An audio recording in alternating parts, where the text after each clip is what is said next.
the Kenya Air Force, the fly past by the jets, the helicopters, having around here at the Uhuru Stadium.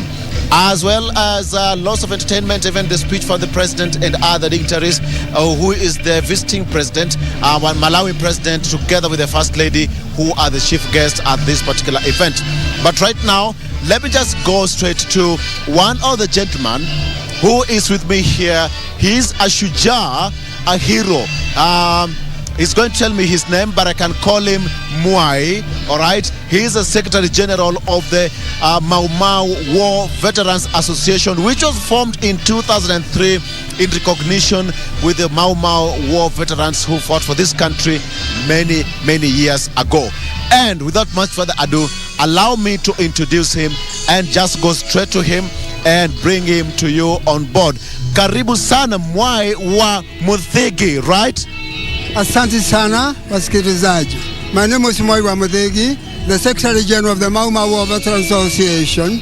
We remember today we are celebrating the Mashujaa Day. We started in earnest in 1952 when about 40,000 Europeans decided to take over Kenya when the population of Kenya was likely almost 60 million people. That is the time when the colonialism was at the highest peak. And about 70 years ago, young men and women decided enough was enough. They were to go for the war so that you and I could be independent of Great Britain. It is important to remember all those who did what they did so that you could be what you are. And in fact, they did more, including paying the utmost price. We shall never forget them wherever they are. Were it not for the Maker and these people did everything they could, we could not be what we are today. Therefore today, as a Secretary General of the Association, we request all the Kenyans to celebrate this day with a lot of pride and remembering very keenly that there are people who shed their own blood so that you could be happy in the way you are. We assure you, colonialism was very bad. Everything was European. Okay. So what does this day mean to you? What's the significance of this day to you today? It is very important to see Kenyans rejoicing, doing their own things, and the entire administration is in black, which was not the case in those days, and you are free to do anything that you wanted to do as an independent and a sovereign state. Therefore, we urge everybody to support the whole thing. We used to sing that God save the Queen. Today's a different story of the matter. We have our own government under the wise leadership of Uhuru Kenyatta, and it's very important. We embrace the cooperation.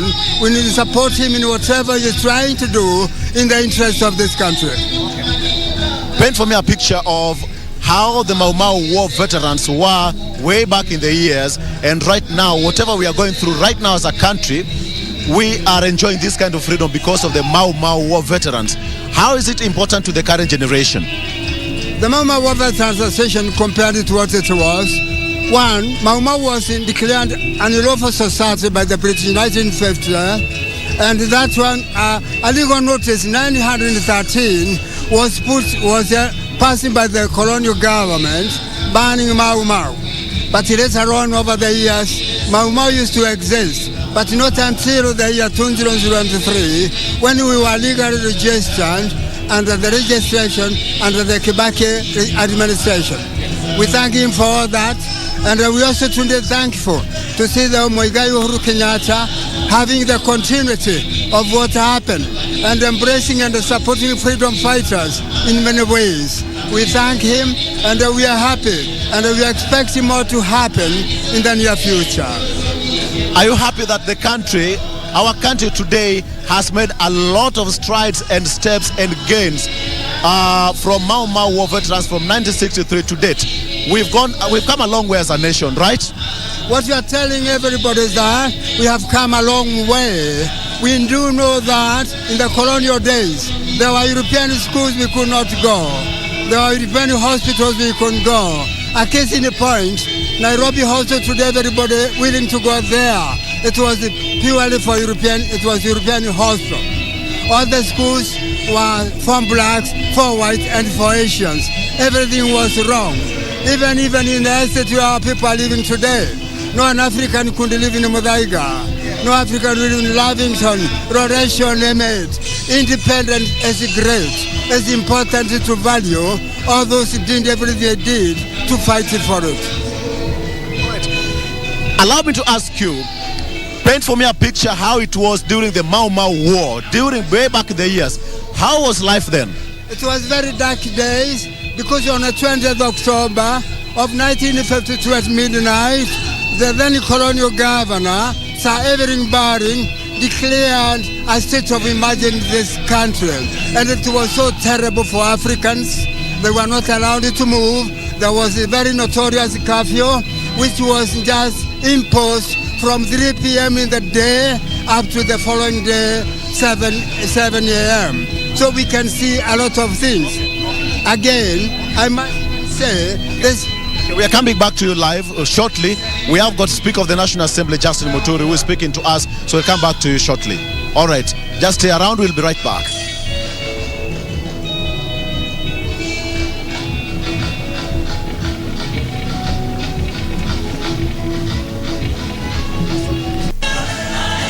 Down.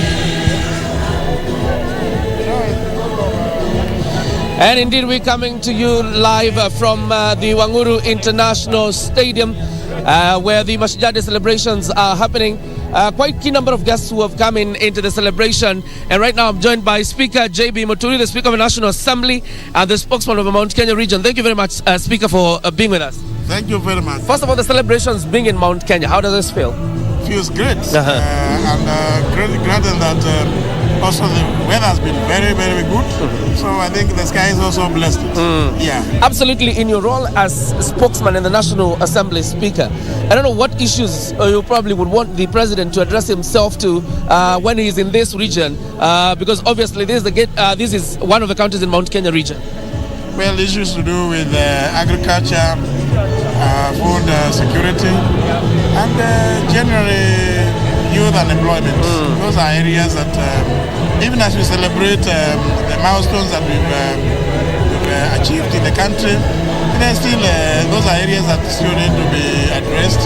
And I believe that the President will be addressing them, including issues of inclusivity, unity of the country, and generally matters to do with the attainment of the Big Four. Yeah. As a Speaker of the National Assembly, and when we talk about Mashujaa Day, do you believe we are celebrating our heroes the way we should? And that comes also from the aspect of legislation in the House that you lead. Well, as far as I'm concerned, the fact that we renamed this day as Mashujaa Day in the Constitution is a big milestone. What remains now is for specific actions to be done to acknowledge the role played by those who have gone before us, and acknowledge that they really made sacrifices for us to be free as a country. But also remember heroism, which is also part of patriotism in the country, does not just end because with our history. We continue to have other Kenyans that apply themselves very, very diligently in patriotic manners to achieve glory for this country. We need to acknowledge them in big ways which can be physically manifested. Yeah. The high cost of living, Speaker, as we let you go, because this has been a major challenge and you've spoken about it several times. Is it something probably, and when the President addresses himself, obviously that's an issue he will touch on, but it appears to be an issue that has affected almost every Kenyan as we're speaking?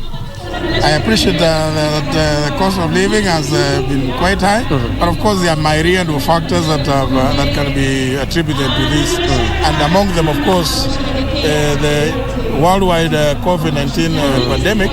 But of course, there are other factors which I believe both the national government and the county governments are also addressing, particularly with regard to what goes to raise the cost of living, factors of production, what kind of legislation, energy sector. We all know that all these are issues that we have seen government taking action in a bid to address them. And therefore, I would want to tell Kenyans, please, it's not all gloom.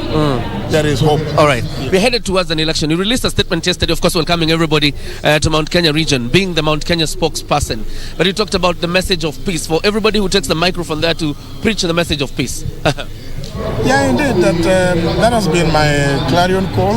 I am one person that believes in the unity of the country, and this has very many gains. If one was to really, address it, to break it down, with peace, we will achieve a lot as a country. And therefore, whether we are going into elections or whatever, it is fair that everybody preaches peace, unity in diversity. It does not matter whether you believe or you agree with my point of view. Let us disagree respectively.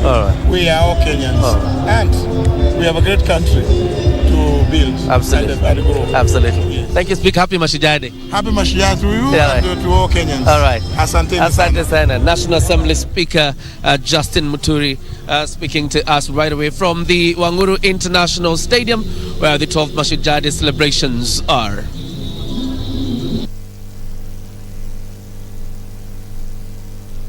Still live here at the Uhuru Stadium, where we are still continuing the live coverage of the Mashujaa Day celebrations. And before we went on a break, we are having a discussion here with one of the war veterans, who is actually the Secretary General of the Mau Mau War Veterans Association. He's called Mwai wa Muthigi, right? So let me just ask you, before we went on a break, I asked you a question about how life was way back then and today, the kind of suffering that the Mau Mau war veterans went through. Please just paint for me a picture of how it was. Well, to paint out the picture, I would tell everybody, Kenyans, we would respect our independence, because that independence, before we went to the war, colonialism was at the peak, and African was nobody, was considered just to be an object. Therefore, everything was Europeans. And our founding fathers knew too well that we were to die for this country, because if that never went, they knew that they couldn't go the Australia way, New Zealand way, Canada way, and America way. We were to lose the country. So on 20th of October, 1952, the colonial governor then, Sir everybody, declared a state of emergency. And since then, it continued for almost 8 years, and things were never the same again. Africans were denied, all their human rights were taken away, and they had nothing to say. Some of them were detained in various detention camps nationwide. There are about 53 detention camps. And we are here in Mwea today, 6 of them were here, where eventually, after almost 7-8 years, everybody was released through Mwea detention camps. There were 6 of them. And we understand very well, if it were not what our Africans did, our Kenya didn't liberate us from the colonial bondage, we could be in trouble. Today, we see a lot of big difference. And as I was saying on 20th October at midnight, the then very powerful colonial secretary in Oliver Lettleton, he decided Kenya was to be there for keeps, and we were not to be independent. That alone promoted young women and young men and women to take up the arms so that they could liberate you. Okay. Let me ask you, how important is Kirinyaga in terms of the war veterans? I am told that Kirinyaga played a host of over a number of detention camps way back in the days. Please tell me about that. Yeah, correct. Kirinyaga at that time was a part of Embu, and they played a very big role. They had detention camps. Then they had the very famous one, Kandongu detention, Kathigiri was here, Liba was here, all these detention camps. They passed, eventually everybody passed through them. All the 80,000 detention camps, they passed through here. So when we talk of Kirinyaga, where today we have more rice fields, initially these were not for commercial purposes. We must understand the rice fields were dug in bare hands. People used to bare hands as a kind of a punishment, and we're happy about that. Okay, we'll come back to you shortly, all right? So, Kioria, if you can hear me, you can take it away and tell me on that side what's happening. Kioria? Interesting events happening right here at the Uhuru International Stadium, where Kenyans continue to troop in ahead of as Mashujaa Day is celebrated today in Uhuru, Mwea constituency. And I will be speaking to the Member of Parliament for Mwea, Kabinga Wadayo, who is already on set with us. Thank you very much, Mheshimiwa, for being with us. Thank you very much and welcome to Mwea. Asante. Mwea, the home of Raila, that is best in Africa, and Mwea, the home of peace. Absolutely. As you try to present, my names are Kabinga Washira Wadayo. Kabinga Washira Wadayo. The last name means Dayo, yes. And this is a place of peace. And you can see it for yourself. Absolutely. It must be a big honor for you as Member of Parliament for Mwea to host the Mashujaa Day celebrations in your constituency. A great honor indeed, because this is the first time since this country attained its independence that we are having a celebration, a national celebration in Don't come like this. Just sit up. President Uhuru Kenyatta, we want to thank the government for finding it necessary to bring this celebration to that historical constituency called Mwea or Mwea Tevere, where rice is actually the best in Africa. So we are he's given an opportunity to Kenyans to come and see this constituency called Mwea that produces the best of the rices. And I think one of the legacies that the president will have left in this country is to decentralize celebrations, because many people were only hearing about Mwea. Many people did not even know that Mwea contributes 10 billion to the economy of our country. Many people did not know that after the river dam that is being constructed, Mwea will be contributing more than 20 billion to the economy. And this is very important, because when Kenyans hear that the government is spending money on some projects, people do not interpret that those projects into economic value of the country. And therefore, wherever we are explaining to people, we are telling them, take your time. This is the time to also travel to the river dam, see how they are doing. By November it will be complete. There will be water flowing. We will be contributing 20 billion into the country. And we'll talk about rice in a bit, but you talked about legacy. I'm thinking about this stadium. There's a stadium to be coveted, by so many around the country. How does that feel that such a humongous stadium is in your constituency? My friend, as they always say, if you see a tortoise on the table, somebody must have praised it. It didn't just cry because it cannot cry. As a people of Kirinyaga, as a people of Mwea, we have persistently talked about the potential of Mwea. And it's not until this historic moment of the presidency of Uhuru Kenyatta that we have been heard. This constituency has a history. This is the constituency that hosted Mau Maus when they were released in Manyani prisons. They were brought down here in a prison called Gatigiriri. And therefore this is a constituency that was left as a punishment, not a praise for settlement. It's a punishment where people would either be punished or it will be a grazing area. There was nothing here before you were born, of course. Things were very, very, very bad. And therefore, converting this constituency from a punishment, a grazing area, to a developed constituency that is contributing eminently to the economy of the country, I think it required a good president like Uhuru Kenyatta to see the potential and to actually concentrate on the same. You can imagine how this town was before these road networks were done. It was all about wind and mud roads, and it was just bad. And given the fact that there are very many people coming here to buy rice, you can imagine coming to buy rice in a dirty place. Some of them would go back with the diseases. But now, with this kind of infrastructure, we will have people investing, we will have many people coming here, and as we grow as a people of Mwea, we shall contribute more to the economy. I want Kenyans to look at it that way, so that we don't just see infrastructural development as something that is not worthwhile. In a place like Mwea, it is worthwhile because we are contributing a lot to the country. Other than the construction of the dam and the other roads leading to the rice farms, obviously there's a question of certified seeds and any other support you've received from government. My friend, as I said, Mwea was a place of punishment. As I said, we had no one looking after us. Rice was still being grown, farmers were still growing poorer and poorer until the president came and here I saw rice is costing 40 shillings when the production costing 60 shillings, meaning that farmers were incurring a loss of 20 shillings per kilo per season. That was looked at. The seeds in the National Irrigation Authority through its research station in Kandongo is now improving on seeds and coming up with other seeds, so that now we don't just remain in what was left by Mzungu in 1958. Lots of changes.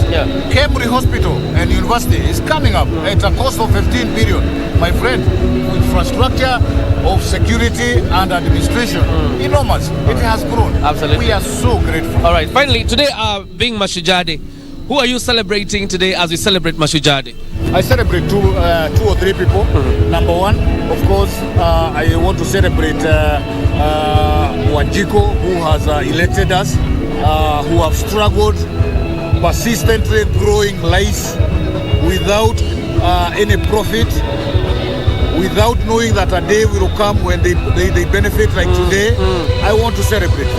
I also want to celebrate our government and the president for taking time to understand Mwea. Ningekuwa na medal yangu, I would have given it to the president for him to remember what he did to the people of Mwea and Kirinyaga at large. All right. Let me also say that I feel great myself in a day like this one. In the year 2010, during the reign of Mwai Kibaki, I was honored because of development track record. And I was given what we call the OGW, the Order of Grand Warrior, whom I am now. So as they celebrate, I'm also celebrating. All right. And also celebrating the fact that I had dreams of this Mwea. And I have seen much of it now unveiling. All right. Unveiling. I wish you could know how I'm feeling. We celebrate you. Happy Mashujaa Day. I thank you. Happy Mashujaa Day to Happy Mashujaa Day to all Kenyans who are here. Take time, stay for 2 days, visit our scenes, especially the river dam, and you see lots of things. Thank you. Asante. Mheshimiwa Kavinga Wachira Rayo, the Member of Parliament for Mwea constituency, speaking to us about, the feel, how the residents of Mwea feel about the celebrations here, the Mashujaa Day celebrations. And you can tell people are completely elated. Despite the fact that the weather is gloomy, I can tell you the mood is not gloomy. And definitely members of public continue trooping in. There's a 10,000 capacity stadium, except that it can only hold 3,000 because of the COVID-19 restrictions. And as you can see, quite a number of dignitaries have already arrived into the dais. We have Speaker J.B. Muturi, who's been with us, and we also have the Chief Justice of the Republic of Kenya, Martha Koome, and we also have the Deputy Governor, Kirinyaga County, and the leadership of this country continues to troop in and will be notifying you who is seated in the dais. For now, I'll hand you back to Victor Olo, who is on the other side of this stadium to continue with his interview. Victor. Absolutely. So the entertainment still continues there. The Utawala Band giving us some interlude of entertainment, and it's quite a chilly morning here in Kirinyaga County. Somebody said that these are showers of blessings. For the last few days, around 2 days ago, it was so hot, but today in the morning it rained from around 4 a.m. So we can say those are showers of blessing from the war veterans here in Mount Kenya. And talk of war veterans, I'm still with Mr. Mwai Wamutegi, who is the Secretary General of the Mau Mau War Veterans Associations, talking to us, taking us way back into the time just to understand what happened for us to attain the self-rule that we attained in 1963. Mr. Mwai, there's one question I want to ask you. We are in Kirinyaga County, and Mwea as a region played a very key role during the detention days of the Mau Mau War veterans. Please tell me more about that. You are very right, because about 16 detention camps out of 53 detention camps nationwide were in Mwea. And we should all understand that about 80,000 Mau Mau detainees who had been illegally detained by the colonial government, eventually they were all released in the late 1950s. They all went through Mwea after they had started planting rice as a result, as a punishment, so that they could not be what they were. We should let everybody know they never used any machinery when they planted the Rafasi rice. It was part of punishment. So all the detention camps including the most notorious, which is Kadongo. Everybody went through these 6 detention camps. Therefore, Kirinyaga people played a very big role in housing all these detainees under heavy beatings. There was many people died here. So it's important today we are celebrating Mashujaa Day in Moya, and we are very Mau fraternity are very thankful. And we could also, as Mau veterans, we would say, because the national government, and we are very happy about it, they are constructing what we are calling Mau Road. It's only very fitting and very important. The newly constructed Uhuru National Stadium should be called Mau Stadium in memory of those who shed blood so that we could be what you are. Do you think that the Mau veterans who are still alive today are getting that recognition from the government? We should say for sure, one, we needed sovereignty. Our people died in the hundreds of thousands when the British troops, about 60,000 British troops, came to Kenya and attacked and killed Mau. And they started to deny them all their human rights. We should remember Uganda, Kenya, then King's African Rifles, they were brought in Kenya to fight Mau. We should remember in Tanzania the same thing. 1,000 battalion, 1,000 KAR, King's African Rifles were brought here, including Mauritius. This does not include the 10,000 troops, white, who came here to fight Mau. And the regime, very brutal leader who was then, and we should understand that Mau today are thankful because they are not what they are. Wow. They needed independence. They needed their children to have independence, to be in a position of trust. And no doubt today they can see everybody is black in a position of trust. Or what we should ask everybody, those who have been given the responsibility in those positions of trust, they should not abuse them. When you talk of Mau, one gentleman we can never run away from, it's on everybody's lips, history, Dedan Wakimathi. Did you ever meet him? And if you happen to meet him, paint for me a picture of who Dedan Kimathi was. Honestly, I did not meet Dedan Kimathi. But the war was fought. He was a brave warrior. When you were growing up, remember Dedan Kimathi was born when the colonialism was at the high speed. He was lucky to have experienced war tactics in World War II. So when he came after World War II, a decision was made by our founding fathers. That time has come now. You have fought in favor of British when they were fighting the Germans, World War II. Now it is time for you, Dedan Kimathi, and among others who have been in that war, to come and lead us in the war to liberate our country from the colonial bondage, so that our Kenyans, our young men and women in the future, even if you die in the forest, that again, our country will be independent. And that's why it makes the people be very brave. As in church, he was holding the mantle, he encouraged everybody, and he was very physical in doing whatever he wanted to do. So he was obeyed by everybody, he was commander-in-chief, so we admire what he did to resist the 60,000 British troops who were in our country illegally. We don't fail to understand, during that time of emergency, 50,000 tons of bombs were blown up in the mountain Kenya, Aberdares Mountain, which is Nyandarua, and in Nyambene in Meru. Clearly 50,000 tons of bombs were used, and about 2 million rounds of ammunition were used. Idea was to eliminate all the freedom fighters. Luckily, due to the providence and the bravery and the determination, we achieved what we are celebrating today, and we are happy about it. You talk of 50,000 bombs were exploded in Aberdares and Mount Kenya region. Let me ask you this question. Why was Aberdares and Mount Kenya so significant for the Mau and the war veterans and the fight for liberation of this country? All over the world, I would tell everybody, all over the world, guerrilla wars are fought in mountains. And the reason why Mau, our founding fathers who founded Mau, they decided to use the Aberdares because these young men, they were used to the terrain. Europeans were not. The vegetation was very thick, population was small, so we had very rich vegetation, thick forests. So Mzungu could not understand exactly where attacks were coming from. It was a question of attacking and back to the forest. And therefore, because they were lacking nothing, we used to feed them. Young men were recruited from age of 7 who were brilliant, who scouting. Thank you. In just 1 second, with the government now celebrating Mashujaa Day today, what is your one request to the government in 20 seconds, if you can, as we come to a close? Make Uhuru Stadium to be a Mau Mau Stadium. And the other thing, Mau Mau should always be remembered in a way or the other because of what they did.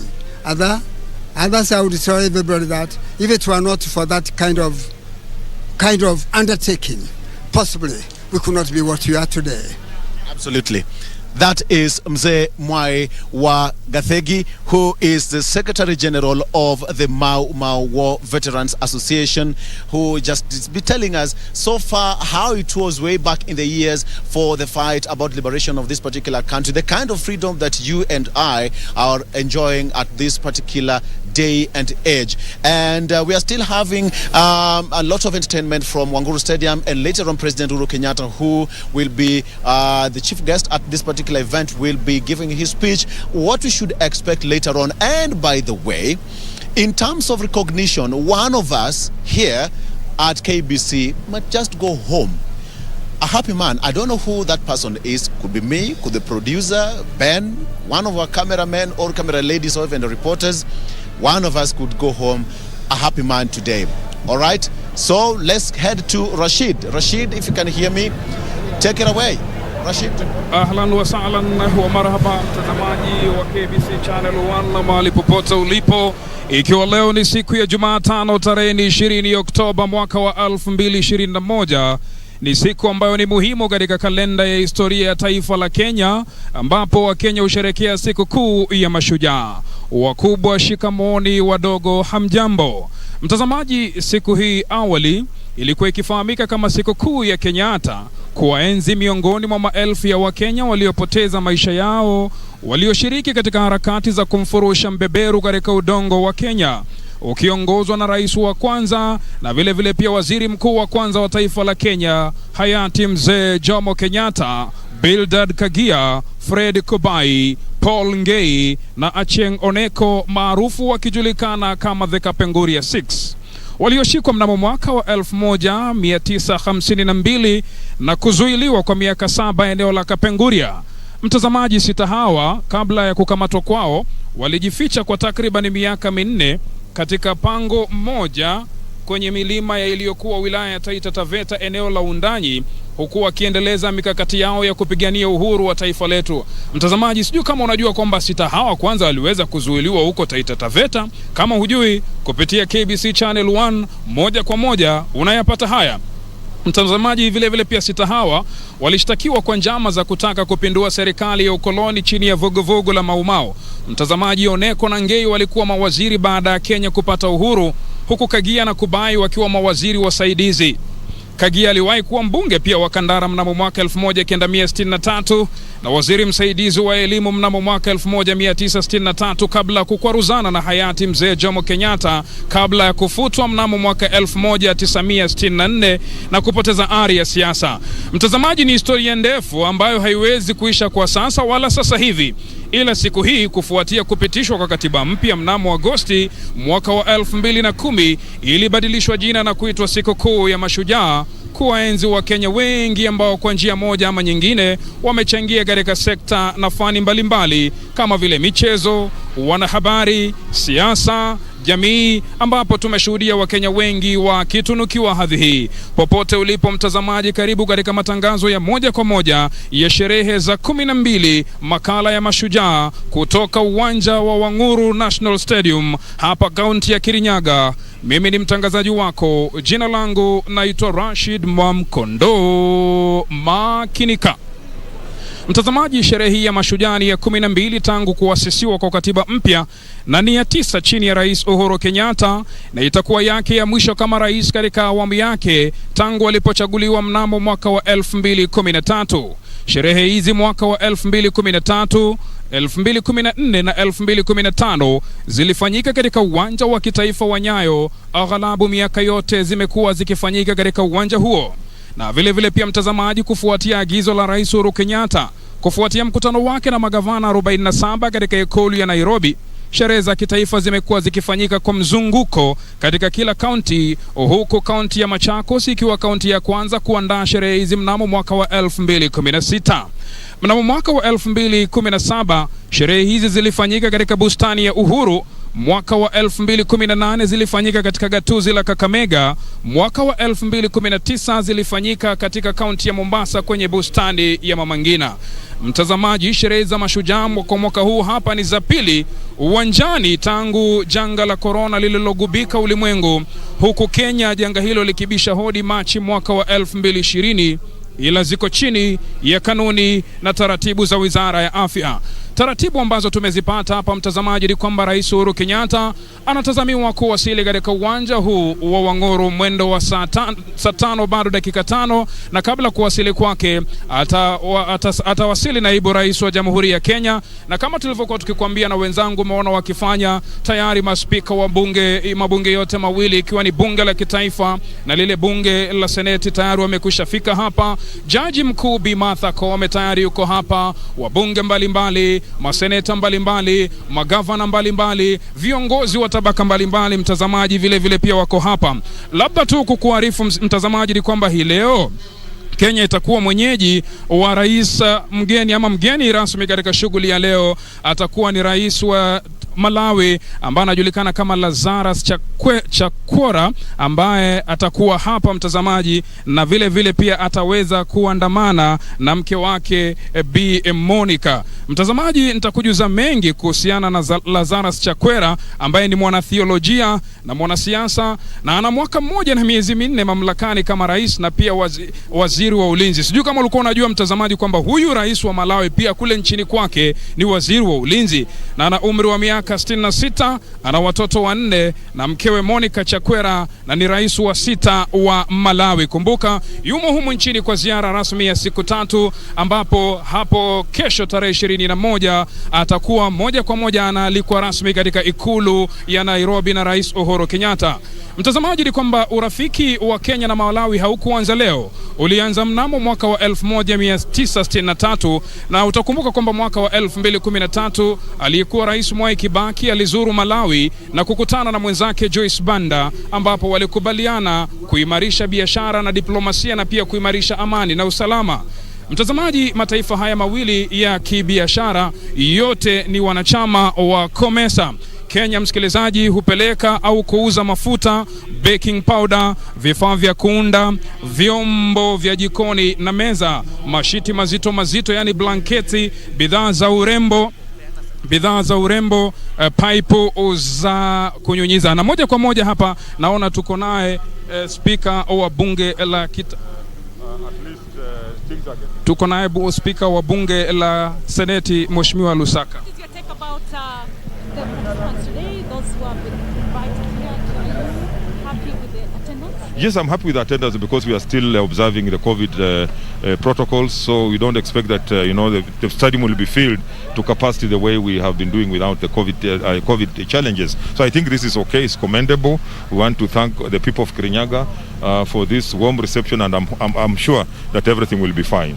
Hapa tu kwa Kiswahili, Mheshimiwa Spika, una ujumbe gani kwa Wakenya ambao siku ile wanaadhimisha sikukuu ya Mashujaa, na mchango wenu kama bunge la seneti mnajivunia vipi kama Mashujaa? Sisi kama Mashujaa tumeunda sheria ambazo, kama mimi nikiwa spika wa seneti, sheria nyingi ambazo tunaunda ni za kutunza ukatuzi, kwa sababu ukatuzi ndio jambo moja ambalo tunajivunia kama Wakenya, kama ile constitution ambayo ilikuja. Na kushukuru Wakenya, kwangu mimi Wakenya wote ni mashujaa. Licha ya challenges ambazo tumekuwa nazo, wamestahimili na kuweza kuona kwamba nchi yetu inabakia kuwa kitu kimoja. Wewe ni bunge wa spika la seneti, lakini mara nyingi sana imeonekana kwamba bwana spika huwa unaegemea upande mmoja katika maamuzi ya bunge lile la kitaifa. Sijui hoja hiyo isemaje? Huyu spika yuko upande mmoja. Mimi nimekuwa nakaa katikati kabisa. Hakuna hata siku moja nimeegemea upande wote. Mimi nafuata sheria, nikiwa pale na kuwa guided na standing orders na katiba. Na vile katiba na standing orders zinasema nifanye, ndio mimi huwa nafanya. Na unajua ukitoa uamuzi sio kila mtu atafurahia. Usipotoa uamuzi hakuna mtu atakasirika, lakini mahali ya kutoa uamuzi lazima upande moja ukasirike. Kama bunge la Seneti, mnatetea vipi ugatuzi? Tutatetea ugatuzi kwa kuweka sheria na kutunza sheria, kuhakikisha kwamba zile sheria ambazo zinaweza kurudisha yale yote ambayo tumepata kama nchi na kwa ugatuzi atukubali.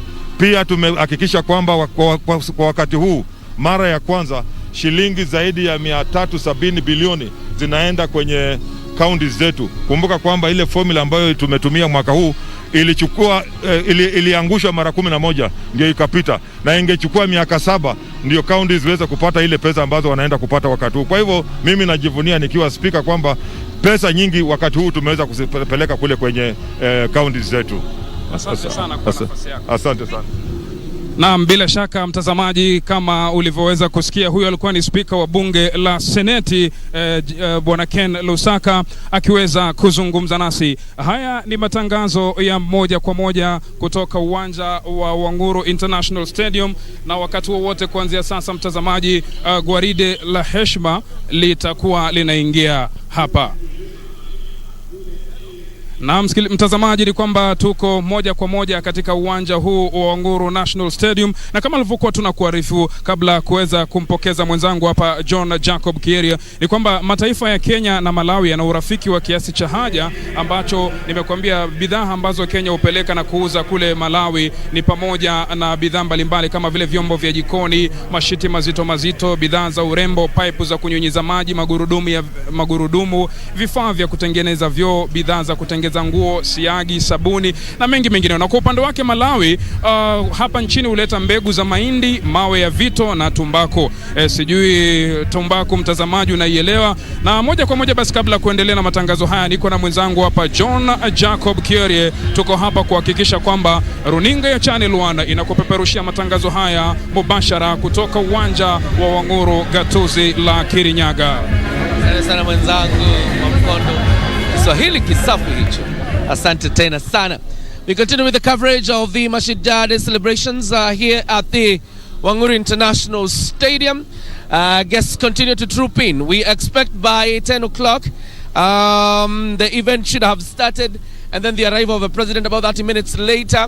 Whether that program will drag obviously is subject to how time goes. The weather is still gloomy. That means that it could have delayed a few things because for the military to prepare to fly the planes that they fly normally in national celebrations, the weather must be good. Obviously in the morning there was a bit of contemplation whether they would continue with the exercise of flying planes above the stadium, and obviously it was a matter of wait and see how this weather goes. It's clearing up a bit, but it's still gloomy, and therefore we're waiting to see what happens, and whether this program will have a little bit of delays because of how the weather is.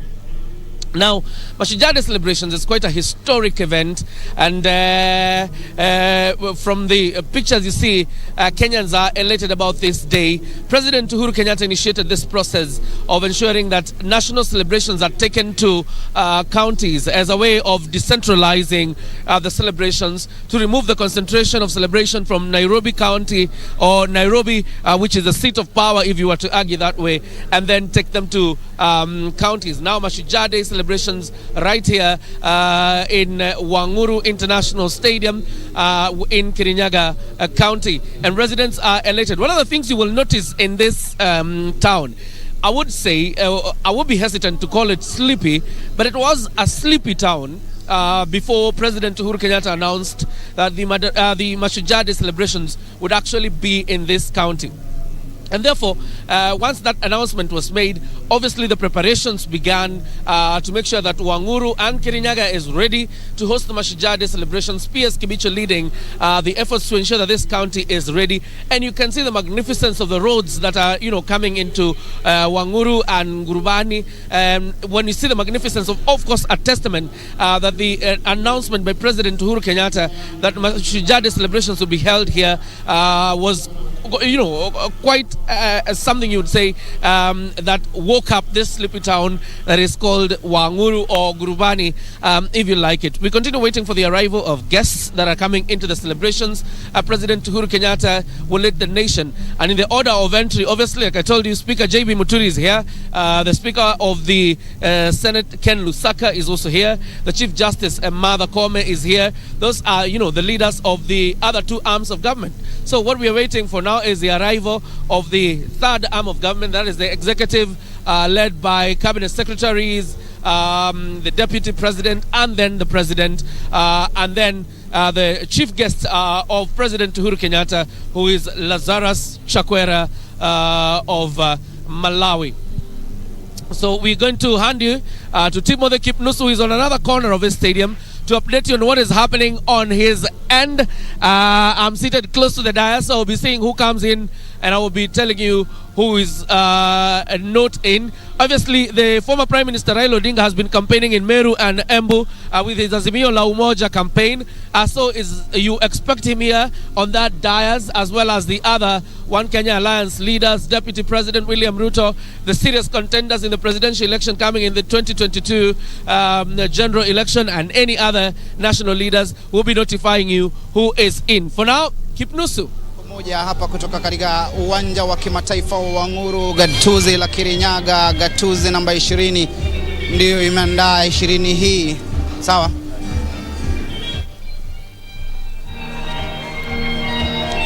Na mtazamaji, hayawi huwa na chururu sindondondo. Hatimaye siku ya Mashujaa hapa kwenye uwanja wa kimataifa wa Wanguru katika gatuzi la Kirinyaga, sherehe muhimu zaidi katika kalenda ya Jamhuri ya Kenya, ambapo tunawakumbuka wale waliojitolea muhanga kwa hali na mali, nyuta na mate, udi na uvumba, kuhakikisha kwamba taifa hili linakombolewa kutoka kwenye minyororo ya mbeberu. Na ni siku ambayo bila shaka tunataraji kiongozi wa taifa Rais Uhuru Kenyatta aweze kuongoza sherehe hii, kilele cha sherehe hii ikiwa ni hotuba ya kiongozi wa taifa. Kukumbuka kwamba mgeni wa heshima katika maadhimisho hii au sherehe hii ya Mashujaa ni Rais wa Malawi Lazarus Chakwera, na akiwa ameandamana pamoja na mke wake. Rais huyu aliweza kuwasili katika taifa hili hapo jana, tayari kuhakikisha kwamba sherehe hii ni ya kufana zaidi.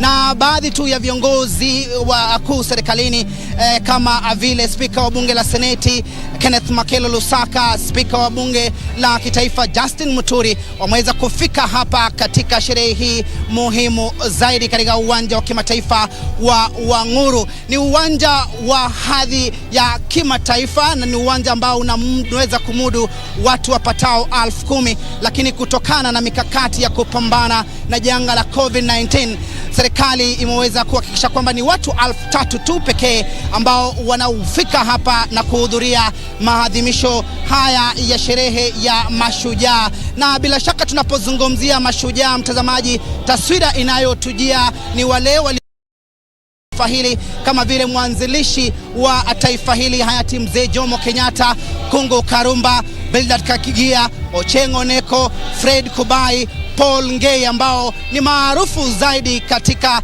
taifa hili kuhusiana na kuweza kukomboa taifa hili kutoka kwenye mnyororo ya mbeberu. Maudhui katika sherehe hizi ni inji yangu, jukumu langu. Mimi ni Mkenya, ambaye inadhihirisha kwamba ni lazima tuweze kujivunia sisi kama Wakenya, tukuze demokrasia ya taifa hili tunapoishi katika taifa hili. Na vile vile ni muhimu zaidi kufahamu kwamba Rais Uhuru Kenyatta ameweza kuhakikisha kwamba sherehe hizi zinakuja mashinani ili kuwapa fursa wale wakaaji kutoka gatuzi mbalimbali au magatuzi mbalimbali kuweza kutagusana na viongozi wakuu serikalini. Kumbuka kwamba sherehe hizi zimekuwa zikifanyika katika jiji la Nairobi, katika uga wa Nyayo au pengine katika bustani ya Uhuru, lakini Rais Uhuru Kenyatta alihakikisha kwamba sherehe hizi zinakuja mashinani. Kumbuka kwamba mwaka jana sherehe hizi zilifanyika katika gatuzi la Kisii, mwaka 2019 katika gatuzi la Kakamega, 2018 kwenye gatuzi la Mombasa. Vile vile ni muhimu uweze kufahamu mtazamaji, hii ni maadhimisho au sherehe ya mwisho chini ya utawala wa Rais Uhuru Kenyatta. Kwa hivyo tunataraji kwamba siasa itakuwa inarindimwa hapa katika uga wa kimataifa wa Wanguru. Masuala kuhusiana na usajili wa wapiga kura, na tunatumai kwamba itazungumziwa na kiongozi wa taifa, kwamba zoezi hilo linaendelea kwa sasa na litakuwa linatamatika Novemba tarehe 2. Japo maswala yameweza kujitokeza waziwazi kwamba Wakenya hawajitokezi kuweza kujisajili kama wapiga kura, ubwabwa wa mapuhuza miongoni mwa Wakenya umewajaa shingoni. Kwa hivyo tunataraji kwamba maswala haya yatangaziwa. Vile vile tunataraji kwamba Rais Uhuru Kenyatta ambaye ndiye amri jeshi mkuu wa majeshi yote humu nchini atazungumzia swala hili nyeti alilozungumzia alipokuwa katika taifa la Marekani kwenye mkutano wa Baraza Kuu la Umoja wa Mataifa. Swala hili la maamuzi yaliyotolewa na mahakama ya haki ya kimataifa kuhusu mpaka wa Kenya na Somalia. Kumbuka kwamba alipuzilia mbali uamuzi huo uliotolewa, akisema kwamba inahujumu dhima ya kimataifa kuhusiana na swala zima la mipaka. Kumbuka kwamba alikula kiapo kuhakikisha kwamba mipaka inalindwa, na ni swala ambalo tunataraji kwamba vile vile atalizungumzia. Sherehe hizi hufana zaidi, mtazamaji, kupitia vikosi vya ulinzi yani KDF, na kuna ile jeshi la wanahewa ukipenda Kenya Air Force, jeshi la wanamaji Kenya Navy, jeshi la nchi kavu ukipenda Kenya Army, ambao watakuwa naipamba sherehe hii, na vile vile kuna tumbuizo au watu tu ambao watakuwa wanatumbuiza wageni ambao wamefika katika sherehe hii katika gatuzi la Kirinyaga. Kwa mkutasari tu, mtazamaji, gatuzi hili la Kirinyaga linaongozwa na gavana Ann Mumbi wa Uhuru, na ni gatuzi maalum, manake ni gatuzi mojawapo katika uchaguzi wa mwaka 2017 iliingia kwenye daftari za kumbukumbu kumchagua mwanamke kuwa gavana. Kumbuka kwamba kando na gatuzi hili kuna gatuzi la Kitui ambaye inaongozwa na Charity Kalukingilu, na gatuzi la Bomet ambaye ilikuwa ikiongozwa na Joyce Laboso ambaye kwa sasa ni marehemu. Kwa hivyo ni gatuzi mojawapo ambayo baadhi tu vya wale ambao wana ari na tamanio kujitosa kwenye ulingo wa siasa mwaka 2022, hasa wanawake, ni gatuzi la kupigiwa mfano na kuwapa motisha kwamba mwanamke vile vile anaweza kupewa uongozi wa kuongoza taifa hili, iwe katika nafasi ya wadhifa wa ugavana, wadhifa wa ubunge, wadhifa wa mwanamke, pengine wadhifa vile vile wakilishi wadi. Na kwa hivyo ni swala nzuri ambalo vile vile linatupatia uwalishi kwamba ni vizuri kuwapa viongozi wanawake nafasi kuongoza taifa hili. Kumbuka kwamba swala hili la jinsia limekuwa likizungumziwa katika mabunge yote ya taifa hili, mabunge la Seneti na bunge la kitaifa, na ni swala nyeti.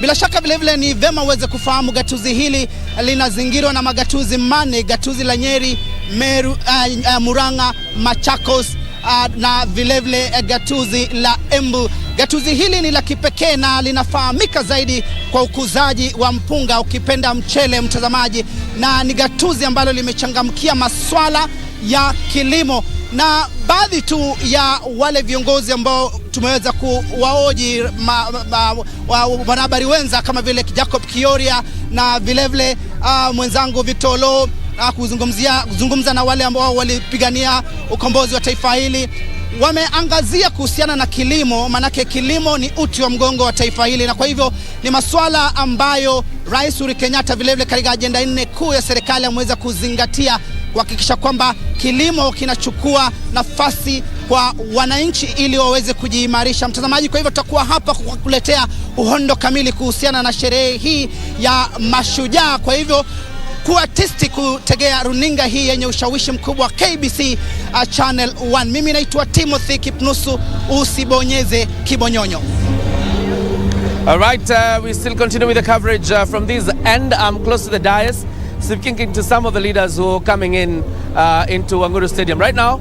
The Member of Parliament for Nyeri Town, Ngunjiri Wabugu, is already with us. Thank you very much, Mashujaa, for being with us. Thank you very much, and asante for inviting me to come and speak to you. Absolutely. The Mashujaa Day celebrations coming to the Mount Kenya region. How significant is that? First and foremost, I think as leaders of our region, we are very, very grateful that the President has decided to do his last Mashujaa Day in office in our region. I think it's in recognition of the fact that it's a region of heroes. We have historical heroes, the Mau Mau. We have contemporary heroes, people in business. We have young people who are emerging. And I think it's a message, and personally, and I hope we're going to hear it from the President, as a country, we need to get into the habit of defining heroes, to be able to celebrate them, because that's how we give hope. Part of the reason we keep saying our youth are hopeless is because we haven't figured out how to define heroism. And we need to be able to define heroism, keep celebrating it, and this is a very good way of doing it. And we are glad as leaders of this region, where we own the president as much as it belongs to the whole nation. We own him, and we consider him one of our sons, one of our fathers. We are happy that he has decided to come here. And we are happy to see Uhuru Stadium. I did not know there's a stadium like this. And sometimes it's good to travel. This kind of activities are able to show the rest of the nation what is happening. Because we talk about national development, but really, when you think about it, there's no national development. Every development happens somewhere. And in that place, it is local. The rest of the country might call it national. Like here, we're talking about Uhuru International Stadium. But the people of Kirinyaga know they have a stadium. You know, when you go to Mombasa and you find the port, the people of Mombasa have a port. But it's a national project. So this is a good way of showcasing. I love the fact that this idea of going around into different parts of the country began with this president. And we hope that even after he transitions, the next president will do the same. You talk about, defining heroes. And some of that work is actually in the National Assembly. Yes. Do you think we are celebrating our national heroes the way we should? I think part of the problem of contemporary conversations is that heroes tend to be in retrospect. You look at, for example, the president is going to be judged in retrospect. We are going to look at his legacy after he leaves office. And that is how you define whether somebody was a hero or not. But then also, as you define heroism, you learn what you can do to also be a hero when your time comes. How about whether it is in parliament to do legislation, to do representation, to be able to stand for something, to have principled positions. And for example, for me in parliament, I hope to see a lot more principled conversations about our politics. The reason our politics is looked at negatively is because the people playing it tend not to have principles. We need to have a situation where our politicians have principles. That becomes a definitive characteristic of what a hero looks like in parliament. Because being a hero, you can be a hero anywhere. You can be a hero in sports, you can be a hero in academia, you can be a hero in business, you can be a hero in politics, you can be a hero in media. So the thing is, what is it that calls you a hero? And this, comes when Kenyans are really wailing over the high cost of living. Mheshimiwa, just the other day we see a report. Very few members stand up to debate, the reduction of, costs of fuel prices.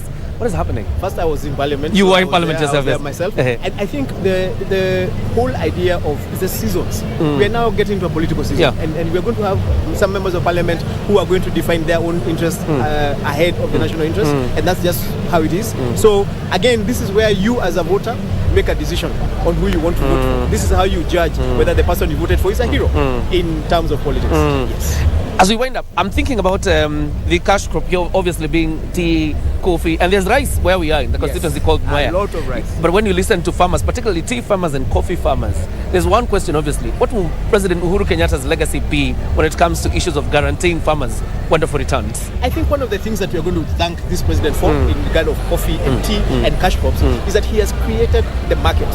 He has opened up the market. Now, I have a problem with guaranteed returns because you need to be able to harvest and benefit from markets. You need to be able to identify a good market and sell your product, just like you do any other product, whether it's maize and other things. We have people who are making money from coffee. The problem is that it's not been the farmer. So it's not that coffee is not making money. The issue has been the farmer is not making money from coffee. So it was about disorganizing the cartels that were running our various cash crops because the crops are making money.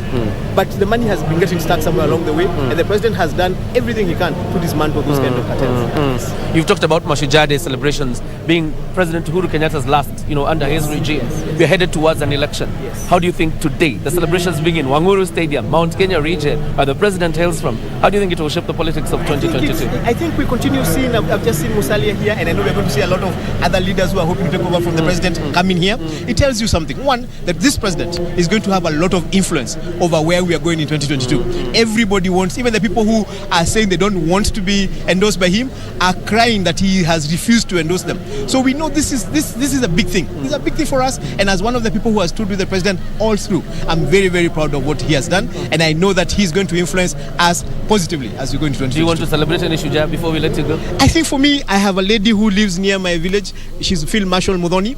She was in the Mau Mau. She actually lives within the same place I live in Nyeri, and that lady, I celebrate her, and I keep saying we haven't done enough for that generation. I know this government has given, we have this Pesas Awaze, a lot of the people from Mau Mau who are still alive benefit from that program, NHIF, which we've been trying to make sure they all get, but we haven't done enough. to celebrate that. And I want to celebrate Field Marshal Muthoni today as I go to sit down. All right. Thank you very much. Ngunyi Wambogo, the Member of Parliament, Nyeri Town constituency, speaking to us about, the general feel, particularly from Mount Kenya leaders, the leaders who hail from this region, about what Mashujaa Day means for them, the last under President Uhuru Kenyatta's regime. Remember, this concept of Mashujaa Day came about after the adoption of a 2010 constitution, the constitution that we are under. But let me touch a little bit before I hand over to Kipnusu and Victor. As regards some of the issues Kenyans expect President Uhuru Kenyatta, or the hope that Kenyans have that President Uhuru Kenyatta will address, first of all is the cost of living, the high cost of living that is experienced in the country owing to the high fuel prices. Not just fuel prices, even commodity prices in the country are, on an up high. And of course, Kenyans expect President Uhuru Kenyatta to address himself to that matter. There's also the issue of COVID-19 restrictions. There are people who are wailing and saying the COVID-19 restrictions by the Ministry of Health have actually killed business, and therefore we'll be looking to see whether President Uhuru Kenyatta will address himself to that issue. Jude Jomo, the Member of Parliament for Kiambu Town, joins me on set. Mheshimiwa, karibu sana. Asante sana. How is the Mashujaa Day? Nafurahia sana, na pia nafurahia kuwa hapa Kirinyaga, kuona pia sehemu zingine za nchi vile ziko. Haya ndio maadhimisho ya mwisho ya Rais Uhuru Kenyatta kama rais wa Kenya, maadhimisho ya Mashujaa. Lakini amechagua kwamba siku hii iwe katika Mlima Kenya. Sijui nyinyi kama viongozi wa Mlima Kenya mnasikia vipi? Tunafurahia yenyewe Mashujaa Day kuwa hapa. Lakini kama unavyojua, hii ni style mpya ambayo imeanzishwa kama nchi, kuhusisha hizi national days ziwe zikifanyika katika sehemu tofauti za nchi, ili hata kila mtu wa nchi anasikia kweli, sio Nairobi tu, kwa sababu kitambo tulikuwa tunafanya hizi sherehe zote zikiwa Nairobi. Lakini mashujaa wamejaa kila pahari ya nchi, na kila sehemu ya nchi inatakiwa pia kusherehekea. Sasa leo watu wa Kirinyaga wataona vile national days zinakuwa zikisherehekewa. Nakumbuka juzi tulikuwa Meru, siku ingine tumekuwa kule Machakos, siku ingine tumekuwa Kakamega. So nchi yote inafurahia kuwa inahusishwa katika hizi national days. Wakati ambao rais atazungumza pale, kwa sababu unawakilisha wananchi wa Kiambu constituency, sijui una yepi ambayo unatarajia rais kwamba ataweza kuyataja, mambo ambayo yanamguza mwananchi wa kawaida? Ya kwanza ni kuwa tunaelekea katika mwaka ya uchaguzi, na tunahitaji amani. Tuahimize wale ambao wanafanya kampeni wawe matamshi yao ni ya kuleta amani na sio ya kugawanisha Wakenya au kupiganisha Wakenya. Ya pili, ningependa sana atambue mashujaa, sio wale tu mashujaa ambao walipigania uhuru, sio wale mashujaa ambao ni wa huko zamani. Tuna mashujaa wa leo, mashujaa ambao kwa sasa wanapigania nchi yetu kwa njia mbalimbali. Tuna mashujaa ambao ni askari wetu, wamekuwa kule Somalia wakipigania nchi yetu. Hao mashujaa tunawapenda na tunawashukuru na tunawapongeza na tunawashukuru kwa service yao. Kuna mashujaa wengine wa jia maalum, na hao ni mashujaa wameweka maisha yao kwa laini ya hatari, kwa sababu ingekuwa rahisi sana wao pia kuambukizwa hiyo ugonjwa, lakini wamejitolea na wamefanya kazi mzuri. Na kusema kweli, katikati hapo hata wengine wameambukizwa hiyo ugonjwa na wamekufa. Tuna mashujaa wengi wa leo, wakulima wale ambao wamekuwa kwa mashamba yetu kuhakikisha kuwa hata kama kuna kiangazi nchi yetu inapata chakula ya wananchi wake kukula. Kuna wale ambao wanasema ukiangalia bunge limetepetea wakati wa kutengeneza sheria ambazo ni za kuwasherehekea hawa mashujaa wetu, na unapata kwamba bunge linalaumiwa kwamba halijatengeneza sheria muhimu za kusherehekea mashujaa wetu ili kuhakikisha kwamba pia wao wananufaika. Nafikiri kuna sheria ambayo tayari imepitishwa ya kuangalia mambo ya mashujaa. Lakini nakwambia mashujaa hatuwezi kuwasherehekea kwa kuweka sheria. Mashujaa tutawasherehekea kwa kuwatambua wao wenyewe na kutambua ile kazi ambao wamefanya, kwa sababu it is only by doing that ambapo tutatayarisha shujaa wa kesho. Na shujaa wa kesho ni yule utafanya kazi yake ya leo kwa kimaarufu. Nafikiri hapa tutaondoka kidogo tusije tukafungia jeshi. Tutarudi tu nyuma kidogo. Okay. So ile tukitambua mashujaa wa leo wa zamani, tutawatayarisha mashujaa wa leo ili waweze kufanya kazi yao. Sasa hawa wanapita pia ni mashujaa wetu na tunawapenda, na wanafanya kazi ambao ni mzuri sana ya kulinda nchi yetu ili tukue tuna amani na tuweze kufanya kazi. Tunapomalizia mheshimiwa, sherehe hii ikiwa ya mwisho ya Rais Uhuru Kenyatta, sijui ikifanyika hapa nazo siasa za Mlima Kenya zinaendelea kuchacha, kutaendaje? Siasa za Mlima Kenya zinaendelea kuchacha, na ni kwa sababu Mlima Kenya ni kama shamba ambao iko na mimea ile mzuri, na hii mimea inatakikana na kila mtu, na hiyo siasa itaendelea kwa sababu watu wanataka kuja Mount Kenya watafute kula. Tunawauliza kitu moja, wakuje Mount Kenya kwa amani, wakuje Mount Kenya kwa heshima. Hatutaki watu wa kutuletea vitisho au watu wa kutupatia threats. Tunataka watu ambao wanakuja kuomba kura kwa amani na kutuambia tukiwapatia hizo kula nao watatufanyia kazi gani. Asante sana Mheshimiwa wa Kiambu Joma, tukizungumza naye kidogo nina mwakilishi wa wanawake katika kaunti ya Murang'a, Bisabina Shege. Tuzungumze naye kidogo tu tusikie ni yapi anayo ya kusema. Mheshimiwa, karibu sana. Kwanza, sherehe za Mashujaa kufanyika hapa katika eneo la Kirinyaga, sijui unajisikiaje kama kiongozi wa eneo la Mlima Kenya? Nimefurahi sana kwa sababu najua sherehe za hapo awali zilikuwa zinafanyika Nairobi, na tumeona huu ni mwelekeo mzuri ambapo sasa tunaona sherehe zikikuja mashinani. Zikija mashinani kuna maendeleo ambayo inafika hapa. Kuna watu hawajaifika Kirinyaga wamefika siku ya leo, na haswa Kirinyaga kwa sababu iko karibu na Mlima Kenya. Tunatarajia kwamba yale maneno ambayo itakuwa ni Mashujaa mwisho wa Mheshimiwa Rais itawapatia watu wa mlima na pia Kenya mwelekeo. Kama tunaenda 2022 mwelekeo wetu utakuwa wapi? Yes. Najua unawakilisha wananchi wa kaunti ya Murang'a, na kuna yale tu matatizo ambayo yanawakumba. Sijui unatarajia rais aseme vipi wakati atakaposimama particularly kudili na shida zile? Kwanza unajua, kama Murang'a sisi ni watu wa kilimo, na kuna zile promises ambazo zimefanywa, na tunashukuru kwa sababu kama majani chai yanaanza kuangaliwa na kahawa. Na kwa hivyo kama kuna zile barabara, ukija umeona kuna ile barabara kutoka kule Keno inafika Marwa. Kwa hivyo matarajio yetu ni kwamba hizi projects kabla rais atoke zitakuwa zimemalizika, na pia ile cushioning ya wakulima wetu, ili serikali ambayo itakuja iwe bado inaangalia matakwa na mahitaji ya watu wa mlima na watu wa Murang'a. Ndio unaona siku hizi tunasema yule ambaye atakuwa kiongozi lazima atuambie atatupanga aje, kwa sababu tunaweza kuwa kwenye serikali mwingine akuja aseme nyinyi nimewaacha. Kwa hivyo sisi tunataka mwenye atakuja aendeleze maendeleo ambayo Mheshimiwa Rais ameanza. Siasa za huku zinachacha, viongozi wanaonekana kuenda pande tofauti. Sijui ikifikia uchaguzi kama mtakuwa pamoja. Unajua uchaguzi lazima kutakuwa ule mwenye atachaguliwa na mwenye ambaye hatachaguliwa, lakini ningetaka kusema wananchi kwanza washikane. Sio vizuri watu wapigane kwa sababu ya siasa. Kiongozi atakuwa tu ni mmoja, sio wawili. Kwa hivyo hata watu wakifanya siasa wafanye siasa ambazo zina utu, siasa ambazo si za matusi, waache kupigana. Tunaweza kuwa tukubaliani ni nani mnataka kusupport, lakini watu wasipigane, kwa sababu baada ya kufanya uchaguzi watu wataishi hapa. Hakuna mtu anahama Kenya. Kwa hivyo watu waache kufanya siasa ni kama Kenya wanahama kesho.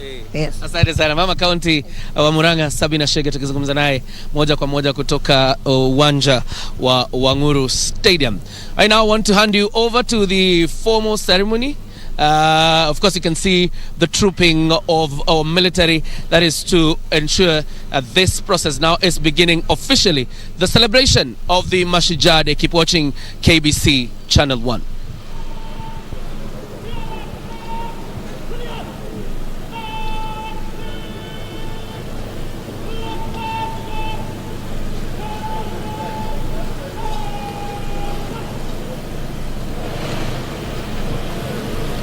Basi hivi sasa wakuu wa vikundi mbalimbali wakiweza kujipanga tayari kabisa kuweza kusimama mbele ya vikundi vyao.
baada ya kuhakikisha kwamba gwaride liko tayari siku ya leo, ni zamu ya mkuu wa gwaride hii kuweza kuchukua usukani kutoka kwake parade adjutant.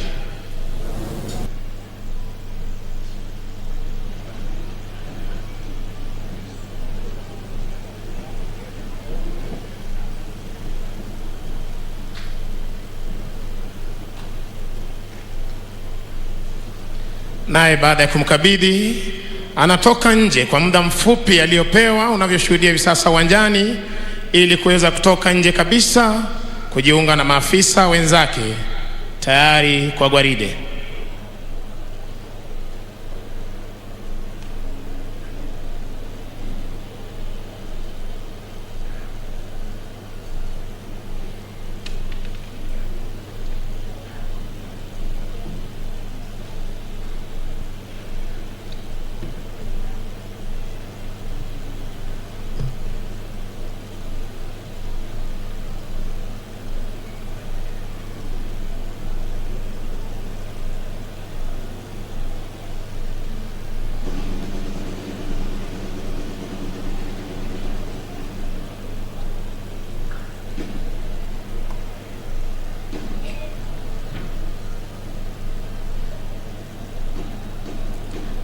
Basi kwa ishara ya ngoma ndogo hiyo, wakuu wa vikundi mbalimbali, kikundi cha kwanza, cha pili, cha tatu, cha nne pamoja na parade adjutant wanachukua nafasi zao ndani ya gwaride hii.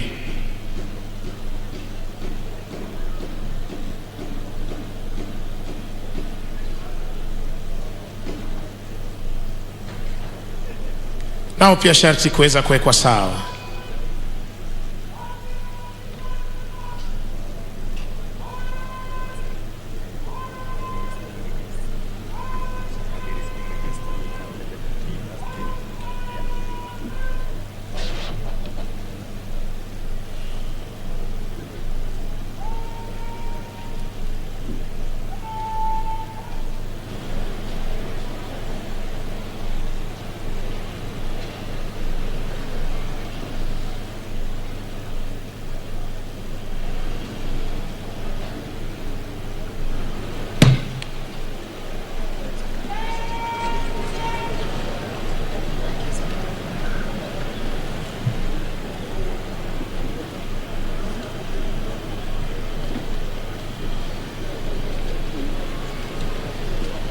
Spika wa mabunge yote mawili, katibu wa wizara mbalimbali, waheshimiwa viongozi, wageni waalikwa, karibuni leo tarehe 20 mwezi huu wa Oktoba mwaka 2021 katika sherehe za Mashujaa katika gatuzi hili nambari 20 ya magatuzi 47 ya taifa letu la Kenya.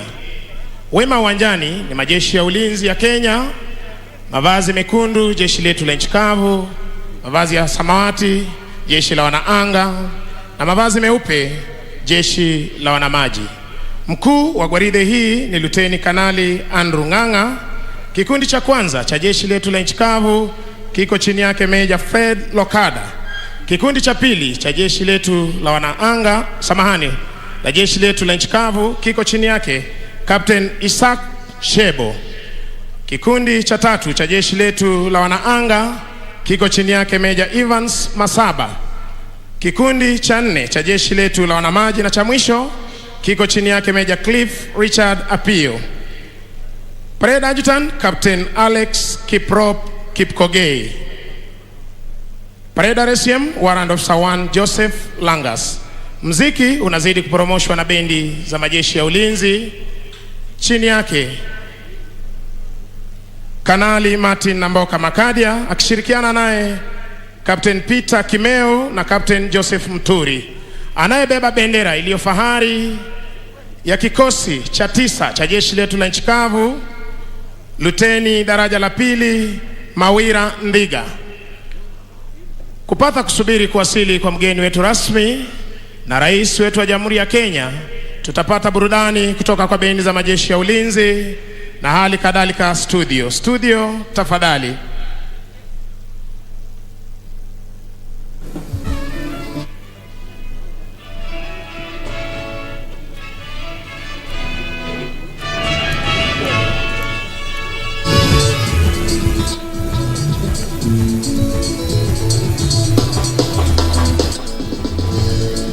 Jifunani mkubwa ujenzi wa taifa, kwani hicho kiini hasa kisababisha shujaa. Ewe ndugu yangu, hapa kumekucha, kama kajeme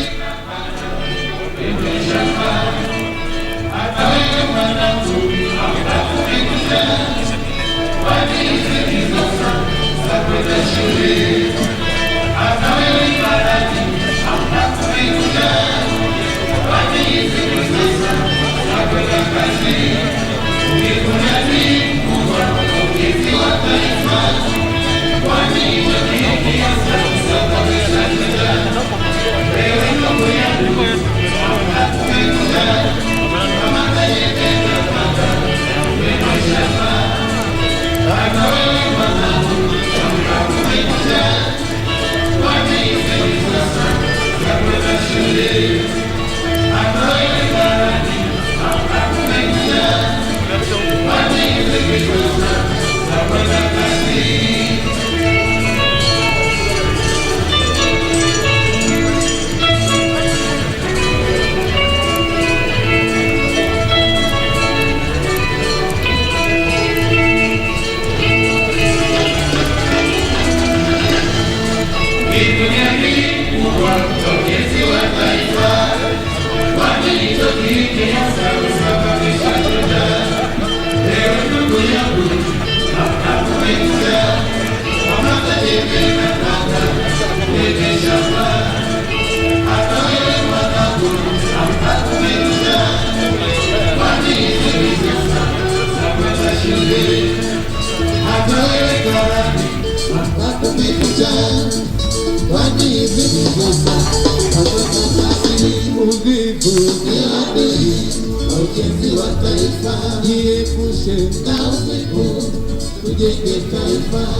Na sherehe za Mashujaa Day zikishika moto hapa katika uga wa Uhuru International Stadium. Na ni muhimu kwamba tusisitize matangazo haya yanapeperushwa moja kwa moja katika vituo vyetu vyote vya redio.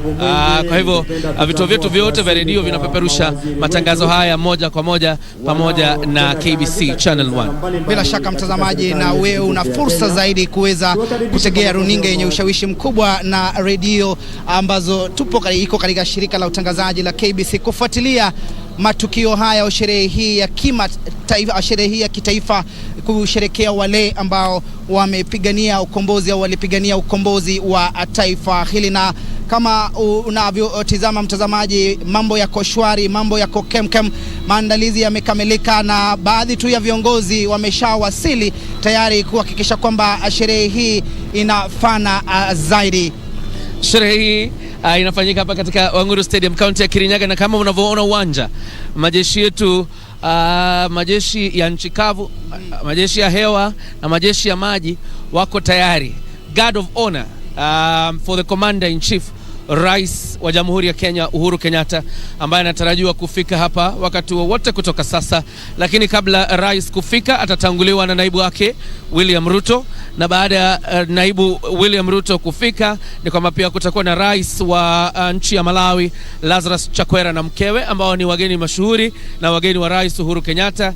Halafu tena Rais Kenyatta ataweza kuwasili, na kisha maadhimisho haya ya Mashujaa Day yataanza rasmi. Kwa hivi sasa majeshi wanajipanga ili kuangika guard of honor. Bila shaka, na unavyozungumzia mwenzangu Kioria kuhusiana na jeshi la nchi kavu, jeshi la wanahewa na jeshi la wanamaji, mtazamaji, ni bayana uweze kufahamu kwamba sherehe hii huwa ufana zaidi wakati ambapo tunakuwa na majeshi kama haya ambao bila shaka ndio wanaipamba sherehe hii, kuhakikisha kwamba baadhi tu ya wale ambao wanatizama hata kutoka nchi za ugaibuni wanafahamu fika kwamba Kenya ina majeshi ya hali ya juu, kiwango cha juu, wako testi zaidi kulinda mipaka yetu. Kumbuka kwamba jukumu lao zaidi ni kuhakikisha kwamba Kenya salama, na kiongozi wa taifa Rais Uhuru Kenyatta, ambaye ndiye amri jeshi mkuu wa majeshi yote humo nchini,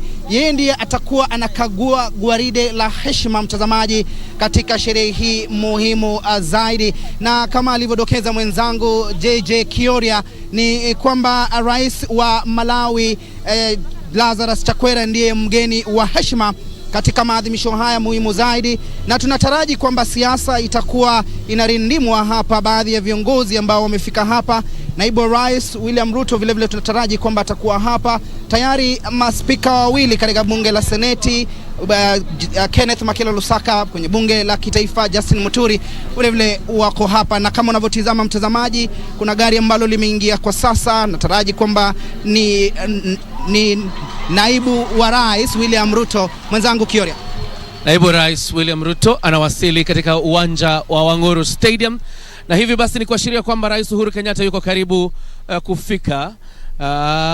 Nimemwona kiongozi wa chama cha ODM Raila Odinga, vile nimemwona kiongozi wa chama cha ANC Musalia Mudavadi, vile mawaziri kadhaa katika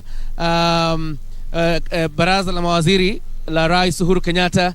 Na basi naibu wa rais kufika ni kuashiria kwamba maadhimisho haya yataanza muda mfupi ujao. Manake tu naibu wa rais akisha wasalimu wale ambao wako kwenye jukwaa, wakiwepo mawaziri, viongozi wa usalama, na pia viongozi mbalimbali wa nchi, atarudi hapa chini tena ili kuweza kumpokea rais wa Malawi Lazarus Chakwera. Ndio huyo akisalimia na spika wa bunge Justin Muturi, spika Ken Lusaka, na kisha tatulia kidogo na huyo akisalimia na viongozi wengine. Naibu wa rais William Ruto kisha baadaye atarudi hapa chini ili kumpokea kiongozi na rais wa nchi ya Malawi Lazarus Chakwera. Bila shaka, na kama alivyodokeza mwenzangu Kiora, vile kuna kiongozi wa chama cha Ford Kenya Moses Masika Wetangula vile ameweza kufika katika sherehe hii kuhakikisha kwamba anaadhimisha miaka 20 sherehe hizi muhimu zaidi. Na naona vile rais naibu wa rais anasalimiana na kiongozi wa chama cha ODM Raila Odinga, na vile baadhi tu ya viongozi ambao wameweza kuhudhuria akiwemo Gideon Moi ambaye ni kiongozi wa chama cha KANU, na vile baadhi tu viongozi akiwemo Mwangi wa Iria, gavana wa gatuzi la Murang'a, na vile nimetizama kuna mke wa rais Rachel Ruto vile yuko hapa mtazamaji. Na kwa hivyo tuko hapa tisti kuhakikisha kwamba uhondo kamili unaupata, na namuona gavana wa gatuzi hili la Kirinyaga Ann Waiguru akiendelea kunengua viungo akisalimiana pamoja na mke wa rais William Ruto. Na vile nimeona gavana wa gatuzi la Mombasa Ali Hassan Joho vile yuko hapa. Ni viongozi wakuu serikalini, magatuzi tofauti yakiweza kuwakilishwa katika sherehe hii muhimu mtazamaji. Na naibu rais anaendelea tu kuwasalimu baadhi ya viongozi. Naona karibu sana na Ann Mumbi Waiguru ambaye ni gavana ambaye ndiye ameweza kuandaa sherehe hizi za Mashujaa. Wako watatu pamoja na mke wa rais Rachel Ruto. Naibu wa rais anatafuta mahali ambapo ametengewa kiti chake. Kumbuka kwamba kwa kawaida yeye uketi karibu na kiongozi wa taifa Rais Uhuru Kenyatta, sherehe hii muhimu zaidi katika taifa hili. Kwa kawaida naibu wa rais kama nilivyokuambia ni kwamba akishamaliza kuamkua hao viongozi wote ambao wamekaa kwenye jukwaa, atarudi hapa chini ili kuweza kumpokea rais wa Jamhuri ya Malawi Lazarus Chakwera. Na hivyo ndio amefanya. Utakumbuka kwamba viongozi wa majeshi pia wako hapa chini wakiongozwa na CDF ama mkuu wa majeshi Robert Karioke Kibochi, tayari kumpokea, na nafikiri ndo huyo karibu kuwasili rais wa Jamhuri ya Malawi Lazarus Chakwera. Wageni wetu wa siku ya leo, tuwapongeze kwa makofi kwa heshima kuu wanapojiunga. Tunamngoja siku ya leo aweze kuondoka hapo na kisha atapokelewa na naibu wa rais kwa makofi William Ruto. Daktari Lazarus Chakwera, Rais na wa vile vile Jamhuri ya waziri wa Malawi masuala ya nje na Mheshimiwa Bi Monica Michelle Omanga. Chagwera. Tuwapongeze kwa makofi wanapoingia jukwani. Hapa nchini jana Wanapokelewa na Mheshimiwa Naibu wa Rais. Karibuni. Tuwapongeze tena mabibi na mabwana, mgeni wetu ajihisi kwamba yuko katika taifa linalompenda kama jirani yetu. Karibu sana Mheshimiwa Rais. Katika uga wa Uhuru ili maadhimisho haya yaanze rasmi. Matangazo haya yanapeperushwa moja kwa moja kutoka KBC Channel 1 na redio zote zetu. Vituo vyetu vyote vya redio vinapeperusha matangazo haya moja kwa moja, na vile vile mitandao yetu ya kijamii pale YouTube, Twitter, Facebook. Matangazo haya yanakujia mubashara kutoka Uhuru kudokeza akiori ya mbashara ukipenda Kenya, na kwa hivyo hauna sababu yoyote kukosa kutegea runinga hii yenye ushawishi mkubwa wa KBC Channel 1. Na vile vile mtazamaji, naona tu baadhi ya viongozi wanaendelea kuwasili hapa katika uga wa Uhuru kuhakikisha kwamba sherehe hii inakuwa ni ya kufana zaidi. Na bila shaka kama alivyodokeza mwenzangu Kioria, kilele cha sherehe hizi ni hotuba ya kiongozi wa taifa Rais Uhuru Kenyatta. Tunataraji kwamba masuala mengi atayaangazia kiongozi wa taifa, ikiwemo masuala hili la usajili wa wapiga kura, zoezi ambalo linaendelea kwa sasa linaloendeshwa na Tume Huru ya Uchaguzi na Mipaka nchini IEBC, kwa kwamba zoezi hilo litakuwa linatamatika Novemba tarehe 2, na baadhi tu ya viongozi wakionyesha kutoridhishwa na idadi ya watu ambao wanajitokeza. Tunataraji kwamba vile vile siasa za mwaka 2022 zitachipuza au zitaweza kujitokeza waziwazi, mtazamaji, katika sherehe hizi. Ni muhimu vile vile uweze kufahamu kwamba hii ni sherehe ya mwisho au maadhimisho ya mwisho ya Rais Uhuru Kenyatta chini ya uongozi wake akiwa rais. Kumbuka kwamba pindi tu alipochukua hatamu za uongozi amekuwa hakikisha kwamba sherehe hizi zinaenda mashinani, angalau wakaaji kutoka tabaka mbalimbali waweze kuwa na fursa ya kutagusana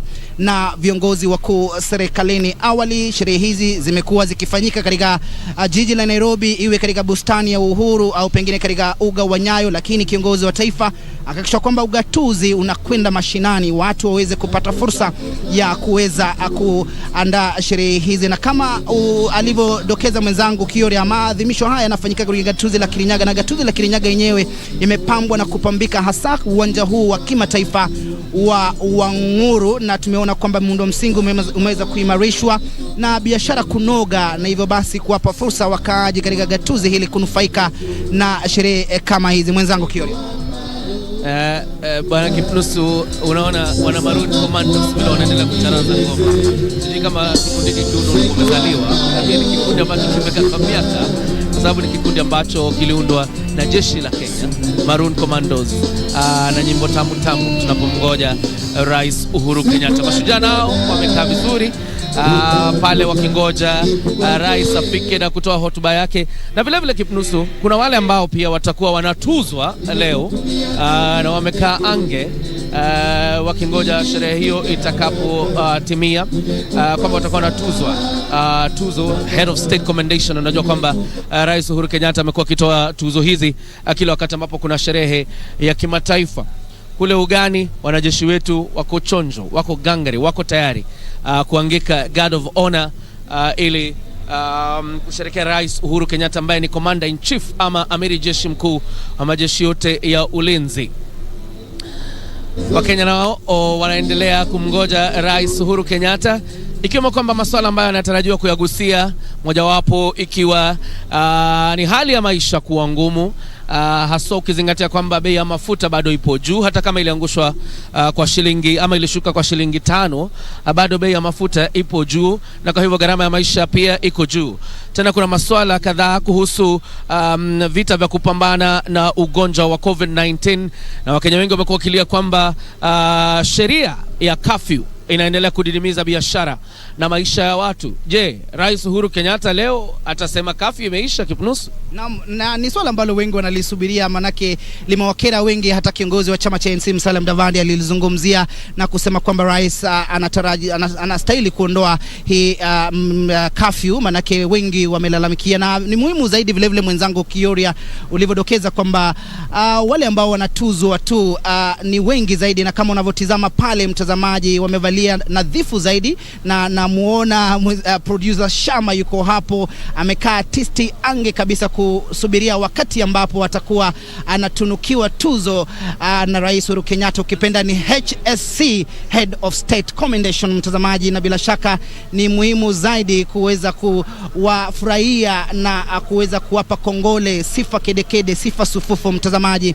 Na kama unavyotizama hapo kwenye kiwambo chako, na ona kwamba kuna mtu ambaye anawasili, mama wa taifa. Naona ni mama wa taifa bila shaka Margaret Kenyatta akitembea kwa madaha, amevalia nadhifu zaidi kuhakikisha kwamba sherehe hizi zinakuwa ni za kufana zaidi. Kama nilivyodokeza mwenzangu Kioria, matarajio ya Wakenya ni wengi, mojawapo swala la curfew, swala la kupanda kwa gharama ya maisha, Wakenya wakilalama kwamba maisha yamekuwa ghali mno.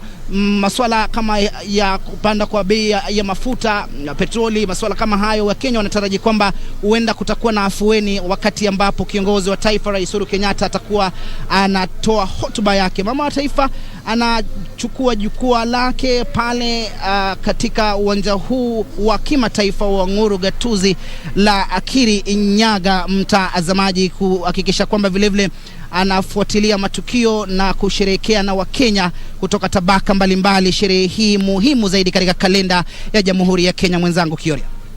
Na sasa ni dhahiri kwamba Rais Uhuru Kenyatta yuko kwenye uga wa Uhuru Stadium. Linalobaki sasa ni yeye kulipanda lile gari la Commander in Chief ama Amiri Jeshi Mkuu, na akishapanda ni kwamba ataingia kwenye uwanja, pia atafanya mzunguko akiwasalimia wananchi ambao wamekaa katika uwanja huu, na baadaye maadhimisho yataanza, shughuli za jeshi zitafanyika. Kwa sasa Rais wa Jamhuri ya Kenya anampisha mwenzangu anaingia Moses Wafula aweze kuendelea. Na sasa kwa heshima na vigelegele, mabibi na mabwana, tumkaribishe Mheshimiwa Uhuru Kenyatta, Kenya kufika. Ndo huyo Rais wa Jamhuri ya Kenya, kwa makofi moja wa Jamhuri ya Kenya, Rais Uhuru Kenyatta. Mheshimiwa Rais. Kumbuka tunapomalizia ni kwamba Mashujaa inaadhimishwa na inapeperushwa moja kwa moja kutoka pale kituo cha KBC Channel 1, na vile vile katika vituo vyetu vyote vya redio vinapeperusha matangazo haya moja kwa moja. Mitandao yetu ya kijamii YouTube, Twitter na Facebook wanapeperusha matangazo haya moja kwa moja. #Mashujaa Day, Mashujaa 2021 hashtag yetu. Sherehekea Mashujaa Day, jipambe utakavyo. Rais Uhuru Kenyatta ya Mashujaa, peperusha bendera ya taifa la Kenya. Makofi, makofi, vigelegele, vigelegele, peperusha bendera kwa Mheshimiwa Rais. Makofi tena, makofi. Karibu, karibu Mheshimiwa Rais, utuongoze kwa sherehe ya Mashujaa. Peperusha bendera, peperusha. Karibu, karibu Mheshimiwa Rais Uhuru Kenyatta, utuongoze kwa sherehe ya Mashujaa gatuzi hili la Kirinyaga, uga huu wa Uhuru. Makofi, makofi, shangwe, shangwe. Karibu baba wa taifa, karibu utuongoze kwa sherehe za Mashujaa. Makofi, makofi tena. peperusha bendera zetu, peperusha vigelegele kina mama, shangwe, shangwe.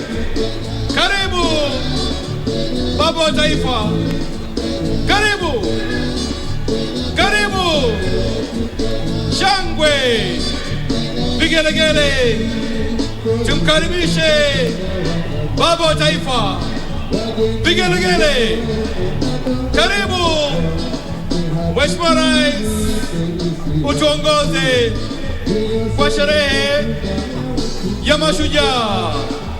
Karibu, karibu baba wa taifa, karibu Mheshimiwa Rais, karibu utuongoze kwa sherehe ya Mashujaa. Makofi, makofi, makofi.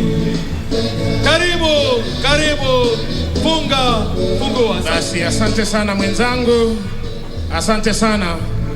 Nitaomba tubaki tukiwa tumesimama wima kwa ajili ya wimbo wa taifa na wimbo wa Jumuiya ya Afrika Mashariki, na tuungane sote kuweza kuimba wimbo wetu wa taifa, ubeti wa kwanza.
Mkuu wa gwaride hivi sasa akija kumwomba kwa heshima Rais wa Jamhuri ya Kenya na Amri Jeshi Mkuu wa majeshi yote ya ulinzi ya Kenya ruhusa ya kuweza kukagua gwaride lililoandaliwa na majeshi ya ulinzi.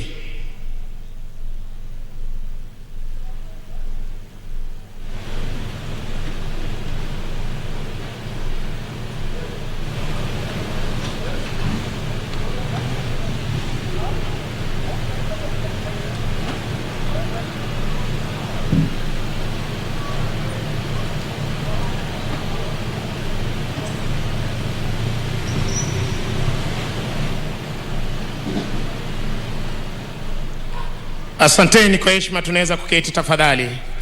Anayemsindikiza Rais wa Jamhuri ya Kenya ni Mkuu wa majeshi ya ulinzi Jenerali Robert Kibochi.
Bendera ya kikosi hupewa heshima ya hadhi ya juu. Unavyoshuhudia hivi sasa uwanjani, Mheshimiwa Rais akiweza kupeana heshima yake, ndiposa wananchi tunawakumbusha kiweza kutana na bendera hii, kuweza kuipisha, na iwapo wamevalia sare rasmi za kiserikali kuweza kupiga saluti.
Basi hivi sasa mkuu wa gwaride hii akiomba idhini ya kuweza kuondoa wanajeshi hao uwanjani. Punde tu Rais wa Jamhuri ya Kenya na Amri Jeshi Mkuu majeshi yote ya ulinzi atakapochukua nafasi yake kwenye jukwaa maalum.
Basi kwa mila na desturi za kijeshi, bendera ya kikosi sharti kuwa mbele ya gwaride unavyoshuhudia hivi sasa, kala officer pamoja na parade RSM.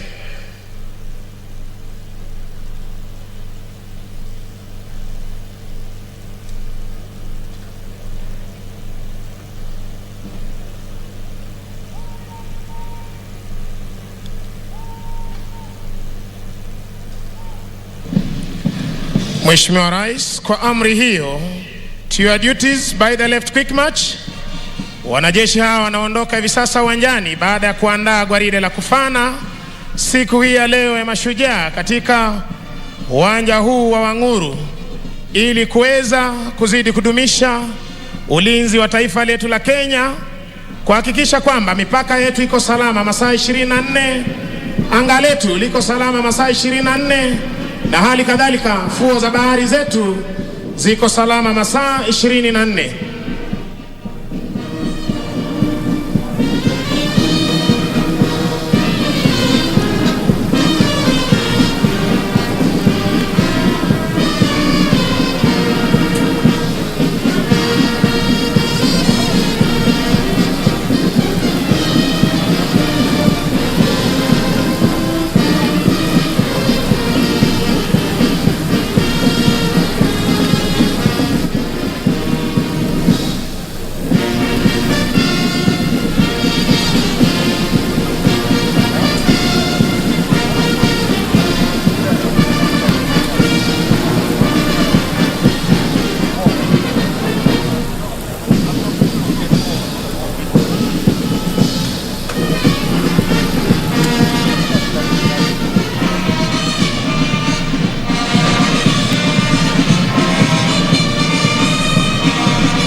Mheshimiwa Rais, mkuu wa gwaride hii ni Luteni Kanali Andrew Ng'ang'a, anayebeba bendera iliyo fahari ya kikosi cha 9 cha jeshi letu la nchi kavu. Luteni daraja la 2 Mawira Ndiga, kikundi cha kwanza cha jeshi letu la nchi kavu, wakiwa katika mavazi yao rasmi ya sherehe.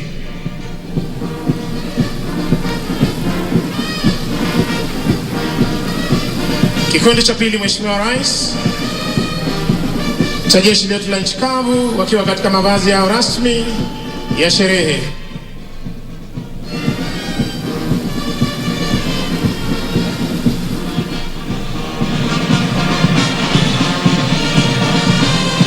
Kikundi cha 3 cha jeshi letu la wanaanga, wakiwa katika mavazi yao rasmi ya sherehe.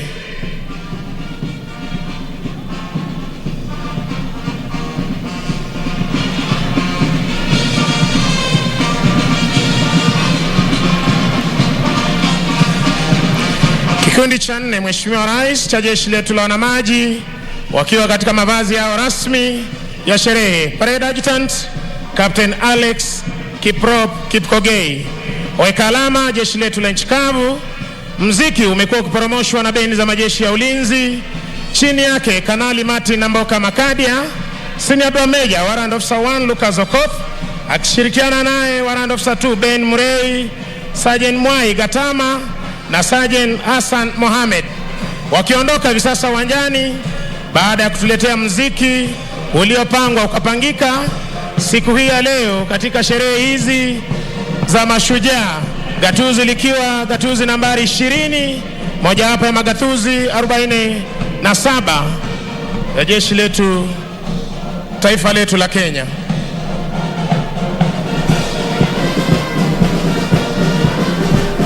Nitampisha mwenzangu Achanga aweze kutuletea tamasha za ndege zetu za kijeshi. Asante sana mwenzangu Ben Misango.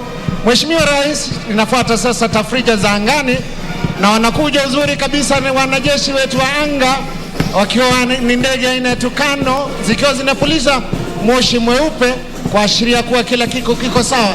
Tuwapigieni makofi wanapopita mbele ya jukwaa la rais. Hawa ni vijana wetu hapa nyumbani ambao wamepata mafunzo hapa na vile vile wameweza kuhakikisha kuwa kila kitu kiko sawa hapa kwetu nyumbani. Ni ndege aina ya Tukano ambazo kwa mara nyingi hutumika kwa minajili ya kuona kuwa mafunzo yako sawa kabisa. Ndio hawa wanaenda uzuri kabisa wakitomekomea upande wa pili. Ndege ambayo nitakuwa nikitarajia sasa hivi ni ndege aina ya Tiara ambayo inakuja uzuri kabisa kwa mbali, inakuja ikiwa imebeba bango kubwa kweli kweli. Wanakuja taratibu kabisa wakiwa hawana wasiwasi kabisa, kuashiria kuwa kila kitu angani kiko sawa. Bango kubwa kabisa ambako mbali inaweza kuona umeandika hongera Mashujaa. Tuwapigieni makofi wanapokaribia karibu na jukwaa la rais, wakiwa wamebeba bango ambao kwa kweli una ujumbe mwafaka kabisa, ujumbe ambao unaelekeana na siku ya leo ambao unasema hongera Mashujaa. Tuwapigieni makofi wanapopita pale kabisa uzuri kabisa na ndege aina ya Tiara. Wanaenda uzuri kabisa upande wa kushoto wa uwanja wakiwa hawana wasiwasi kabisa, wakiwa wameshikilia angani. Mheshimiwa Rais wakiwa wanatokomea, tunafika mwisho wa tamati wa sherehe za siku za leo za majeshi, na ninampisha mwenzangu ili aweze kuimaliza. Basi Mheshimiwa Rais, na huo ndio utakuwa mwisho wa tamasha zetu za kijeshi kwa pamoja. Ningependa kuwashukuru flag staff wetu, Major Ismail Olwal, Major Peter Etiang, Defense Forces Sergeant Major Warrant Officer 1 Koranga, Kenya Army Sergeant Major Warrant Officer 1 Karioki, Kenya Air Force Sergeant Major Warrant Officer 1 Talengo, na Kenya Navy Sergeant Major Warrant Officer 1 Haji Bwana, bila kuwasahau wenzangu hapa Senior Private Wekesa Warrant Officer 2 Achanga, pamoja nami jina langu ni Corporal Misango Mbae, nikiwarejesha moja kwa moja hadi kwake Bwana Peter Wanjohi. Asante sana wenzangu kutoka kwa majeshi ya ulinzi. Naomba sote tuwe watulivu kwa maombi.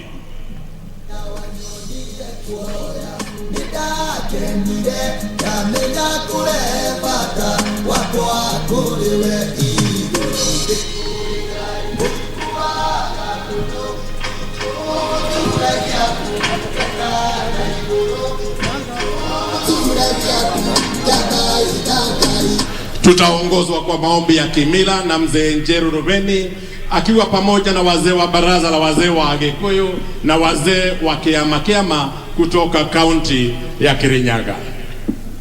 Dai dada yanga idai, Dai dada yanga idai, dai dada yanga idai, Dai dada yanga idai, dai dada yanga idai, Dai dada yanga idai. Ngai wa Kirinyaga, we utuongerere matuko tugakorwo muoyo muthenya uyu wa Mashujaa Day.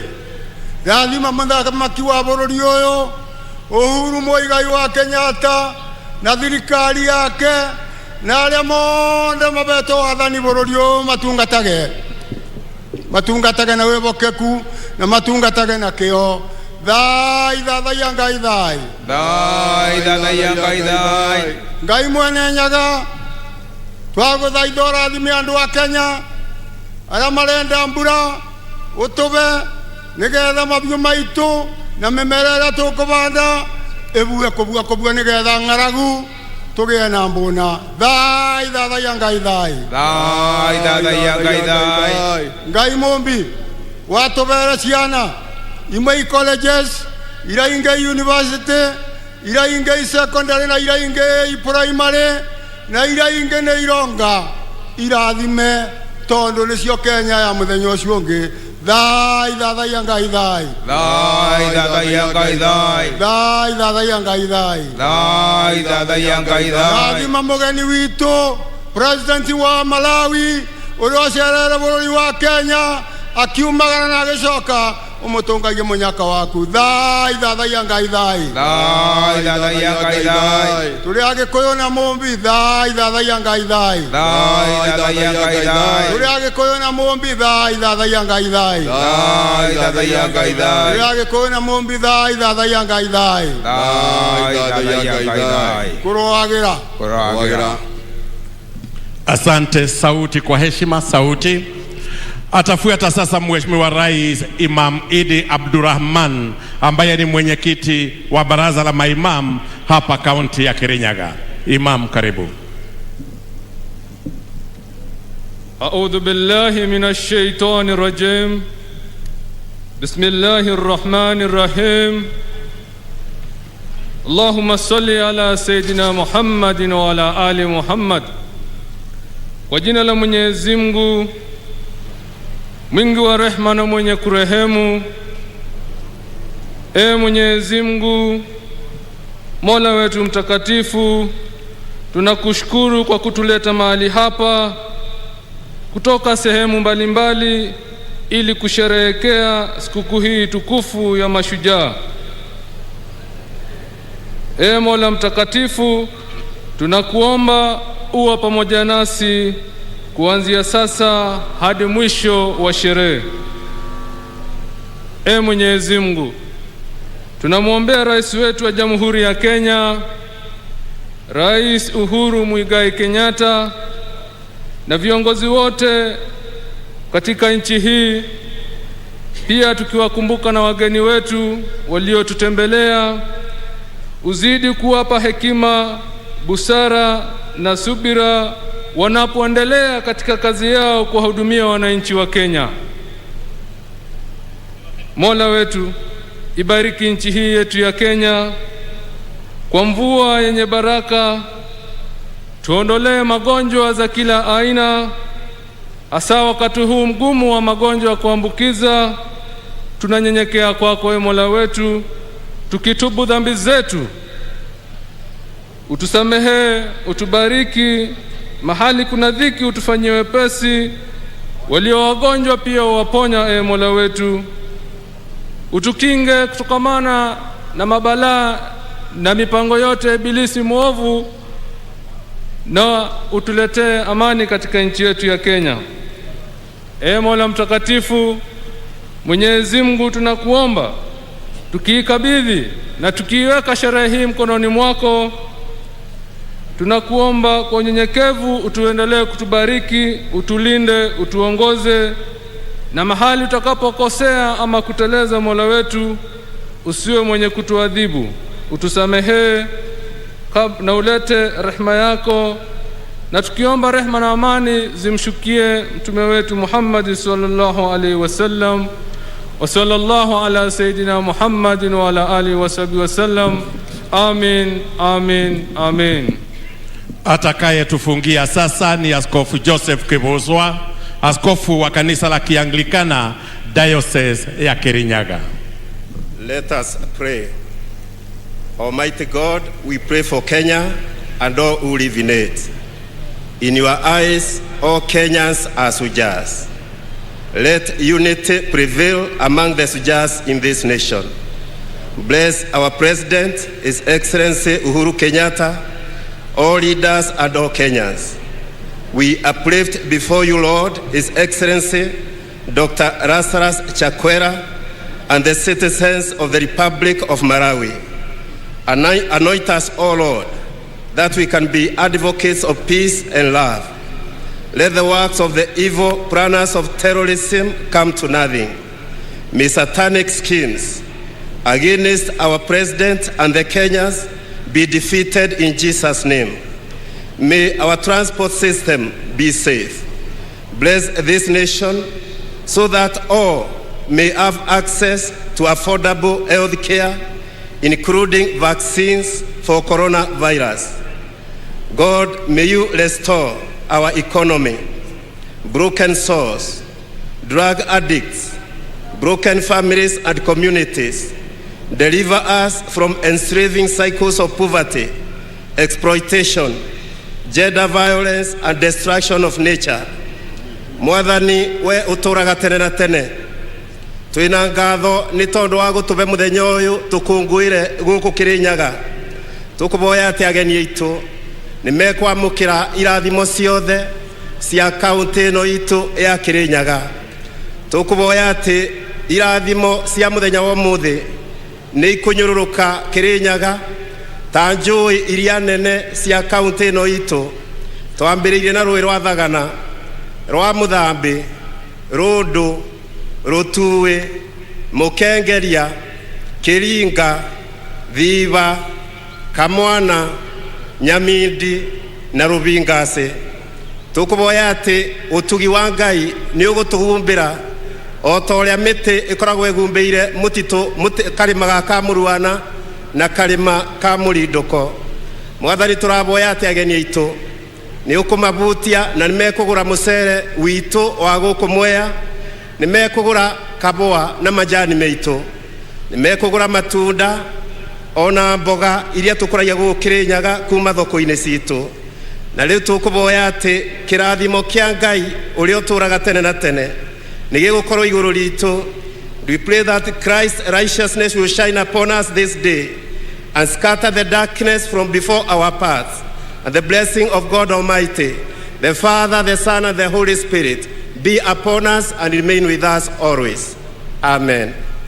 Asante Askofu.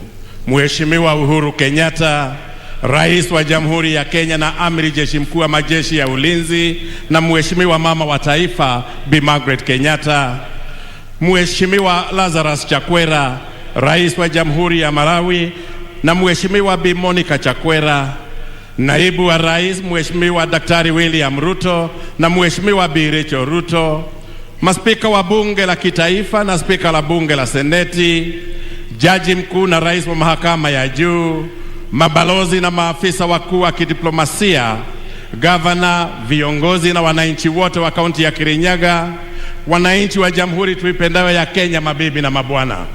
Mheshimiwa Rais, upande wako wa kulia tunao mashujaa wanaowakilisha mashujaa kutoka pembe zote hapa nchini. Naomba kwa heshima mashujaa tuweze kusimama na tuwashangilie tukiwakaribisha hapa uwanja wa Wanguru. Karibuni sana mashujaa wetu tunaowaenzi.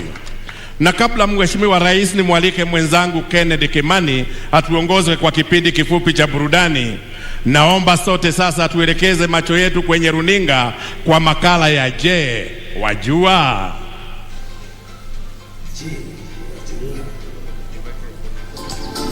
Wajua kuwa Rais Uhuru Kenyatta ametilia maanani suala la kuwapa wananchi vyeti vya kumiliki ardhi.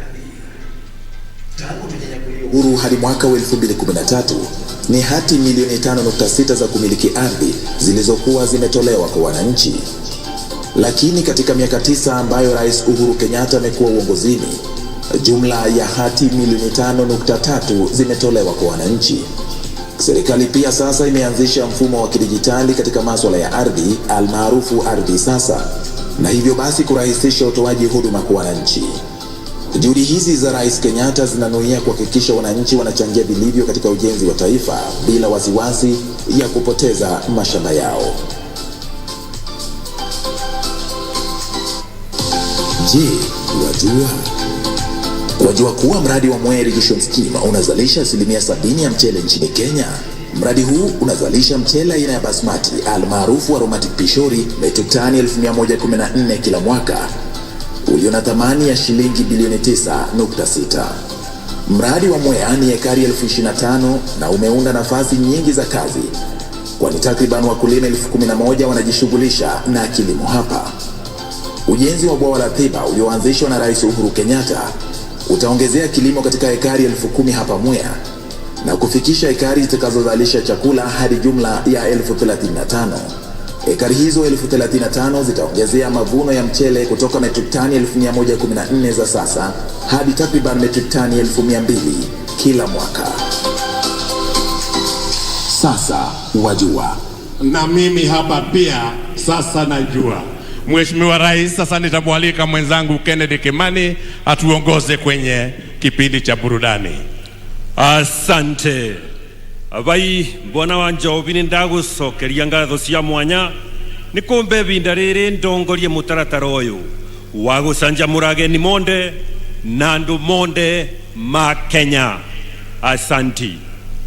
Kwa heshima naomba niwakaribishe kwa kipindi kifupi cha burudani ambacho kitahusisha wasanii kutoka kaunti ya Kirinyaga na pia kutoka kaunti zingine jirani ambazo zinatuzingira. Tuko nao wacheza ngoma tamaduni ya Mwomboko, wasanii wa Mugithi, wasanii wa Kigosho, wasanii wa benga na wasanii wa nyimbo za Injili. Lakini kabla ya hayo, hii ni sauti ya mwananchi. Sauti ya mwananchi. Wewe shujaa simama. Uhuru akikuja hapa, sisi tabeba na mkono hivi. Sitaki anyange chini kwa sababu hiyo mtu anapatia sisi maadili mingi. Ilikuwa sisi na njaa, lakini wakati Uhuru alikuja, alipatia sisi shamba. Sisi alitupa hii njaa. Mimi nasema Rais President Muigai Uhuru Kenyatta ametufanyia mambo hii Kisumu ikakuwa Kisumu City. Tunataka kushukuru president wetu sana ambaye ameshikilia hii mradi sana na akaingililia mpaka Wakamba wapate maji. Namshukuru sana. Nakushukuru sana rais wetu Uhuru Kenyatta, ulipofika hapa Kibuyuni 2019 ukatusaidia kilimo chetu cha mwani. Tunashukuru sana Kenyatta. Ameleta maendeleo sana. Ameleta kazi ya stima. Nimeshukuru sana kabisa. Nimesema asante Uhuru. Amuni yeye bwana ameleta maendeleo. Sisi watu wa Kirinyaga tunasema ni asante sana kwa kuwa umetuundia barabara, umetupea maji, security iko sawa, matibabu na pia umejenga mahospitali. Your Excellency, umefunuliwa mambo hayo na Mungu na tunashukuru sana kwamba utatuongezea. Wacha hii uweze iendelee. Ujumbe wangu kwa Rais Kenyatta ni kwamba pongezi sana kwa kazi nzuri uliyoifanya. Infrastructure ni the most and the best thing to do in the country. Na hivi ulivyotufanyia sasa hatuna la kusema isipokuwa asante sana. Mtu hana macho ndio haoni, lakini rais ametuletea maendeleo. Hapa hatungekuwa tunafikiria siku moja tutaona sukari. Wewe rais wetu, ninakushukuru kwa ajili ya kukumbuka ukulima wa maziwa. Kwa hivyo ashole wa rais lang migiramaya nenkai. Na sasa tupate burudani. PPMC Productions.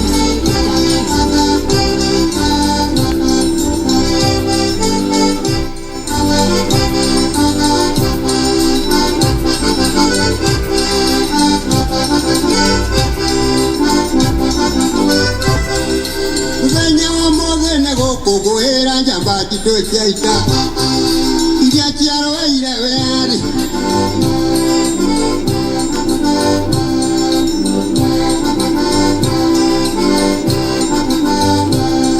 netokongoera njamba cia weathi ciaroeire mbara nĩguo tĩri witũ ndũkore makenyarire kamageitwo thakame nĩguo tũkorwo haha mũthĩ.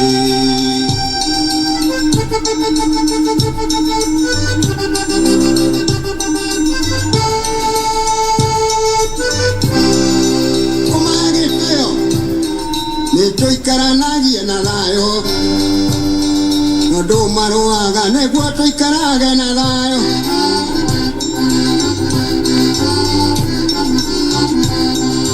Bũrũri wa Kenya nĩ witũ tũinyuothe, mũndũ mũtongu na mũthĩni.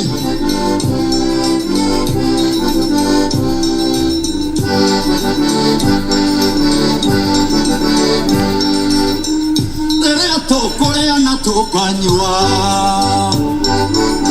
tũkĩrĩithagia mahiũ maitũ, nacio nding'ori maburoti nyũmba ya mũmbi njamba citũ itikariganĩre.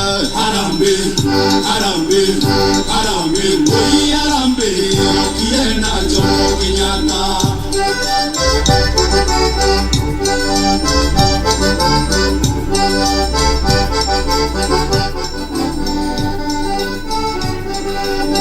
Waigua kĩahera nĩ Mashujaa, nĩtũkenere mũthenya ũyũ, twĩna wĩyathi ona thayũ mũthenya mũnene, na tũinũka tũinũke thayũ. Waigua kĩahera nĩ Mashujaa, nĩtũkenere mũthenya ũyũ, twĩna wĩyathi ona thayũ mũthenya mũnene, na tũinũka tũinũke thayũ.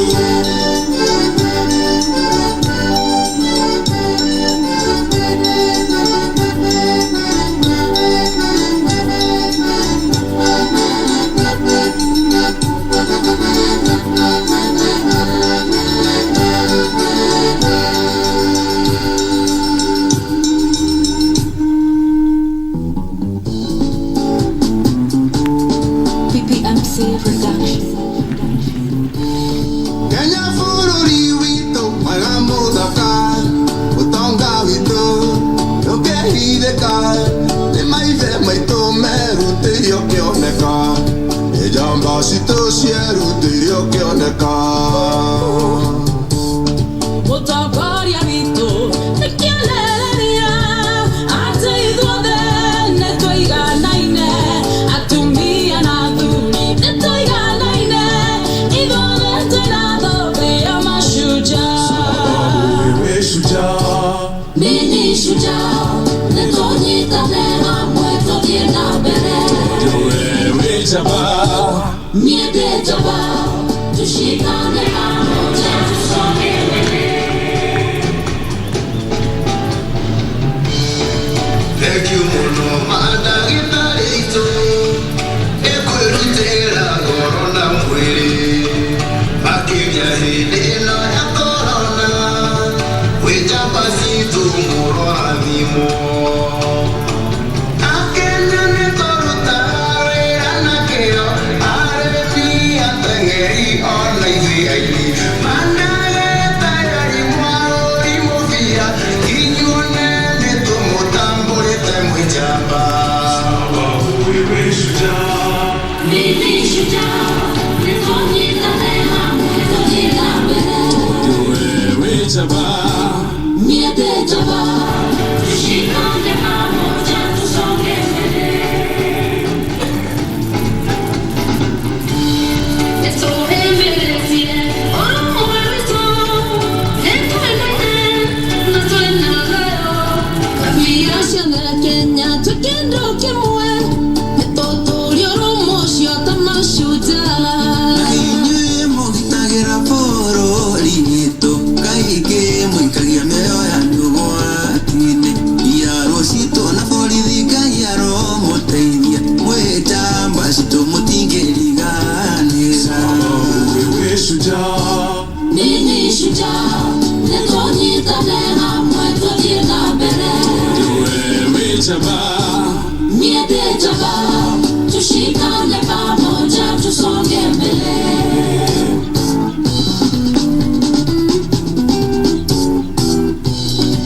farafara ciothe cinyue thitima nĩnginyuguothe macukuru twagĩirwo guothe na no wĩra wa njamba citũ ũcio nĩ wĩra wa njamba citũ.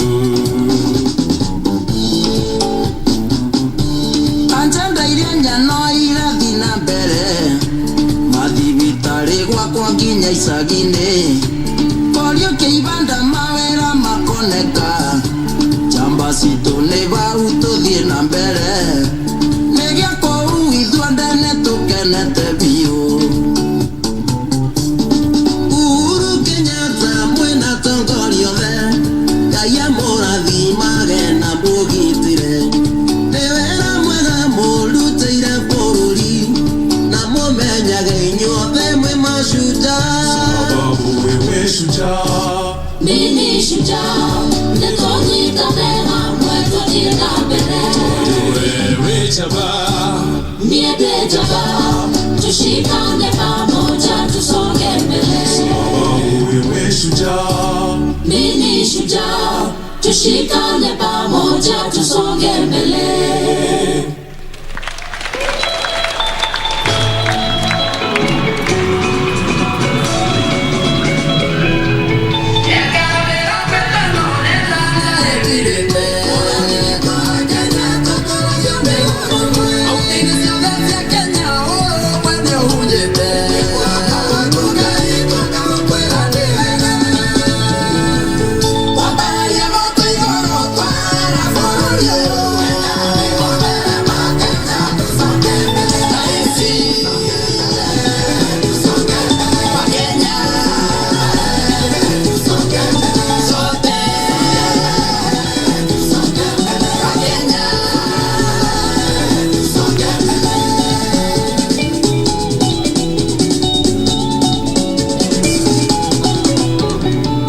Aire me toma todo el día, no, igual no.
Mashujaa, Uhuru we shujaa namba moja, ila sera kuna mateka ila najivunia nchi yangu. Uhuru amana koloni wakwa, umoja wetu ni nguvu yetu, tusonge mbele kwa pamoja.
Sawa, siana ido mewega, yudie kanto mongedo, ega tarote que ni toria comeria, tioria gutwa, kenyero rumanyabo.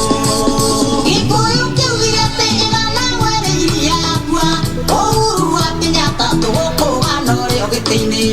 Forori wonga gotira, tote tete taudo, pesa sia forori de sikoro kete masinani. Najivunia nchi yangu. Uhuru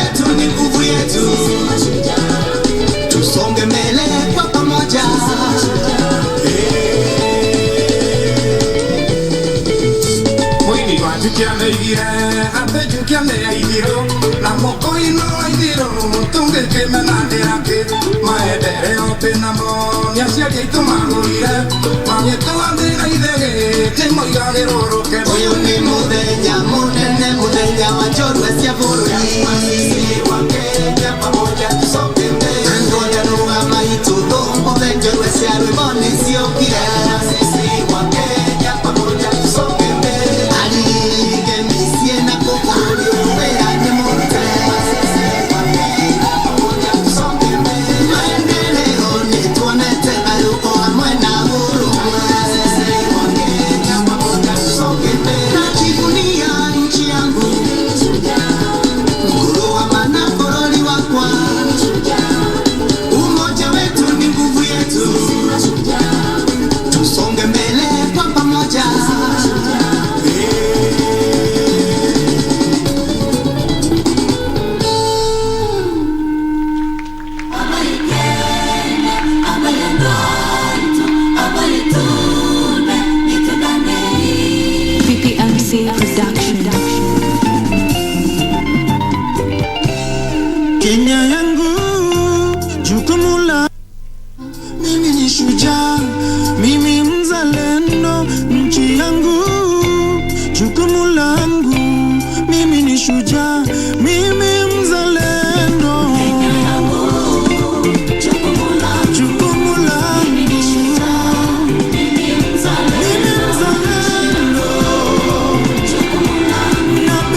Abai Kenya, abai ando aitu, reke itu geni tukenei. Tuwapongeze tena wasanii wetu kwa makofi.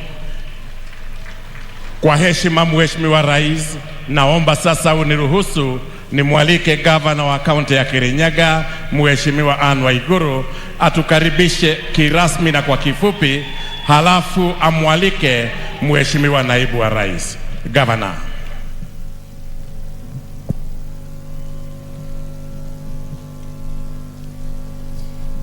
Your Excellency, the President of the Republic of Kenya, Commander-in-Chief of the Defense Forces, Uhuru Kenyatta, and Her Excellency, the First Lady, Her Excellency Margaret Kenyatta.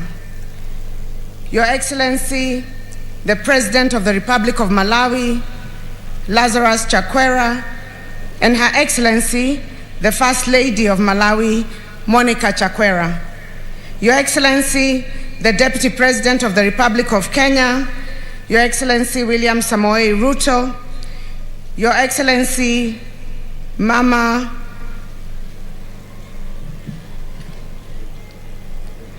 Rachel Ruto, the Right Honorable former Prime Minister Raila Odinga, fellow governors present here today, honorable cabinet secretaries present, Your Excellency, ambassadors and high commissioners, honorable senators, members of parliament and county assemblies, wananchi wenzangu, mabibi na mabwana, hamjambo.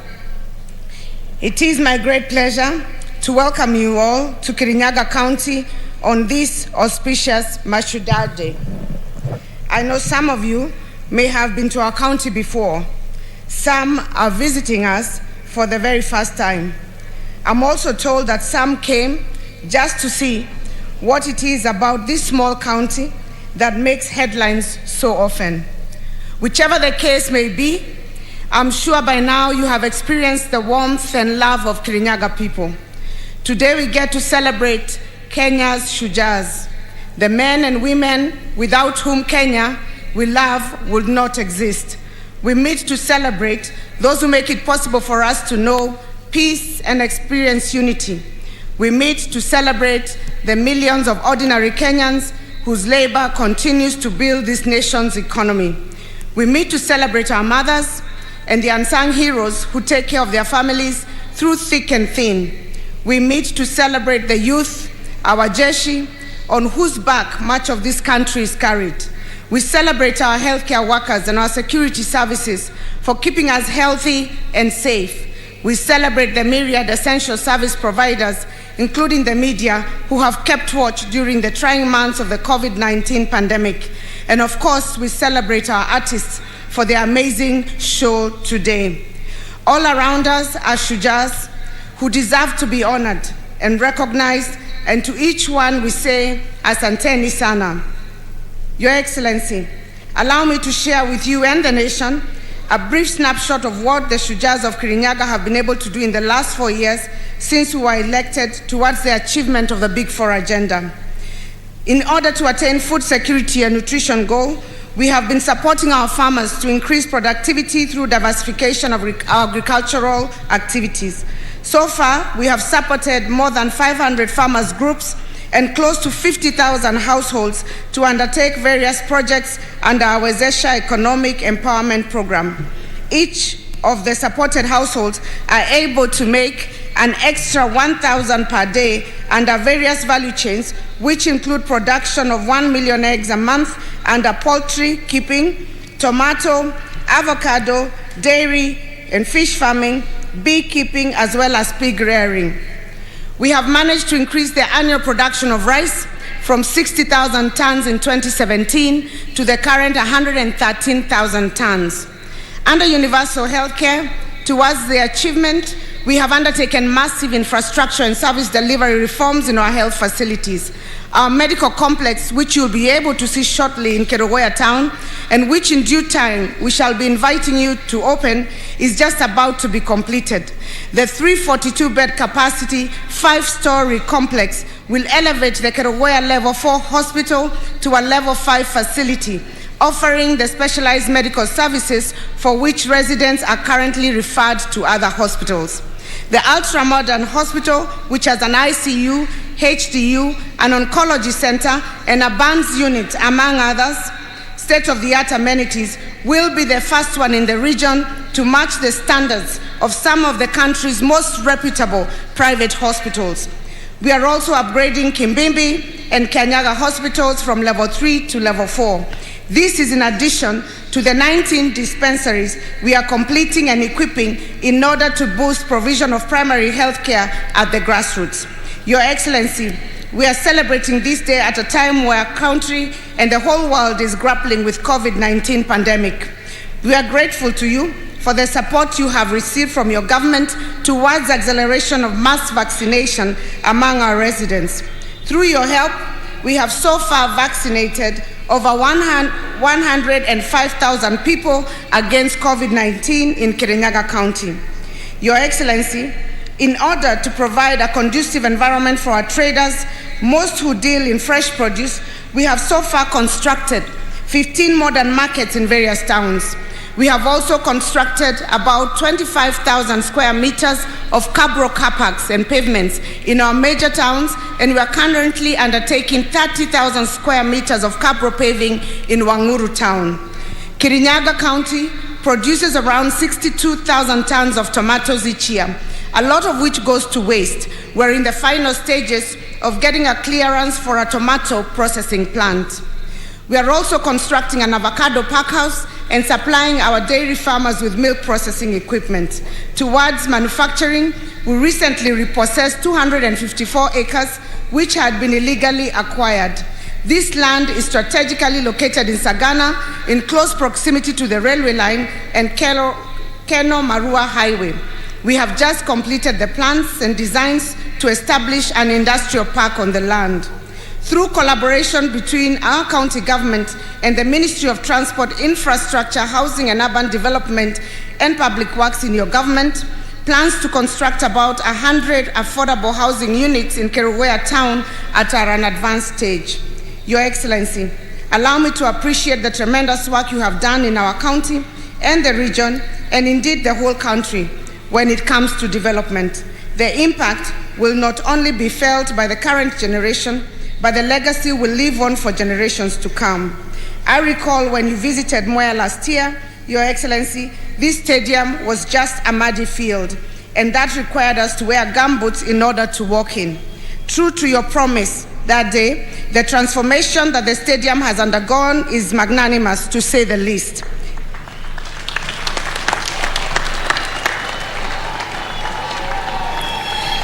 Among other impacts, it will greatly enhance sports talent, development, as well as the country's economic growth. In conclusion, Your Excellency, we most humbly welcome you to tour our county, should your busy schedule allow. We invite you to witness a people in whom you have invested renewed hope, whose spirits and recognition of your love for them is palpable. Kirinyaga is your home. We treasure your leadership. We assure you of our unreserved support to your government. On behalf of Kirinyaga residents, I also invite all our guests to sample some of our rich heritage and the hospitality of the Kirinyaga people. As you visit, we invite you to see our famed Moya rice fields, which are not only breathtaking, but produce the best aromatic Bishori rice in the globe. Besides the Bishori rice, we also produce some of the best world-rated tea and coffee, and as a way of promoting our farmers, I invite you to buy a kilo or two of these products before leaving the county.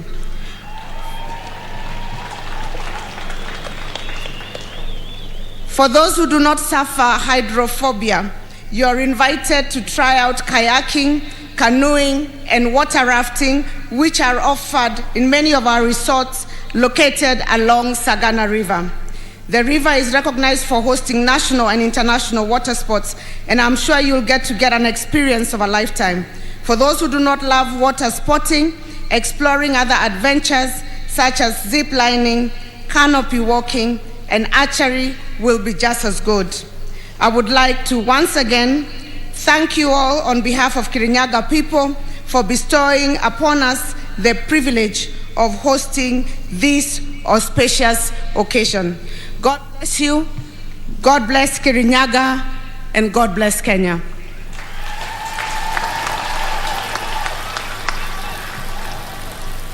Before I sit down, Your Excellency, allow me to recognize just the presence of my colleagues who are here by just mentioning their names. I'd like to recognize the Chair of the Council of Governors, His Excellency Martin Wambora from Embu, Deputy Vice Chair of the Council of Governors, Your Excellency James Ongwae from Kisii, Excellency Francis Kememia from Nyandarua, Excellency Governor Nderitu Mureithi from Laikipia, Excellency Mwangi Wairia from Murang'a, Excellency James Nyoro from Kiambu, Excellency Professor Anyang' Nyong'o from Kisumu, Excellency Colonel Rasanga from Siaya, Excellency Mutahi Kahiga from Nyeri, and Excellency Ali Hassan Joho 001 from Mombasa. And also Her Excellency Anne Kananu from Nairobi. Deputy Governors present is Deputy Governor Peter Ndamberi from Kirinyaga and Deputy Governor Caroline Karugu from Nyeri. Before I welcome His Excellency the Deputy President to speak, Your Excellency, allow me to invite the Right Honorable former Prime Minister Raila Amolo Odinga to greet the Kirinyaga people.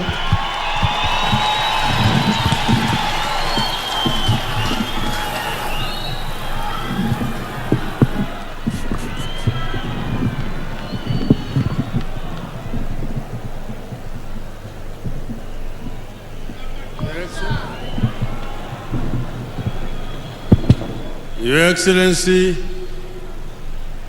Uhuru Kenyatta, President of the Republic of Kenya, Your Excellency Mama Margaret Kenyatta, Your Excellency President Lazarus Chakwera, President of the Republic of Malawi, Your Excellency the Deputy President, all distinguished guests, ladies and gentlemen, Muriega Andua Kirinyaga Avai. Your Excellency, we have here some other leaders from the opposition. We have here Honorable Musalia Mudavadi, the party leader of ANC, Honorable Gideon Moi, Senator, the leader of KANU, Honorable Moses Wetangula, for Kenya. I would like to have my brother Musalia Mudavadi to just say jambo. Karibu.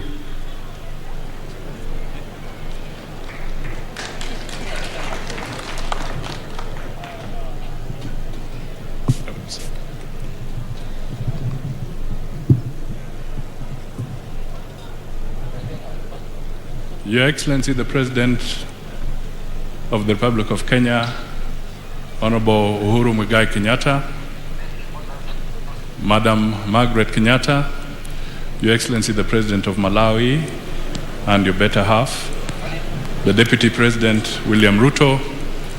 Your Excellency, allow me to dispense with other protocols because there are quite a host of senior people in this gathering.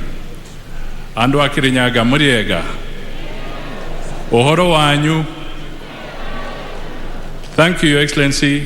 For me, I just want to say that this is an auspicious occasion when we recognize and honor those who have contributed in various capacities to the being and well-being of our country. And they deserve the respect and accolades that this day brings for them and for the Kenyan people. I also want to take this opportunity to acknowledge that there is tremendous development in our country, and it would be important that this foundation is built on for the future as we move forward. I also want to call on peace and tolerance during this particular period so that we can work together as a nation and as a people, respecting the boundaries that the Constitution provides so that we respect everybody in our country. That is how cohesion will be built, and that is how Kenya will be built. Lastly, let me also convey an apology from Honorable Kalonzo Musyoka, who is out of the country and he would have liked to be here with us. But I know in spirit he's perhaps even watching what is going on here. I will end there and say, let us build Kenya, tuweke Kenya mbele, Kenya iwe kwanza. Asanteni sana na Mungu awabariki.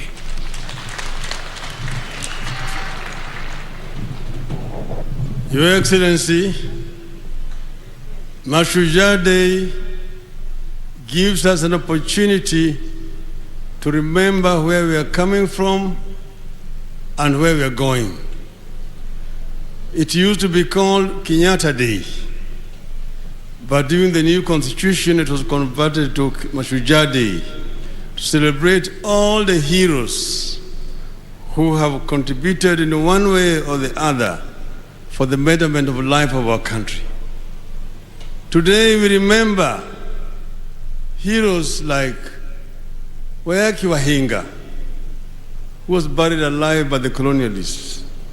We remember people like Hari Dhuku, who was banished by the colonialists and detained in Kismayu.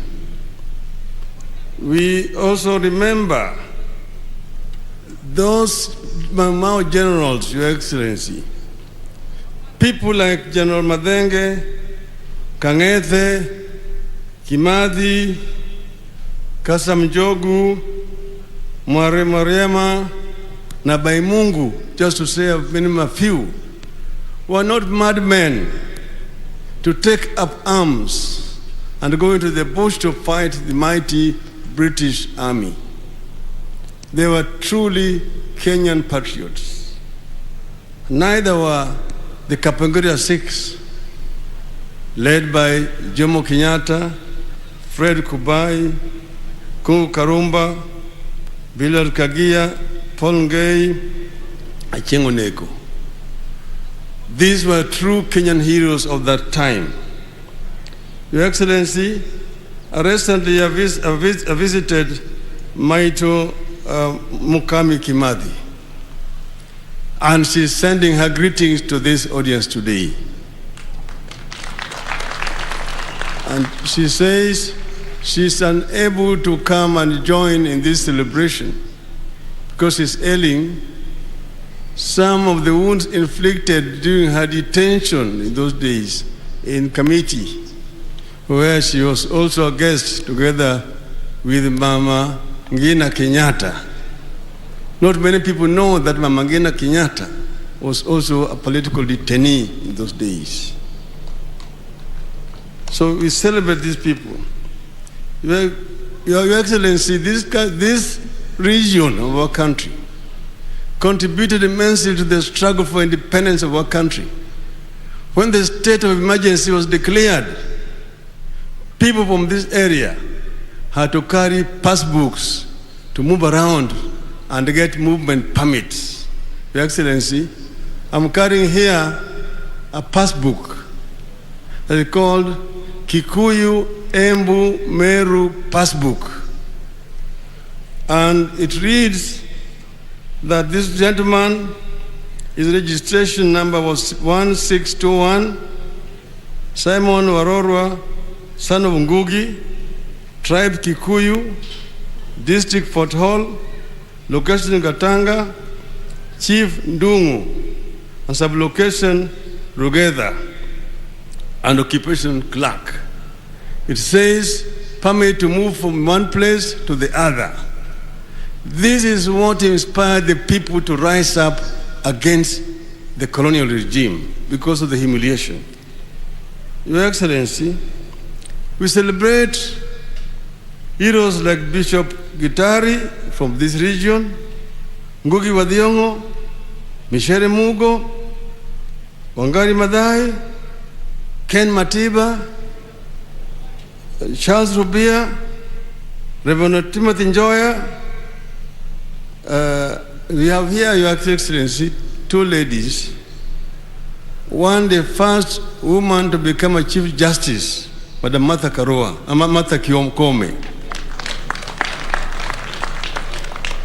She is a hero and how right she was in trenches with us during the second liberation. You have also here Madam Martha Karua, another hero. And then we have one of the first governors, women governors, Madam Anne Waiguru, governor of this great country of Kirinyaga. But Your Excellency, we have also other heroes in the field of music like Joseph Kamaru, the late, John de Matthew, Gatorora de Samido, who are also great heroes from this region. Finally, Your Excellency, my hero, the former president, your predecessor, Mwai Kibaki. Mwai Kibaki must be celebrated as a hero in this country. When I said Kibaki Tosha, they said no Luo, they said Raila is finished politically. No Luo can vote for a Kikuyu because of what happened to Tom Mboya and Jaramogi. I went and told the Luos that there has never been a war between Kikuyus and Luos. That Kikuyus and Luos have been partners in the struggle for independence of this country. That Jaramogi, who said that Kenyatta must be the leader of this country, and Kibaki was a son of Jaramogi, who took him from Makerere and brought him to Kenya and made him the chief of executive officer of KANU. Your Excellency, the Luos voted to make Kibaki 98.5%, showing that this tribalism thing is very skin thin. But then, Your Excellency, Honorable Kibaki got an accident and could not campaign. You campaigned for Mwai Kibaki. We saw him on a wheelchair in Nairobi. We came with him from Githurai, through Thika, through Kenol, through Muranga, Kirinyaga, Kerugoya, Karatina, mpaka Udhaya. Everywhere, these people, the people were saying, Raila, Mutongoria, Jamba. So Raila Odinga is a friend of the mountain and has been able to climb the mountain. I thank you.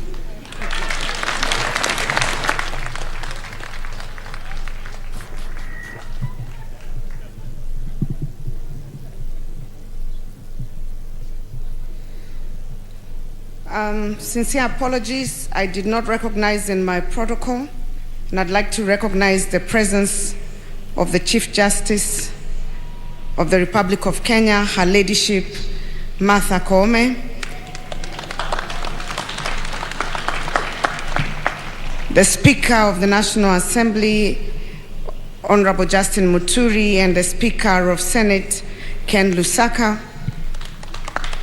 Allow me to also recognize County Assembly members from Kirinyaga County who are present, and the County Executive of Kirinyaga.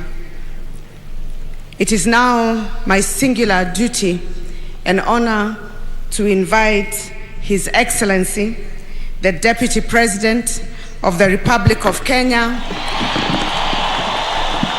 Your Excellency, Honorable William Samoei Ruto, to speak and invite the President.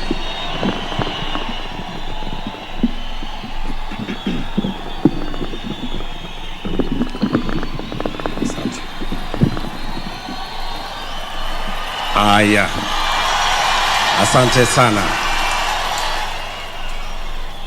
Mheshimiwa Rais wa Jamhuri yetu ya Kenya, Your Excellency Uhuru Muigai Kenyatta, mama wetu wa taifa, Your Excellency Margaret Kenyatta, mgeni wetu na mgeni wa rais wa nchi yetu ya Malawi, Lazarus Chakwera, and your dear wife Monica Chakwera, Your Excellencies, High Commissioners and Ambassadors,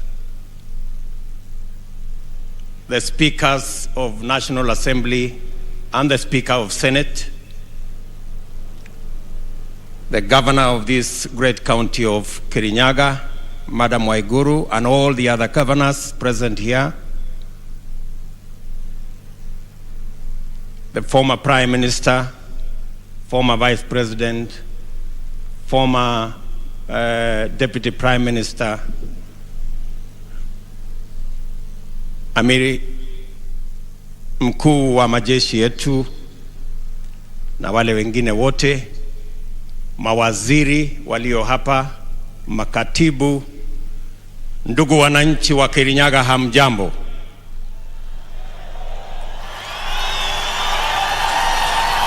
Kirinyaga moriega,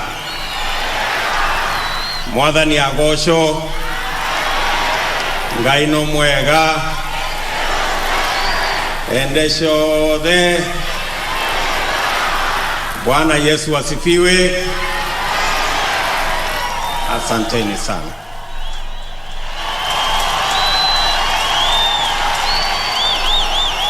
Your Excellency,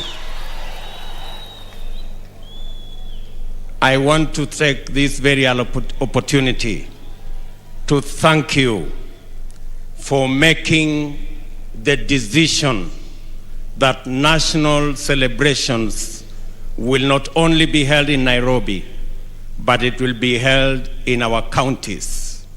And thank the people of Kirinyaga for this beautiful ceremony. They have hosted you in this Kirinyaga Stadium. We came here, Your Excellency, you remember, 4 years ago, and this place was very muddy.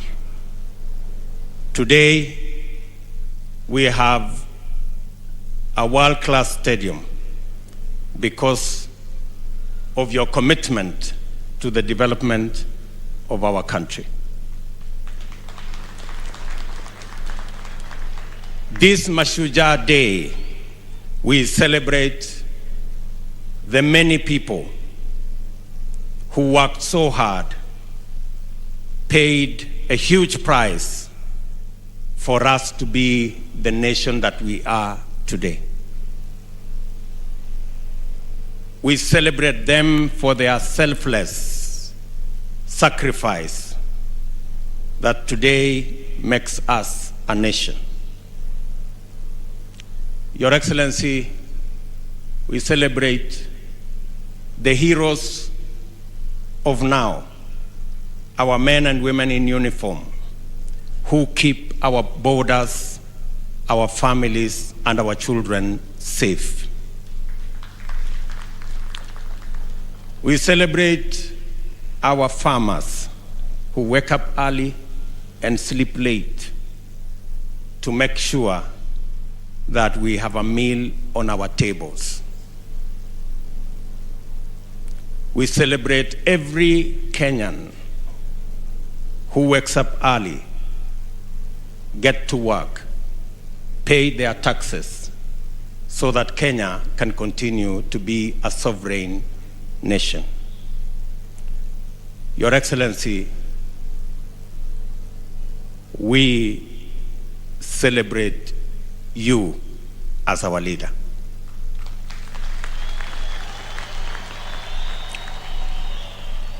The last 9 years has seen unprecedented transformation in our country.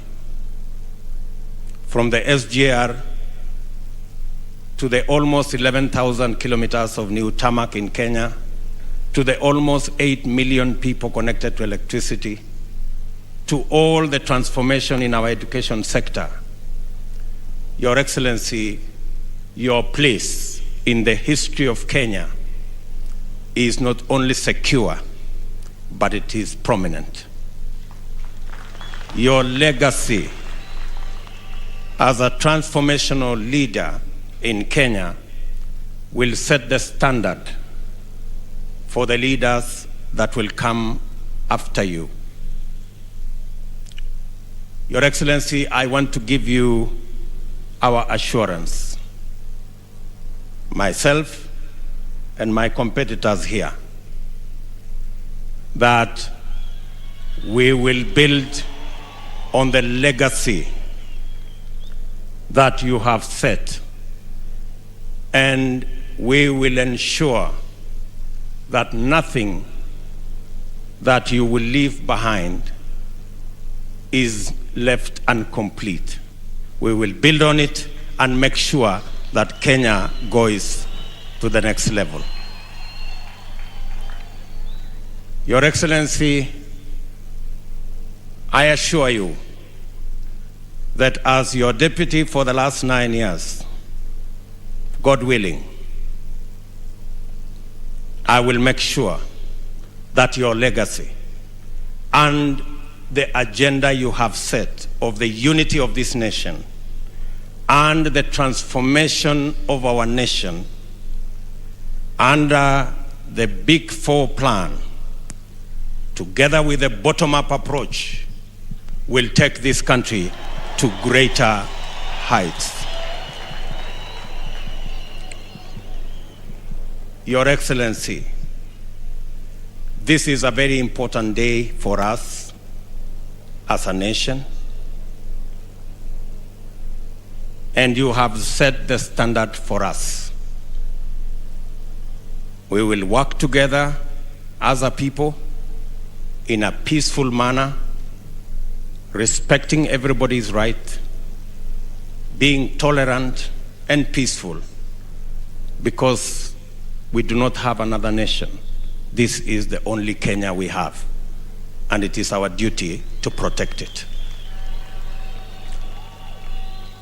With those many remarks, Your Excellency, sir, it's now my very humble duty to request you, Mr. President, to make your remarks and lead the nation on this Mashujaa Day. Sote tusimame, tumkaribishe Rais wa Jamhuri ya Kenya aweze kutuongoza kwa ghafla hii. Mheshimiwa Rais. Asante sana. Na tuketi. Kirinyaga hamjambo. Hamjambo tena.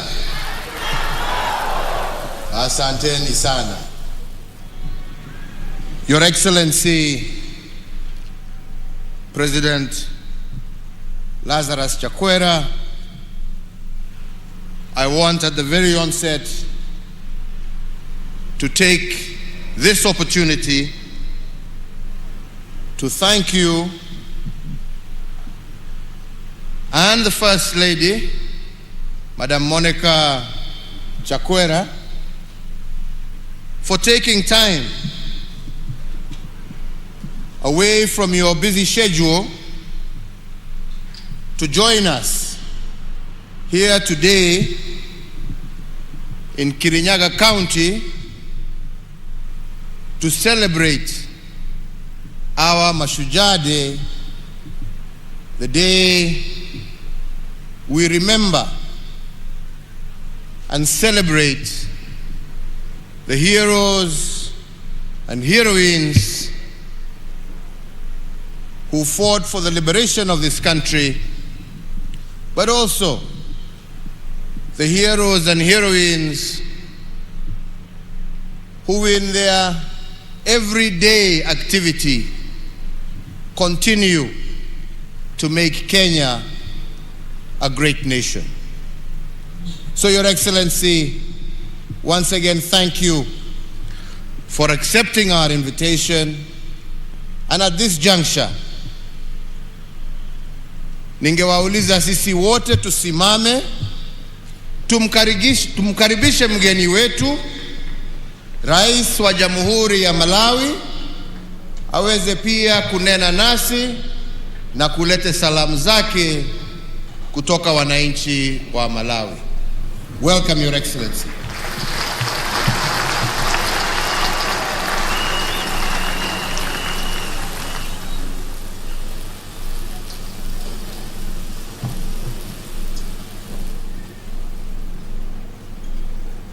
Your Excellency Uhuru Kenyatta, President of the Republic of Kenya, and Your Excellency Madam Margaret Kenyatta, First Lady of the Republic of Kenya, Your Excellency Madam Monica Chakwera, First Lady of the Republic of Malawi, Your Excellency William Ruto, Deputy President of the Republic of Kenya, and Madam Rachel Ruto, Your Honor Raila Odinga, former Prime Minister of the Republic of Kenya, Her Excellency Annie Waiguru, Governor of the Kirinyaga County, and all governors here present, all protocols observed.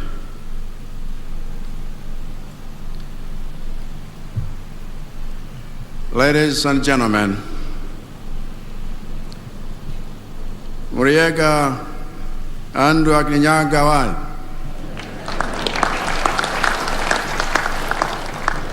Habari zenu mwenzangu, saseni ni aje?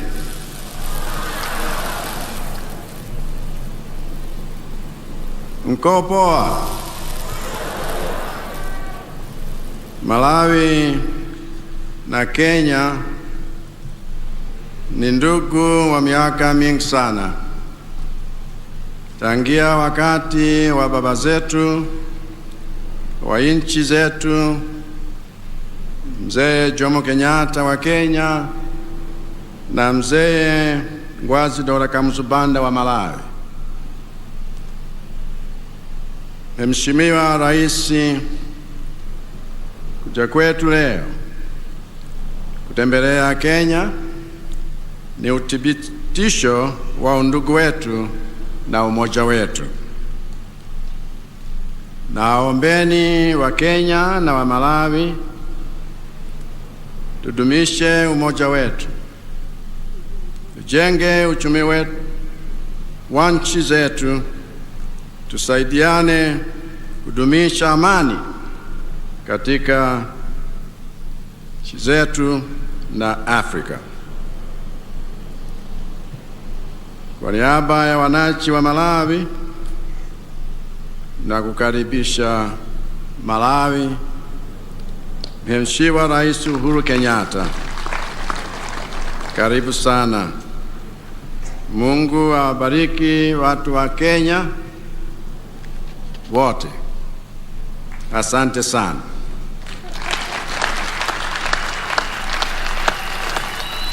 Your Excellency, this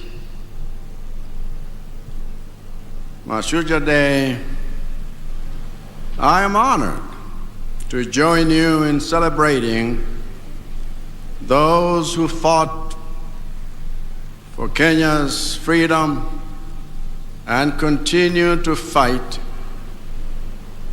for Kenya's transformation at various levels. Today, Kenya's joy is Malawi's joy. For us, the struggle for independence in Kenya and Malawi is one of the things that binds us together. The struggle for independence in Kenya and Malawi was led by patriots who sacrificed their freedoms to safeguard ours. The struggle for independence in Kenya and Malawi was a fight against the same foreign oppressor. The struggle for independence in Kenya and Malawi was a battle fought in the same decade. It is therefore no accident that after the founding father of Malawi became its prime minister in February of 1963, the founding father of Kenya became its prime minister less than 6 months later. It is no accident that after Kenya gained her independence in December 1963, Malawi gained her independence less than 7 months later. It is no accident that within less than 5 years of Kenya and Malawi gaining their independence, the founding father of Kenya hosted the founding father of Malawi here in Kenya in a joyous October like this one today. Even today, it is no accident that when my government was deciding which road in Malawi's capital to upgrade to a multi-lane highway before any other, the obvious choice was the Kenyatta Drive that connects Malawi's House of Parliament to Malawi's largest hospital.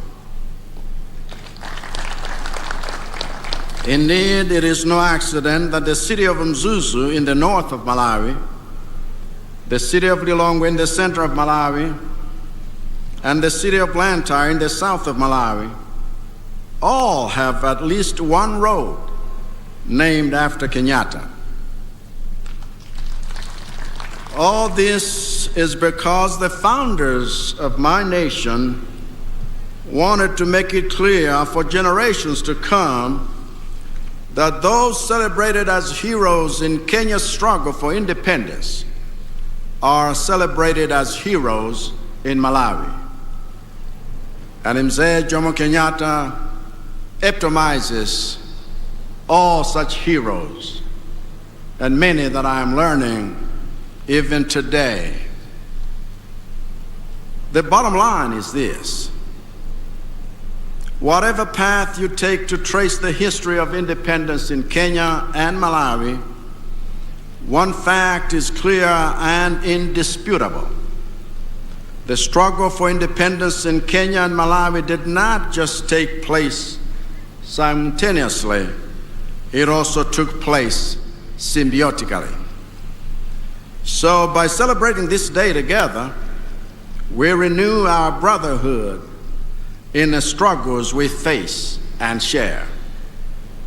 By celebrating this day together, we rekindle the flames of love and friendship between our peoples. By celebrating this day together, we reignite the solidarity our nation's founders established between us. And by celebrating this day together, we rejoice in the freedoms that light our path into the future. And as I stand here with you all, I see that future. The future I see for our two nations is one of shared exchanges from shared hospitality. The future I see for our two nations is one of shared prosperity from our shared opportunities. The future I see for our two nations is one of shared victories from shared struggles. The future I see for our two nations is one of shared celebrations of shared heroes past, heroes present, and heroes future. It is we, Kenyans and Malawians, who must fight for that future. It is we, Kenyans and Malawians, who must pursue that future. So let us create that future, a future of peace, a future of transformation, a future of genuine love amongst ourselves, because Africans, this is the future we desire. Let us build that future. Let us birth it, if we please.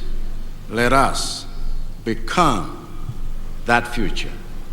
And God bless Kenya and God bless Malawi. Asanteni sana, mabibi na mabwana. Nashukuru sana. Your Excellency.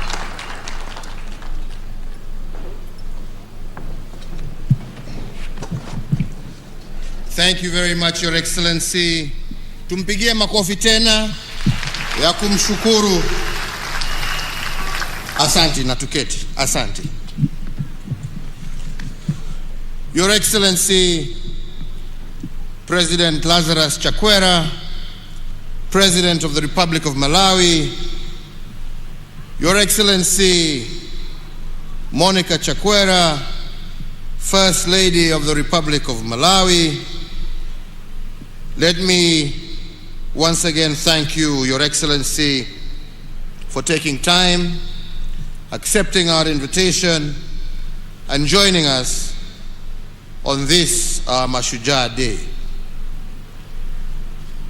And through you, Your Excellency, the Governor of Kirinyaga, let me also thank, through you, the people of Kirinyaga for your hospitality and indeed the warm welcome that we have received to this beautiful county at the footsteps of Mount Kenya. This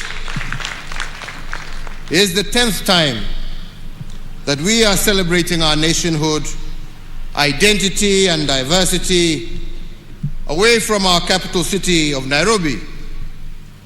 We have previously marked national days in other countries.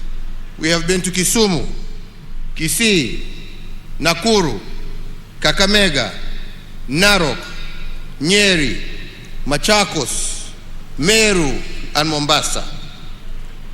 And today we gather here in the county of Kirinyaga to celebrate the makers of our nation. We celebrate all the men and women who laid the foundation stone of our nation. And we also commend all those Kenyans who made and continue to make extraordinary contributions to bring our nation closer to her destiny of being a better, more just, more equitable, and more prosperous nation for all. At independence, the makers of our nation sought to secure a nation devoid of exclusion, disunity, and oppression. Through their hard work, dedication, and sacrifice, today we are a thriving democracy. That generation of nation builders chose hope over pessimism, unity over division, faith over fear, and purposeful sacrifice over narrow interests of the day.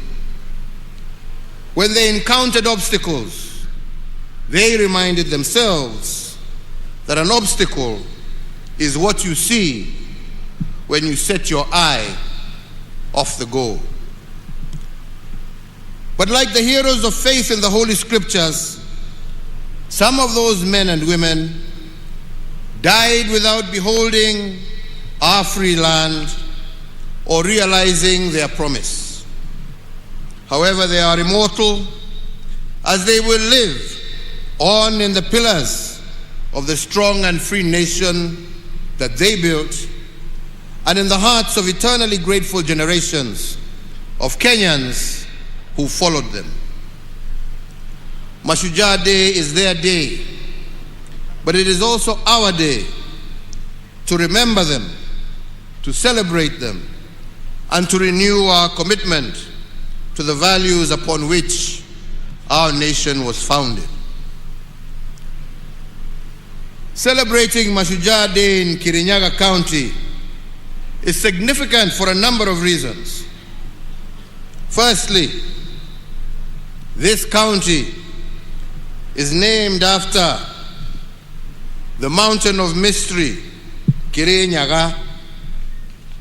According to traditional folklore, the mountain of mystery was created as God's resting place and a sign of his wonder.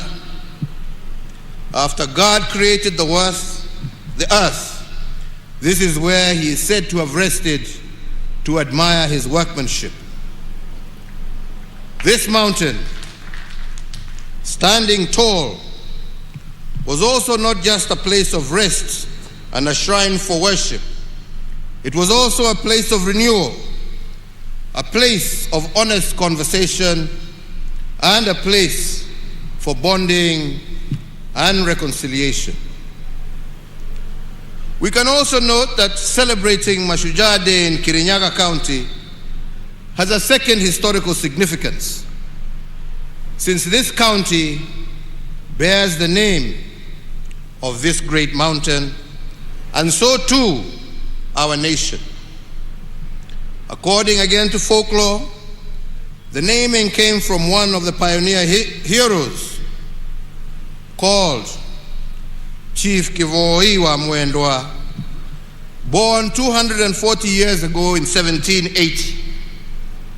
One of the early colonizers who befriended Chief Kivoi was Dr. Ludwig Kraft, a German missionary from the Anglican Church Missionary Society.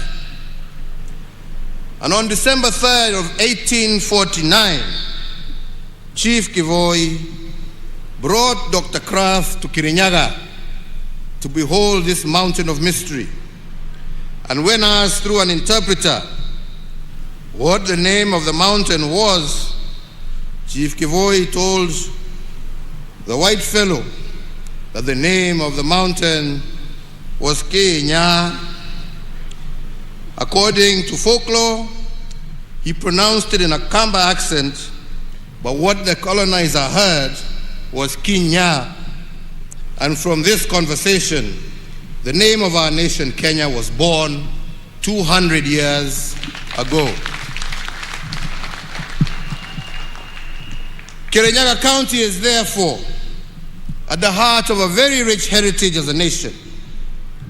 The development of the then Kirinyaga district, created out of the western part of Embu district in 1963, has closely mirrored that of the wider country, culminating with the advent of devolution.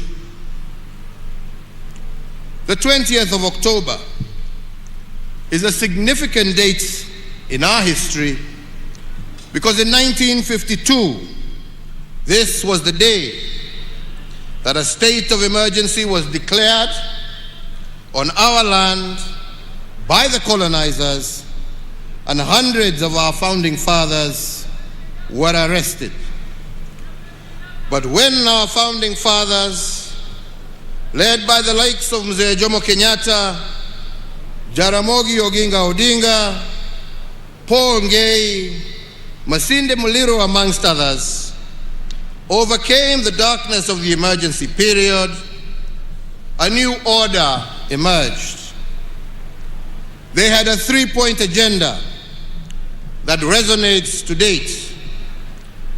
They declared war on ignorance, poverty, and disease. And today that war is still on. It is a war we have inherited, and a war that shall also bestow on future generations. The commitment, as declared by our forefathers, is a sacred obligation today, and it is so from one generation to the next. Mzee Jomo Kenyatta, representing the founding fathers, had this to say on the task at hand. And he said, and I quote, that our children will learn about the heroes of the past, but our task is to make ourselves the architects of the future. This is a challenge he posed not only to his generation, but to all Kenyan generations to come. Each generation must not focus only on past heroism, but it must also continuously strive to be the architects of their own brighter future. For us to become architects of the future, we must begin by protecting what was left behind to us by the heroes who liberated this country, and in particular, we were charged with a great responsibility of taking care of our territorial integrity. Since the dawn of our republic, on many occasions, we have experienced territorial aggressions to the sanctity of our borders. Some have been driven from within and others from without. But the message of our founding fathers to these aggressors was simple: not an inch less, not an inch more. And this is the message that must reverberate across the collective quarters that are bent on annexing any part of the territory known as the Republic of Kenya. The resolve of our founding fathers rings as true today as it did then. Not an inch less, not an inch more. And we as Kenyans say this because we are a nation content with our country's bounty and also content with the splendor within our borders. So, fellow Kenyans, the transformation of our security sector has without doubt been one of the most significant endeavors of my administration. We continue to add new arrows in the quiver of our national security by retooling the resources and capacity of our security agencies. This visible transformation of our security organs has been done in honor of their national duty of defending our sovereignty, maintaining our territorial integrity, securing our borders, and preserving our cherished freedoms and our way of life. As an affirmation of this, today, Kenya's police to population ratio is at its highest level in our history and is higher than the UN prescribed standard. Similarly, in the last 8 years, we have undertaken the most consequential and expansive modernization of our military in our nation's history. We continue to tool and to retool our security resources to the highest standards in order to keep our people safe and secure and to preserve our territorial integrity in a just, fair, democratic, and safe country for all.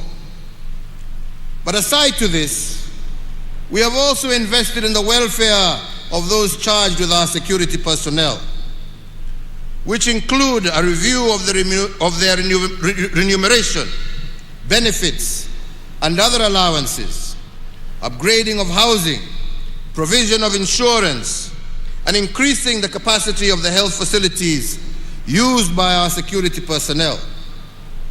In addition to what we have already done, we are also building an additional 4 hospitals to cater for them and their dependents in recognition of the heavy toll placed on them and their families. Fellow Kenyans, ladies and gentlemen, now I must return to the subject of being architects of the future. When our founding fathers charged us with this task, what they told us is that the future is not a destination out there waiting for us. It is a destination that we create, block by block. It is like an open book that you write, page by page, moment by moment.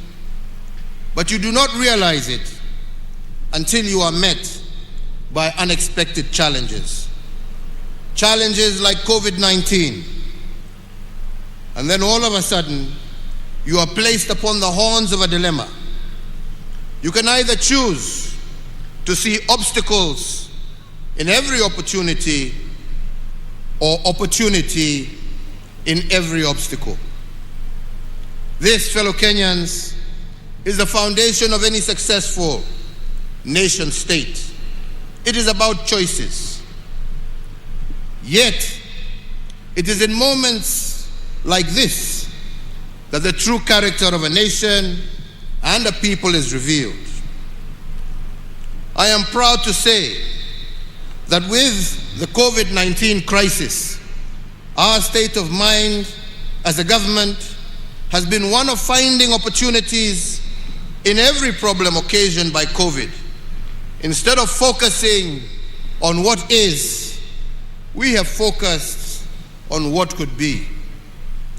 And this optimism by government, coupled with a basket of stimulus instruments, is what has thrust our economy into rapid recovery, while the global economy, we all know, contracted by an average of 3.6% last year. We managed to grow our economy by 0.3% over the same period, and this year it is projected to grow by 6% despite the ravages of COVID.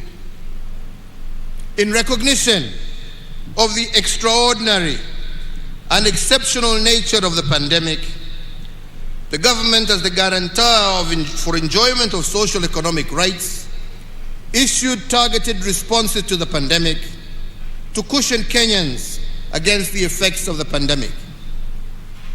My administration made various policy interventions with a view of putting money in the pockets of Kenyans. This included various tax reliefs, an 8-point stimulus program of some Kenya shillings 56.8 billion, and Kazi Mutahani to cushion our youth from COVID-related unemployment and other vulnerabilities. Today, this economic rebound is also reflected in the strong revenue performance, as at the end of September 2021, with the ordinary revenue of our country having increased by some 26.8%.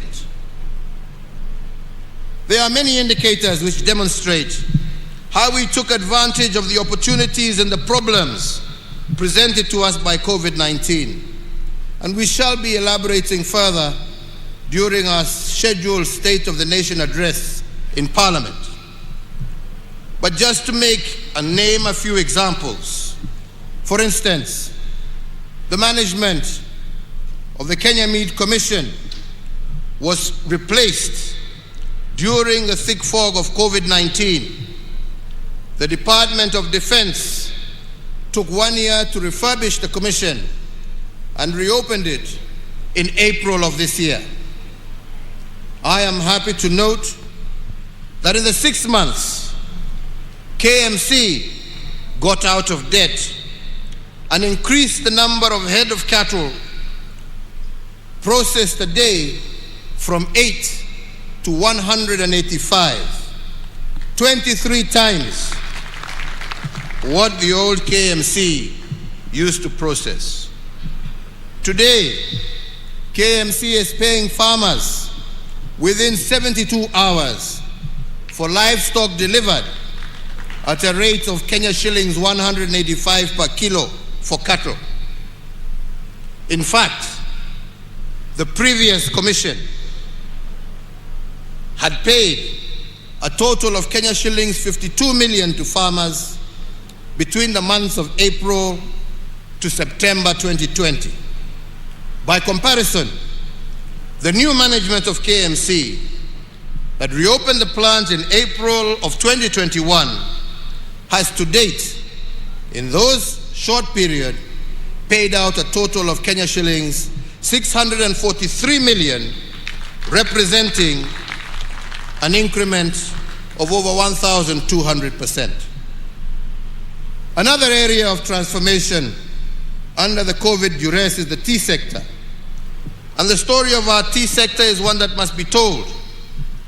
This sector has been the predatory grounds for cartels for many decades. But it has now been liberated, and its performance has started to improve. On account of the reform measures implemented by my administration, the price of Kenyan tea has increased by 42% in the last 1 year alone, and the minimum auction price of tea now stands at $3 per kilo, the highest price on record for the last 5 years.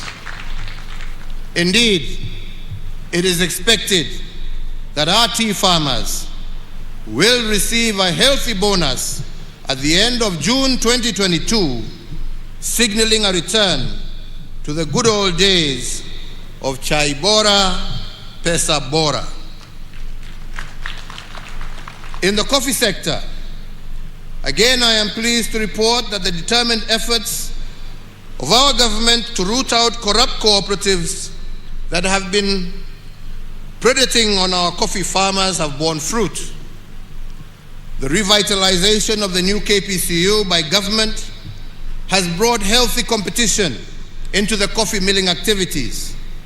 And as a result, farmers in high-yielding areas like here in Kirinyaga are now receiving upward of Kenya shillings 100 per kilogram for their coffee, up from the average Kenya shillings 25 per kilogram in 2019.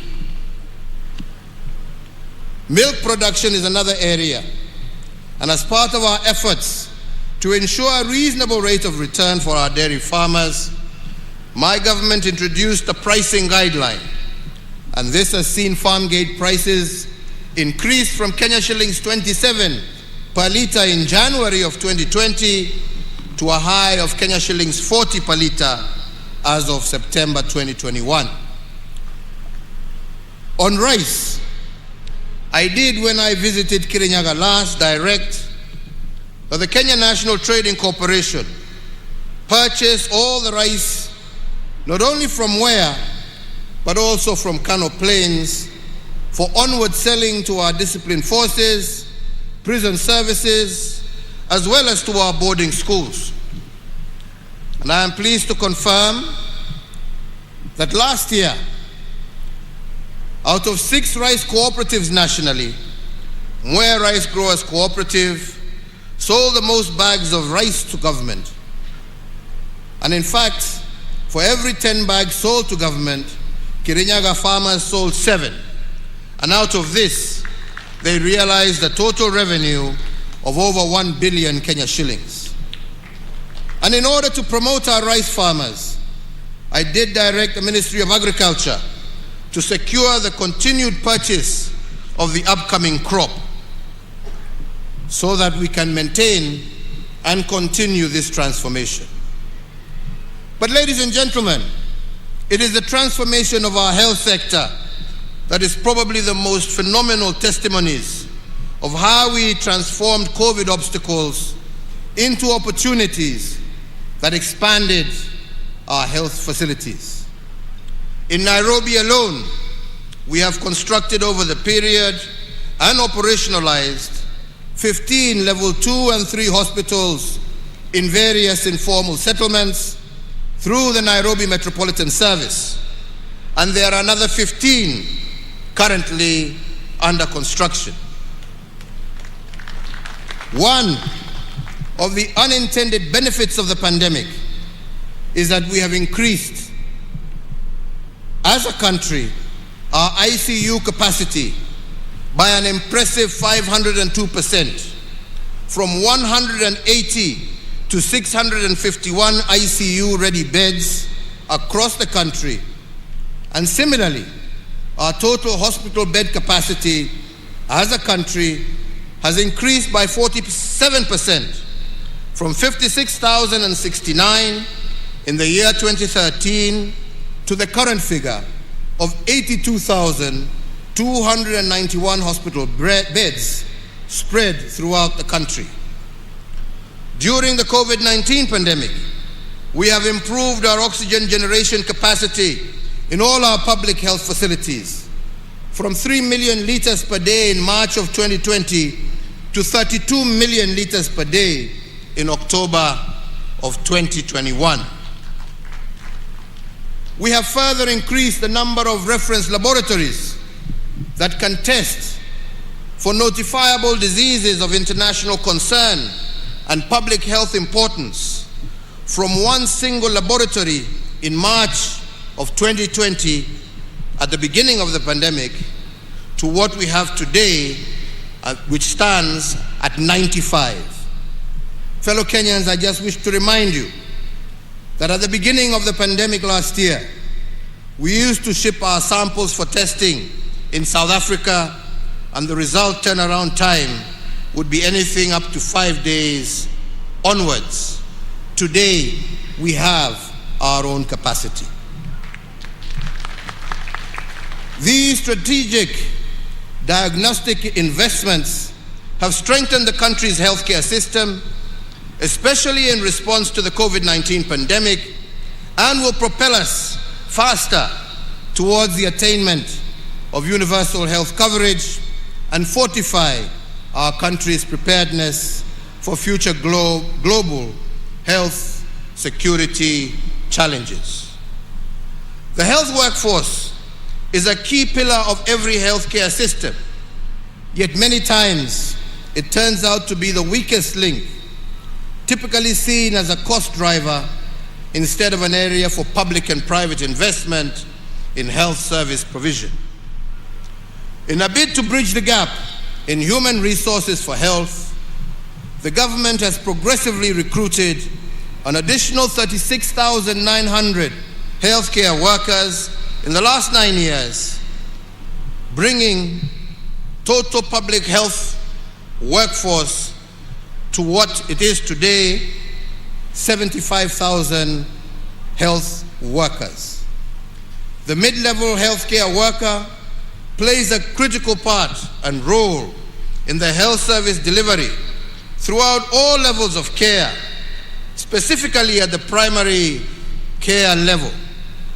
And to this extent, we have expanded the capacity of our medical training colleges to train this critical mass of health experts from 28 KMTC campuses in 2013 to the current 71 campuses spread across 44 of our 47 counties. My administration has also put in place a comprehensive nationwide program to upgrade selected hospitals in all the 47 counties through provision of specialized, modern, state-of-the-art medical, diagnostic, and critical care equipment. Through the Managed Equipment Services project, whose objective was to improve access to quality specialized healthcare services throughout our country. Under this project, we have identified and equipped 115 hospitals with various theater equipment, 101 hospitals with various radiological and imaging equipment, 14 facilities with ICU equipment, and 54 facilities installed and commissioned renal equipment for dialysis. Through this massive investment, 628,000 people have benefited from theater services 587,000 people have benefited from dialysis out of the 577 dialysis machines installed, and 23,574 people have benefited from ICU services, and over 5.7 million Kenyans have been served using the 22 MRI machines, the 214 X-ray machines, the 83 CT scanners, and the 229 ultrasound equipment that we have installed in various hospitals. All these some investments have so far benefited over 6 million patients and saved our country an equivalent of 131 billion shillings. Ladies and gentlemen, just the other day, I opened the integrated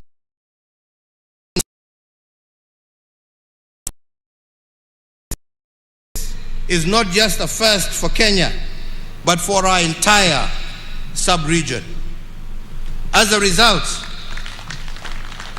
many of our citizens suffering from cancer will now have the benefit of early detection, leading to early treatment and cure, thus saving many lives. This, in addition to the millions of shillings that families who would have been forced to travel abroad seeking treatment for their loved ones will now save. 3 other areas have thrived despite the COVID dispensation. The first one is our robust infrastructure development. And indeed, to celebrate our Mau Mau liberators, a 582-kilometer road called the Mau Mau Road is under construction in their honor. And this will be the single longest road constructed in Kenya since independence. It runs through Meru County, from Kieni to Mara, through Embu County, from Kairore to Irangi, through Tharaka County, from Kibuga to Itunguru, and in central Kenya, it runs from Mudhidhi to Kiangwashe, and from Kembe to Mogumo Road. This is longer than the Nairobi-Mombasa highway by 140 kilometers, and it follows the warpath taken by our Mau Mau liberators as they fought the colonizers. And once complete, roads will be able to connect to various parts of the country without necessarily having to pass through Nairobi.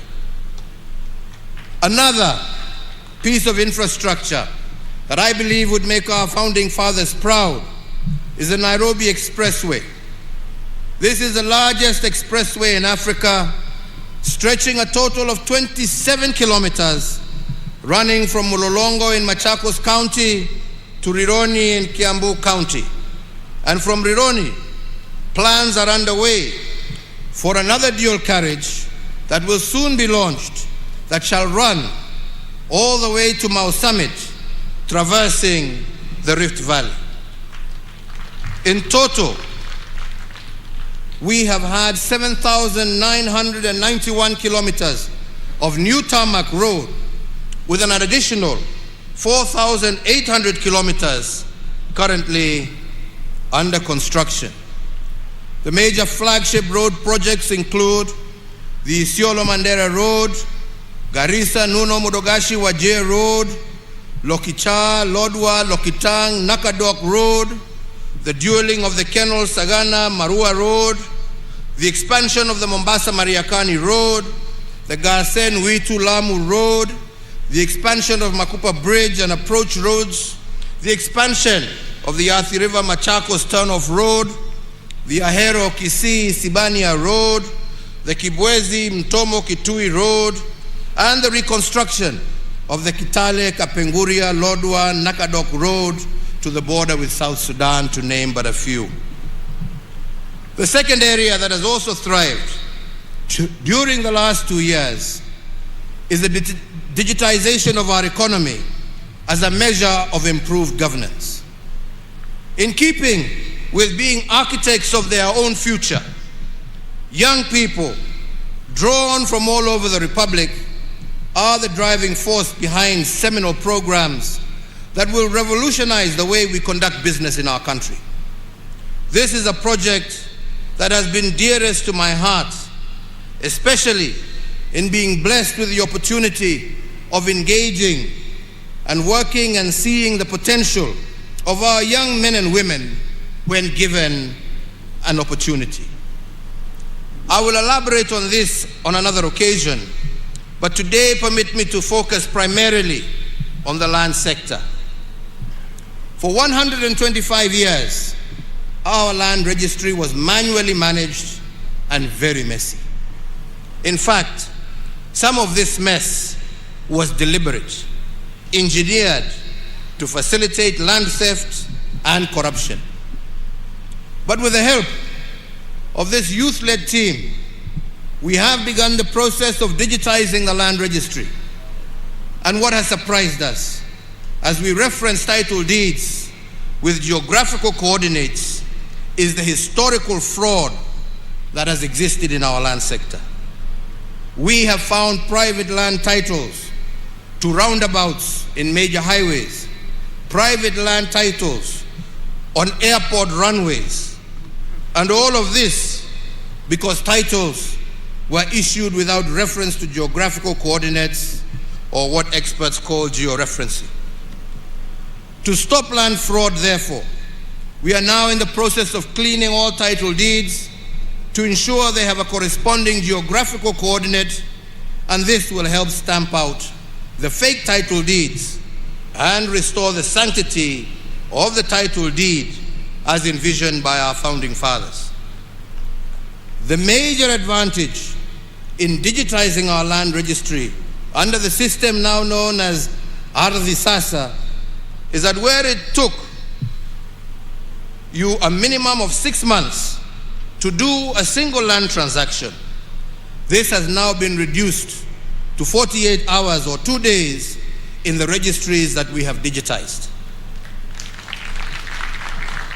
Where once it took 1 and sometimes 3 months to obtain an official land search, the Ardhi Sasa system will give you a land search result in 3 to 5 minutes. And now, with digitization, we have the platform to ensure that every inch of Kenya is mapped and all areas eligible for allocation and issuance of titles have an accurate, secure, and fraud-free system of issuance. It is my belief that after digitization, issues of land titling will be sorted out once and for all. And I say so because my administration has already issued 5.3 million titles under the manual registry in only 8 years. That is equivalent to the number of title deeds issued by the colonizers and the first 3 administrations combined in a total of 125 years. So I believe that if we have achieved 5.3 million titles in 8 years under an archaic system, how much more will we be able to achieve once the national system is completely digitized? Added to this, we have taken the independence era dream of decent, affordable shelter and used policy instruments and incentives to make it a reality. One such intervention is that anyone registered as a pensioner can withdraw up to 40% of their pension and use it to get a housing mortgage. Additionally, we have exempted first-time mortgage holders from payment on stamp duty, and in addition to a range of incentives for developers who build units under the Affordable Housing Program. Further, and on digitizing our economy, in April of 2013, during my first few months as president, I directed the National Treasury to conduct a detailed survey of all chargeable government services to ascertain how many of these services were paid through digital means. The survey found that over a third of all payments to government were cash-based, presenting a high opportunity for leakage and abuse of the system. In one case, 60% of revenues were spent on making collections. By launching the e-Citizen platform in August of 2014, 350 government services have now been migrated to the e-Citizen platform. And in the 7 years since its inception, the e-Citizen has served a total of 27.2 million unique customers and collected over Kenya shillings 87.1 billion in revenues. Fellow Kenyans, our forefathers' quest for a just and fair nation for all will only be truly realized when we have every single service delivered through a transparent and accountable channel. Therefore, digitization is an important part of our endeavor to improve delivery of government services. Digitization aims to eliminate the duplication of efforts in data collection, processing, storage, and production of identification documents, which has been a feature of government operations since the dawn of our republic.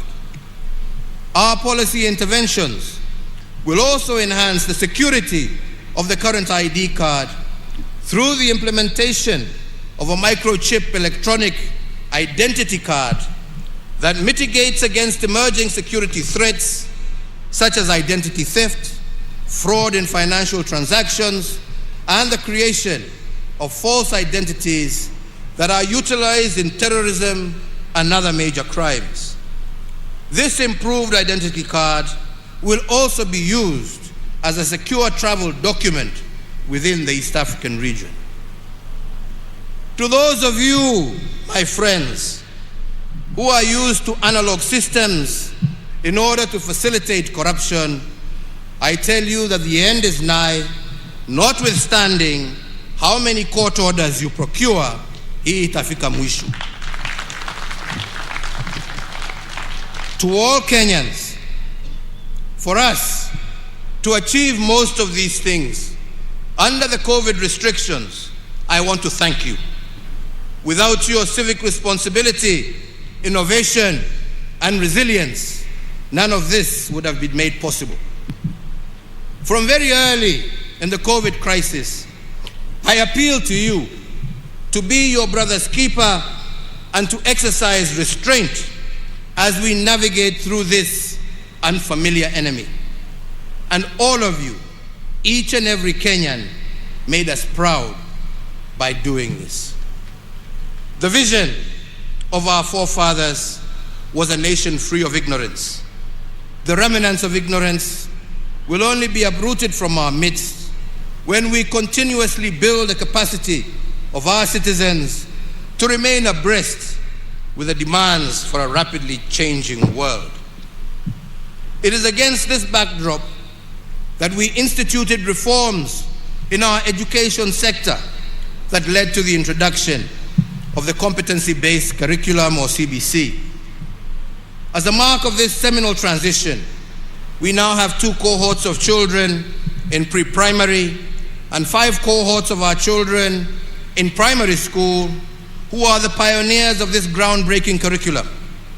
The grade 5 cohort has only 1 year to go before they join junior secondary school or grade 7.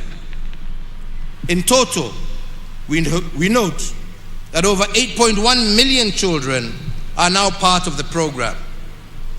As a caring government and one that appreciates the solemn duty of the state to prepare every child for their destiny, we will continue enriching the curriculum to ensure that our children sharpen their talent and maximize their opportunities in keeping with our vision for a holistic growth of every child in Kenya.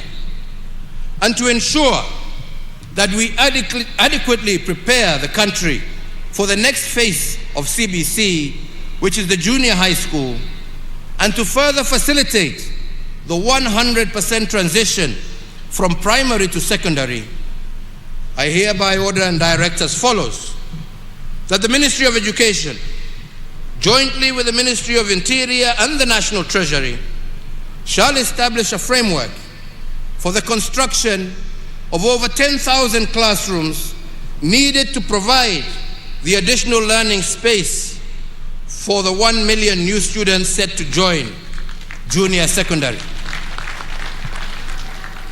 That the National Treasury engages Parliament to appropriate 8 billion shillings towards the construction of classrooms, and that the construction of these classrooms be undertaken by local contractors within the vicinity of each school so as to provide further stimulus to local economy, and that the payments for the construction of the said classrooms be remitted directly to the contractors in their respective sub-counties. This initiative will tap into the skilled manpower within the counties, empowering locals with enhanced economic opportunity. And fellow Kenyans, to address the gap of the remaining 10,000 classrooms across the country, I call upon all members of the National Assembly to stand together in solidarity with our children by prioritizing allocation of the CDF towards school infrastructure. The timely program provides additional momentum to my administration's prioritization that no child is left behind in the transition from primary to secondary school. Ladies and gentlemen, as we continue to build back better, we are witnessing recovery in the economy, with its rebound being attested by all leading economic indicators. They all point to a stronger economic recovery beginning in the present year. This rebound is a result of the gradual reopening of our economy, especially the service sector, coupled with stronger global demand. This recovery is reflected, as I said earlier, in the strong revenue performance for the quarter ending September 2021, which saw our ordinary revenue increase by 25.8% and amounted to Kenya shillings 441.8 billion, amounting to a collection of Kenya shillings 17 billion above the target that had been set. The first and second stimulus packages were designed by my government to ensure that our economy would endure the shocks occasioned by the lockdown measures implemented in the early stages of the COVID-19 pandemic. With significant progress registered in the containment of COVID-19, I believe it is now time to shift our focus from survival to coexisting with the disease. And in that regard, my administration will be rolling out the third financial stimulus program designed to accelerate the pace of our economic growth and to sustain the gains that we have already made. I announce, therefore, that effective the 1st of November 2021, new stimulus programs targeting the key productive and service sectors in 13 strategic interventions that cover agriculture, health, education, drought response, policy, infrastructure, financial inclusion, energy, and environmental conservation. The first intervention is the tea subsector. To safeguard the gains made by the tea subsector, the National Treasury will allocate 1 billion shillings to support the fertilizer subsidy for our small-scale tea farmers. The second intervention is in the sugar subsector. To safeguard the livelihoods of farmers within our nation's sugar belt, I direct the National Treasury to allocate an additional 1.5 billion shillings in aid of the sugar sector that will be appropriated towards factory maintenance and payment of farmer arrears. The third intervention is the coffee subsector. In acknowledgement of the pace of the ongoing reforms in the subsector, the National Treasury to allocate 1 billion shillings to the Ministry of Agriculture to be appropriated towards the completion of the ongoing interventions in the coffee subsector. The fourth intervention is the livestock sector. Noting the effects of the ongoing drought situation, the National Treasury to allocate 1.5 billion to support the communities affected by the ongoing drought, especially in our ASAL counties, as part of our national livestock offtake program.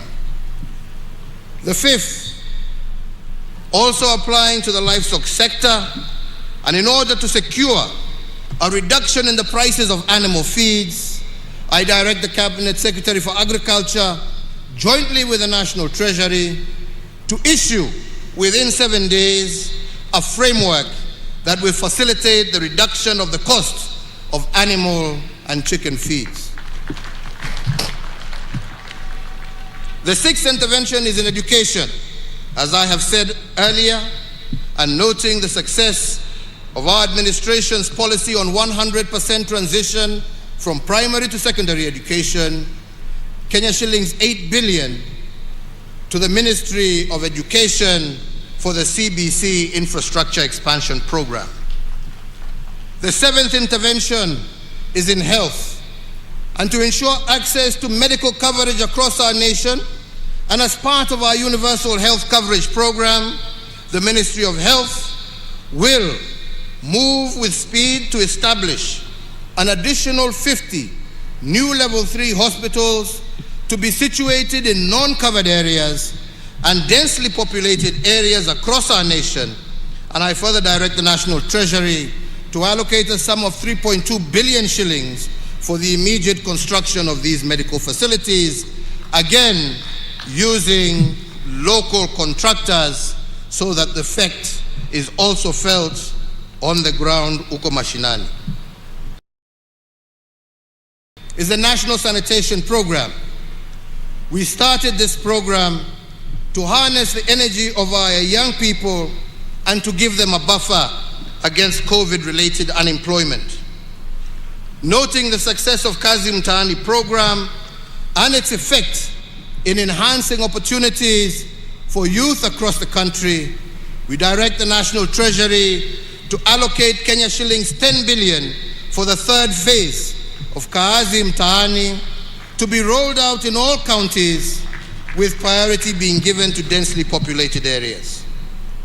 The above measures should inject an additional 25 billion shillings into our economy. These new initiatives complement ongoing state interventions that are expected to sustain the momentum of recovery within the year's growth rate projected to be at 6%. The ninth intervention is on energy and petroleum. Being fully aware of the positive strides being made in our economic recovery, the gain stands the risk of being eroded by high energy prices. And to address the plight of our people, I do direct that the Ministry of Petroleum and Mining, jointly with the National Treasury, to develop by the 24th of December a framework for stabilization of petroleum prices so as to cushion Kenyans against the turbulence caused by the current volatility in fuel prices, and that B, the Ministry of Energy shall secure the full implementation of the report of the Presidential Task Force on review of power purchase agreements that establishes a pathway for the reduction of electricity prices by 30% by or before the 24th of December this year. I look forward to Kenyans being relieved of the burden of high tariffs by Christmas Day. The 10th intervention is in the banking sector. The transformation of our economy and the emergence of our nation as a financial hub is as a result of the efficiency secured by technology. The gains we have made in digitization of our financial processes and transactions have made it possible for us to better track and trace illicit flows of money.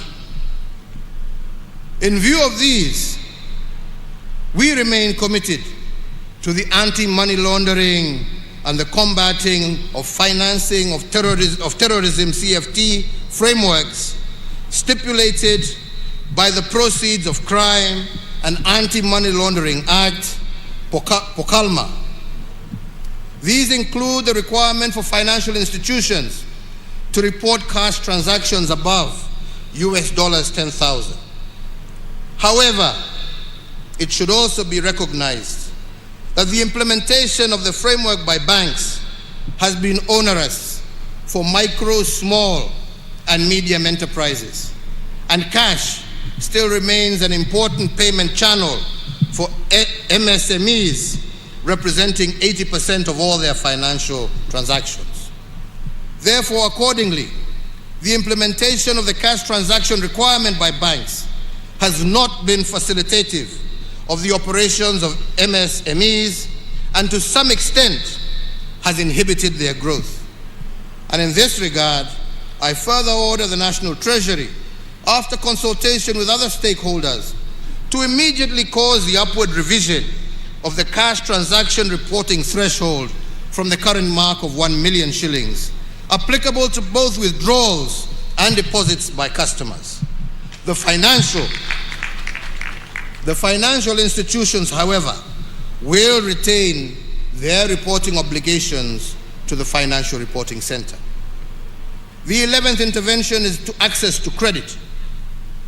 Over the last decade, we have developed a robust credit information sharing mechanism for the banking sector, which enables Kenyans develop a credit history to enable them access to cheaper credit. This is an important pillar for pricing of loans. The COVID-19 pandemic, however, has adversely impacted businesses, particularly MSMEs, and as one of the COVID-19 emergency measures, we did previously suspend the listing with credit reference bureaus of borrowers whose loans were non-performing at the beginning of the pandemic. This suspension lasted for 6 months, from April to September of 2020, and provided relief, particularly to medium, small, and micro enterprises during the pandemic period. However, some of the MSMEs continue to struggle to get back to a sound footing following the adverse effects of the pandemic. So in that regard, and to further augment the interventions that we are making to give micro, small, and medium enterprises reprieve, I further order the National Treasury, in consultation with stakeholders, to secure the following additional measures to provide further space for recovery of micro, small, and medium enterprises. That the relevant authorities will, for loans less than 5 million, effect a moratorium of listings in CRBs for a period of 12 months to the end of September 2022. And further, borrowers with loans below 5 million and below, listed on the CRB from October 2020 to date, will not have that listing incorporated in their credit reports for the next 12 months ending September 2022. In addition to foregoing measures, and to accelerate our economic recovery, I also urge all banks and financial institutions to accommodate customers who seek to restructure their banking facilities. The 12th intervention is digital financial services. In recognition of the importance of digital financing services, especially to the small-scale traders and the household at large, I do direct the National Treasury to engage all digital payment providers with the aim of deepening and expanding the use of the digital payment channels so that people can save more on their wallets and use them more. The 13th intervention is in the area of vaccine production. If there is anything that we have learned, not only as Kenyans but as Africans, from the COVID-19 pandemic, is the essence of self-reliance. As the first step towards this goal, we as a government have established a company to facilitate this venture in the name of Kenya Biovax Limited, and therefore the Ministry of Health should operationalize this company to build a form and fill and eventually manufacture vaccines in our country by Easter of next year. Fellow Kenyans, on the 29th of June 2021, during my 16th address on the COVID-19 pandemic, I pledged to the nation that by Christmas this year, we would have vaccinated over 10 million adults. Today, I am pleased to confirm to the nation that we are on course to realize this target. As of today, we have vaccinated 5 million adults. Owing to the compliance with the health protocols and guidelines on COVID-19, I have further noted with much appreciation that surge of infections has declined over the last 2 weeks, as characterized by the positivity rate of below 5% that has been registered over this period. I once again want to thank the people of Kenya for exercising an admirable degree of civic responsibility in this fight and truly being their brother's keepers. It is, however, important for all of us to appreciate that we are not yet out of the woods, and we must therefore continue to observe the containment measures as directed by the Ministry of Health, as this is the only way to sustain the gains we are making and guarantee the full reopening of our economy. I want to, at this juncture, particularly thank our Interfaith Council for their cooperation in steering the resumption of in-person and congregational worship, and indeed all our health workers and security officers for their commitment to duty during this particularly difficult time. So, fellow Kenyans, the National Emergency Response Committee on COVID-19 and the National Security Council have continued to monitor the evolution of the disease situation within our borders. And therefore, given the progress in containing this disease, the committee, jointly with the Council, has recommended a review of the existing containment measures. Accordingly, the number of persons gathering for in-person worship is now reviewed upwards from 1/3 of the congregants to 2/3, provided they adhere to all the health protocols. In the same regard, and by the authority vested in me as President, I hereby order and direct that the nationwide dusk to dawn curfew that has been in effect from the 27th of March 2020 be and is hereby vacated with immediate effect. Asante sana, God bless you, and God bless Kenya. Asanteni sana. Basi kwa heshima naomba sote tusimame kwa ajili ya wimbo wa taifa. Ninaomba kwa heshima sote tusimame tafadhali kwa ajili ya wimbo wa taifa. Watamalize ndio.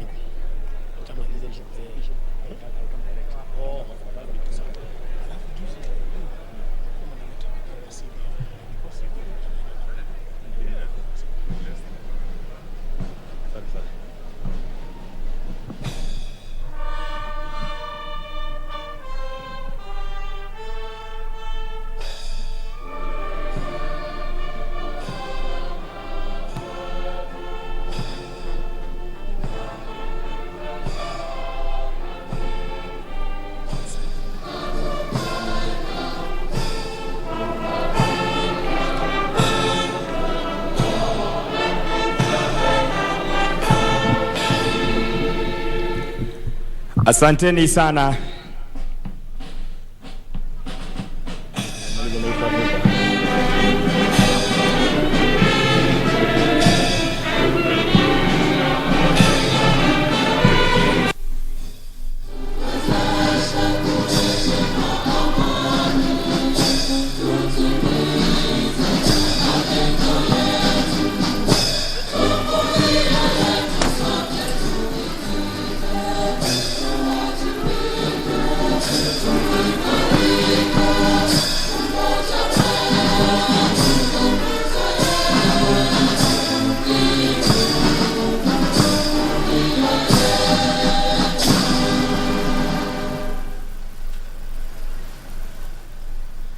Baada ya hotuba ya Mheshimiwa Rais, nitaomba tuwe watulivu ili tuweze kutangaziwa itifaki ya kuondoka ya Kenya, na Mheshimiwa Bi Margaret Kenyatta wataondoka kwanza, na wale wengine tuwe watulivu ili tuweze kuongozwa katika itifaki. Tumhe nafasi Mheshimiwa Rais anapoondoka, wale wengine wote tutatulia hadi tupewe itifaki ya kuondoka, the exit protocol. Anaondoka sasa Mheshimiwa Uhuru Kenyatta na Mheshimiwa Bi Margaret Kenyatta. Wale wengine tuwe watulivu tafadhali. Tutulie ili tuweze kuongozwa.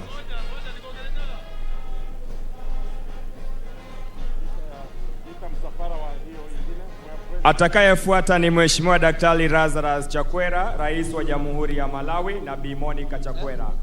Tuwape nafasi hiyo ili waondoke kwa hiyo itifaki. Baada ya Mheshimiwa Uhuru Kenyatta kuondoka, utafuata msafara wa mgeni wetu Mheshimiwa Daktari Lazarus Chakwera na Mheshimiwa Bi Monica Chakwera.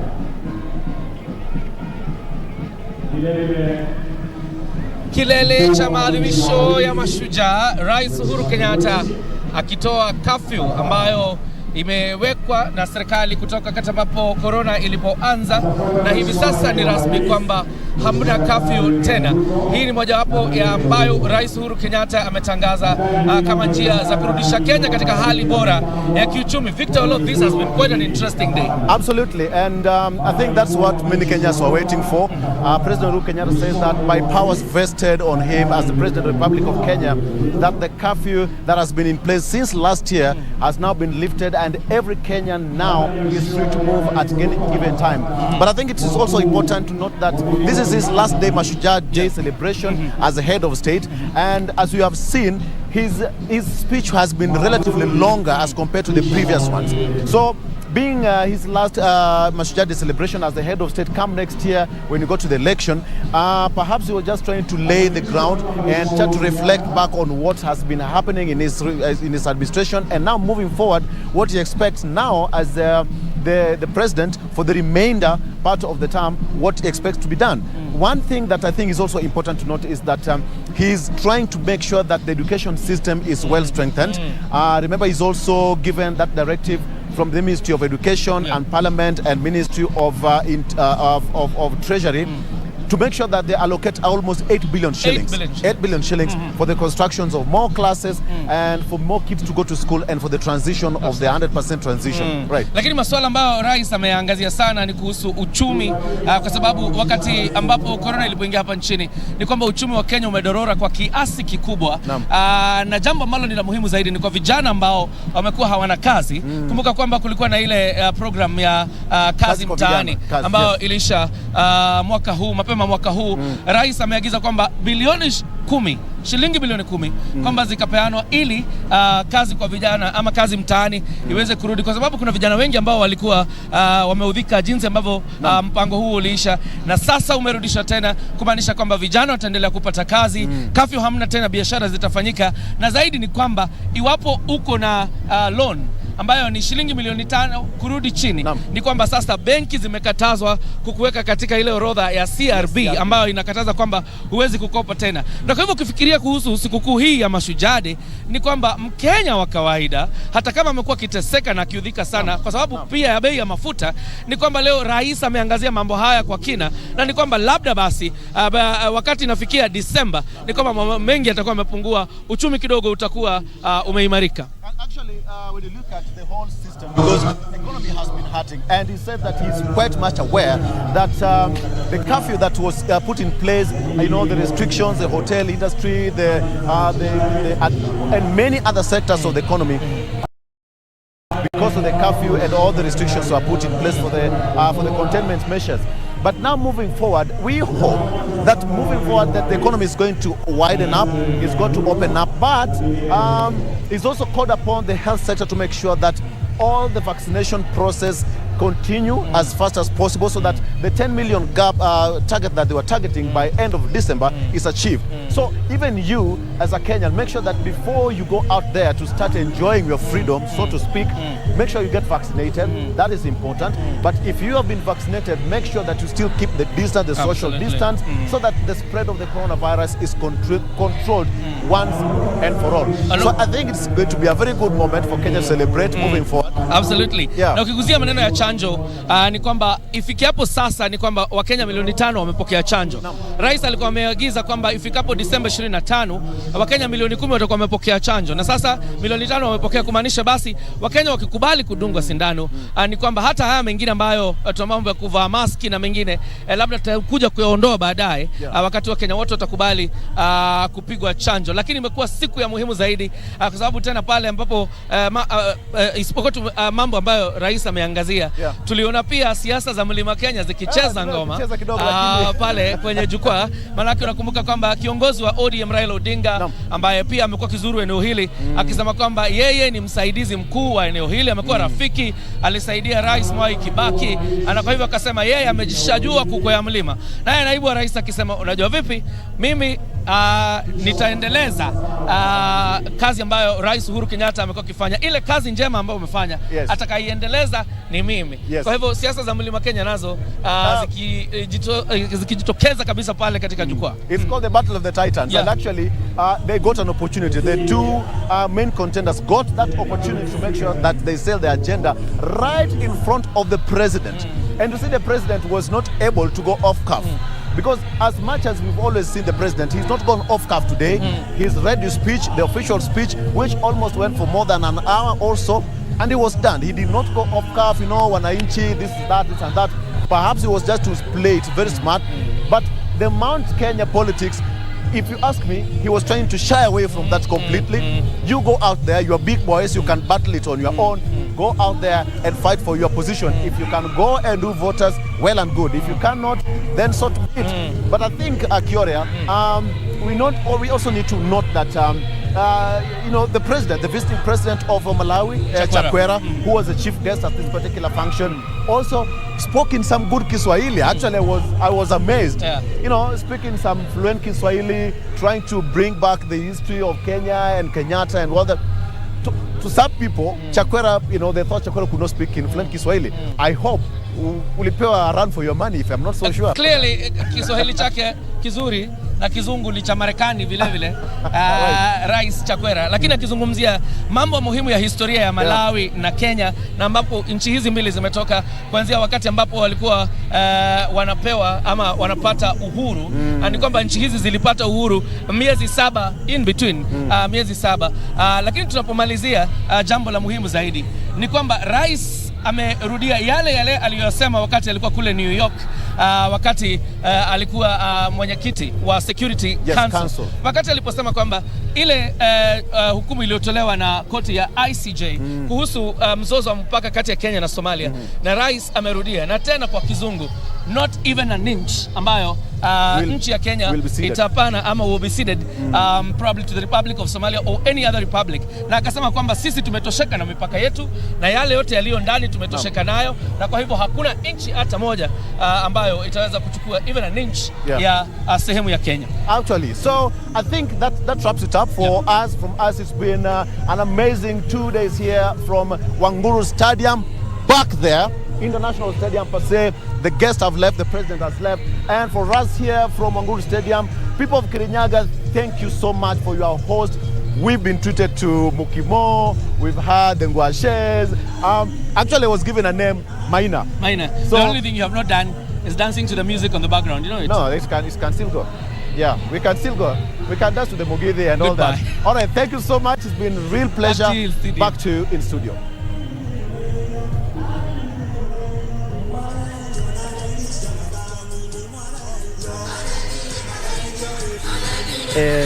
And of course, Olo there, of course, winding it up for Kirinyaga County. Thank you so much indeed for the comprehensive reporting there since Monday.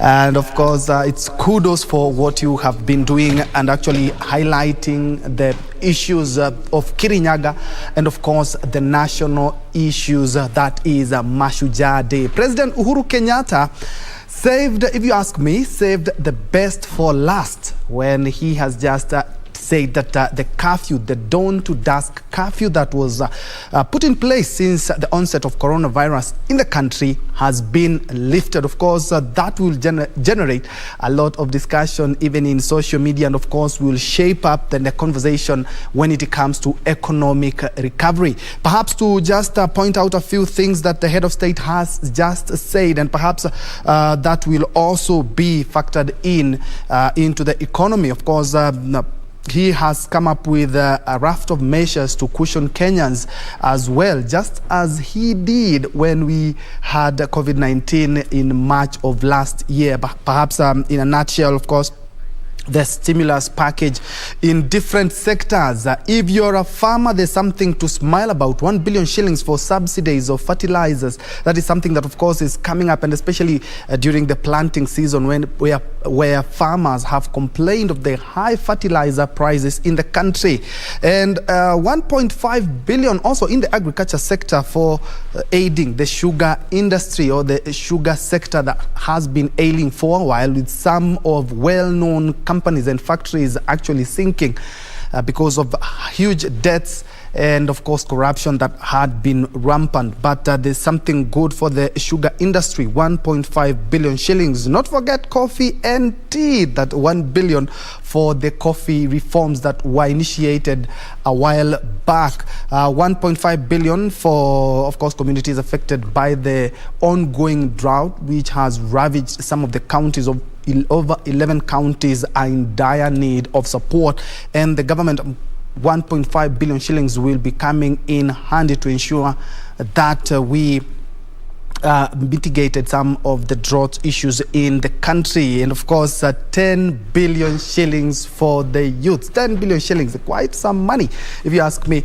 Kazi Mtaani program is back to cushion the youths, and of course power is expected to be coming down. That is the price of power by 30%. By 24th we will be celebrating Christmas in light and also in our pockets. 30% cuts in power prices. And something that is worth noting when it comes to the region, and especially the Horn of Africa region, is that the president is still adamant that Kenya will not cede ground in the Somali-Kenya maritime dispute.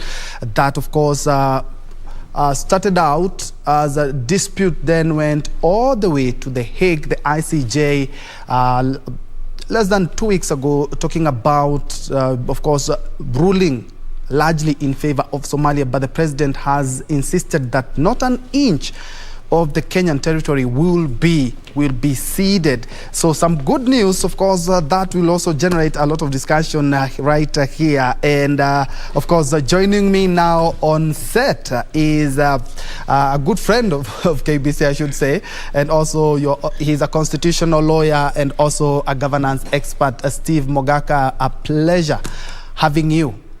Anytime, and Mashujaa Day. Mashujaa, good Mashujaa Day for, I hope I can for be the country. And, yes, as a matter of fact, you are. Perhaps very quickly, a lot of things have been said, some politics, of course, and also some stimulus package, but I'm quite sure everyone's lips, the curfew. Perhaps, what do you make of the president's speech? No, the president's speech was the best in his 9 years of national being the last giving. Yes, I think it is the last Mashujaa Day, yes. And it was extremely inspiring, bringing us from when the state of emergency was declared in 1952, bringing us through independence, generational and constitutional swing, and then going to the specifics. And I admired his poetic words that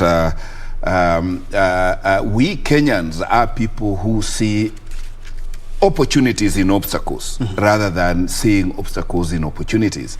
And on that note, laid down as if he was the finance minister for this country, yes, a very serious stimulus package that is gonna pick up this country from the challenges that we have been having, and pumping no less than 25 billion shillings in various sectors, in agriculture, in education, in livestock farming, sugar, tea, coffee, dairy. So the president has, unlike previous years, during election, 1 year to election is usually a wasted year. Is usually a zero development year.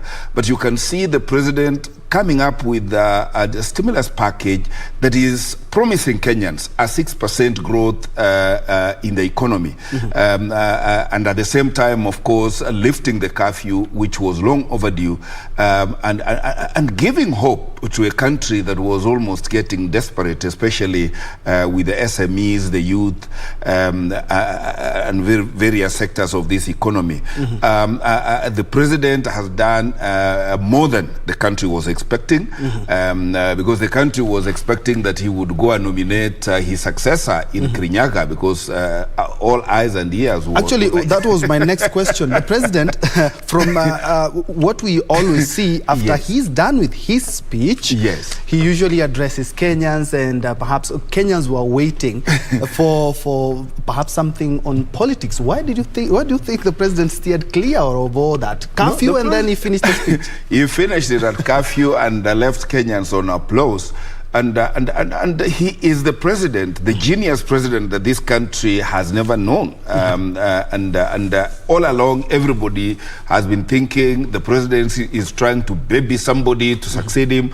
And he has truly demonstrated today that Kenyans, you are free to take this country where you want. But as for him, as the chief executive, and in his last Mashujaa Day, he has put the country on a recovery and development trajectory, and left the rest to us. So it is upon us, citizens of this country, to really decide which way Kenya. Of course, all the media houses will be breaking down what exactly the president has said, and we will not be any exception, because we will break down the whole speech of the president. But away from that, because of interest of time, what his counterpart, the Malawi president Chakwera, has talked about peace, and especially now we are headed to the campaign mood, and of course the 2022 succession politics. Oh, true. Malawi and Kenya have been allies. President Kamuzu Banda and President Jomo Kenyatta, the founder of this country, were very close. In fact, I remember when I was a student at Ruiru High School, I used to see Kamuzu Banda travel to Gatundu. And I'm happy that that neighbor and a friend of Kenya brought the message of goodwill from Malawi, and prayed with us that let us have the deputy president giving an assurance that the campaign is going to be peaceful. They are going to fuata nyayo of Uhuru. They are going to continue with the development trajectory that the President Uhuru has set us on. But you and I know that politicians, especially aspiring politicians, prepare a speech for the occasion. Yes. Their words and deeds are, miles apart. But I must salute the presidential aspirants who were in that occasion for observing etiquette, for giving the national day the respect it deserves, and disabusing it of politics, except thinly veiled references to bottoms up and Kibaki Tosha thing that Raila and William Ruto were trying to try. But the day has been a major success, and how I wish this is how our national days would be, and going forward, we should see more of this. Indeed, and as we wind up, of course, the Mau Mau have been recognized with having the longest route in Kenya. The Mau Mau for a very long time, all the administration talked about empowering the Mau Mau, remembering them, being the Mashujaa that they are. At least they have been remembered by the head of state. Oh, true. The longest road in Kenya, and indeed Africa, because a road longer than Mombasa Road is actually the longest road in Africa. And I'm so happy that President Kenyatta has recognized the Mau Mau freedom fighters. And one curious thing is that up to now, 9 months to his exit, no project has been named up after the President Uhuru Kenyatta. We leave it to his successors to do, but his legacy speaks for itself.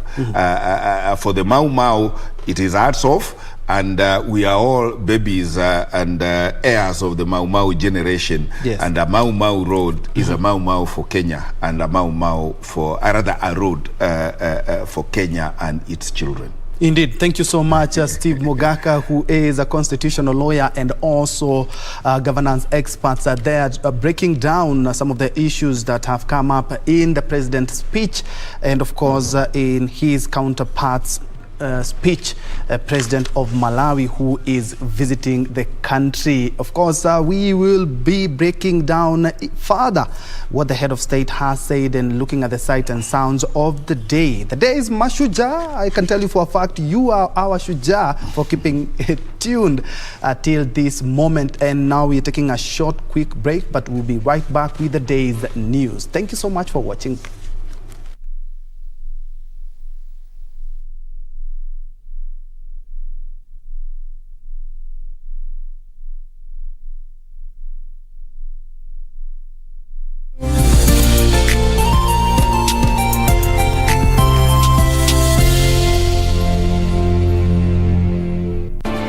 Do you have a news story to share with KBC?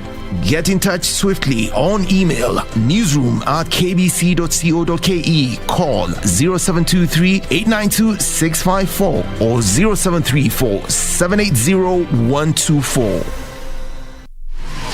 Log on to the KBC website at www.kbc.co.ke.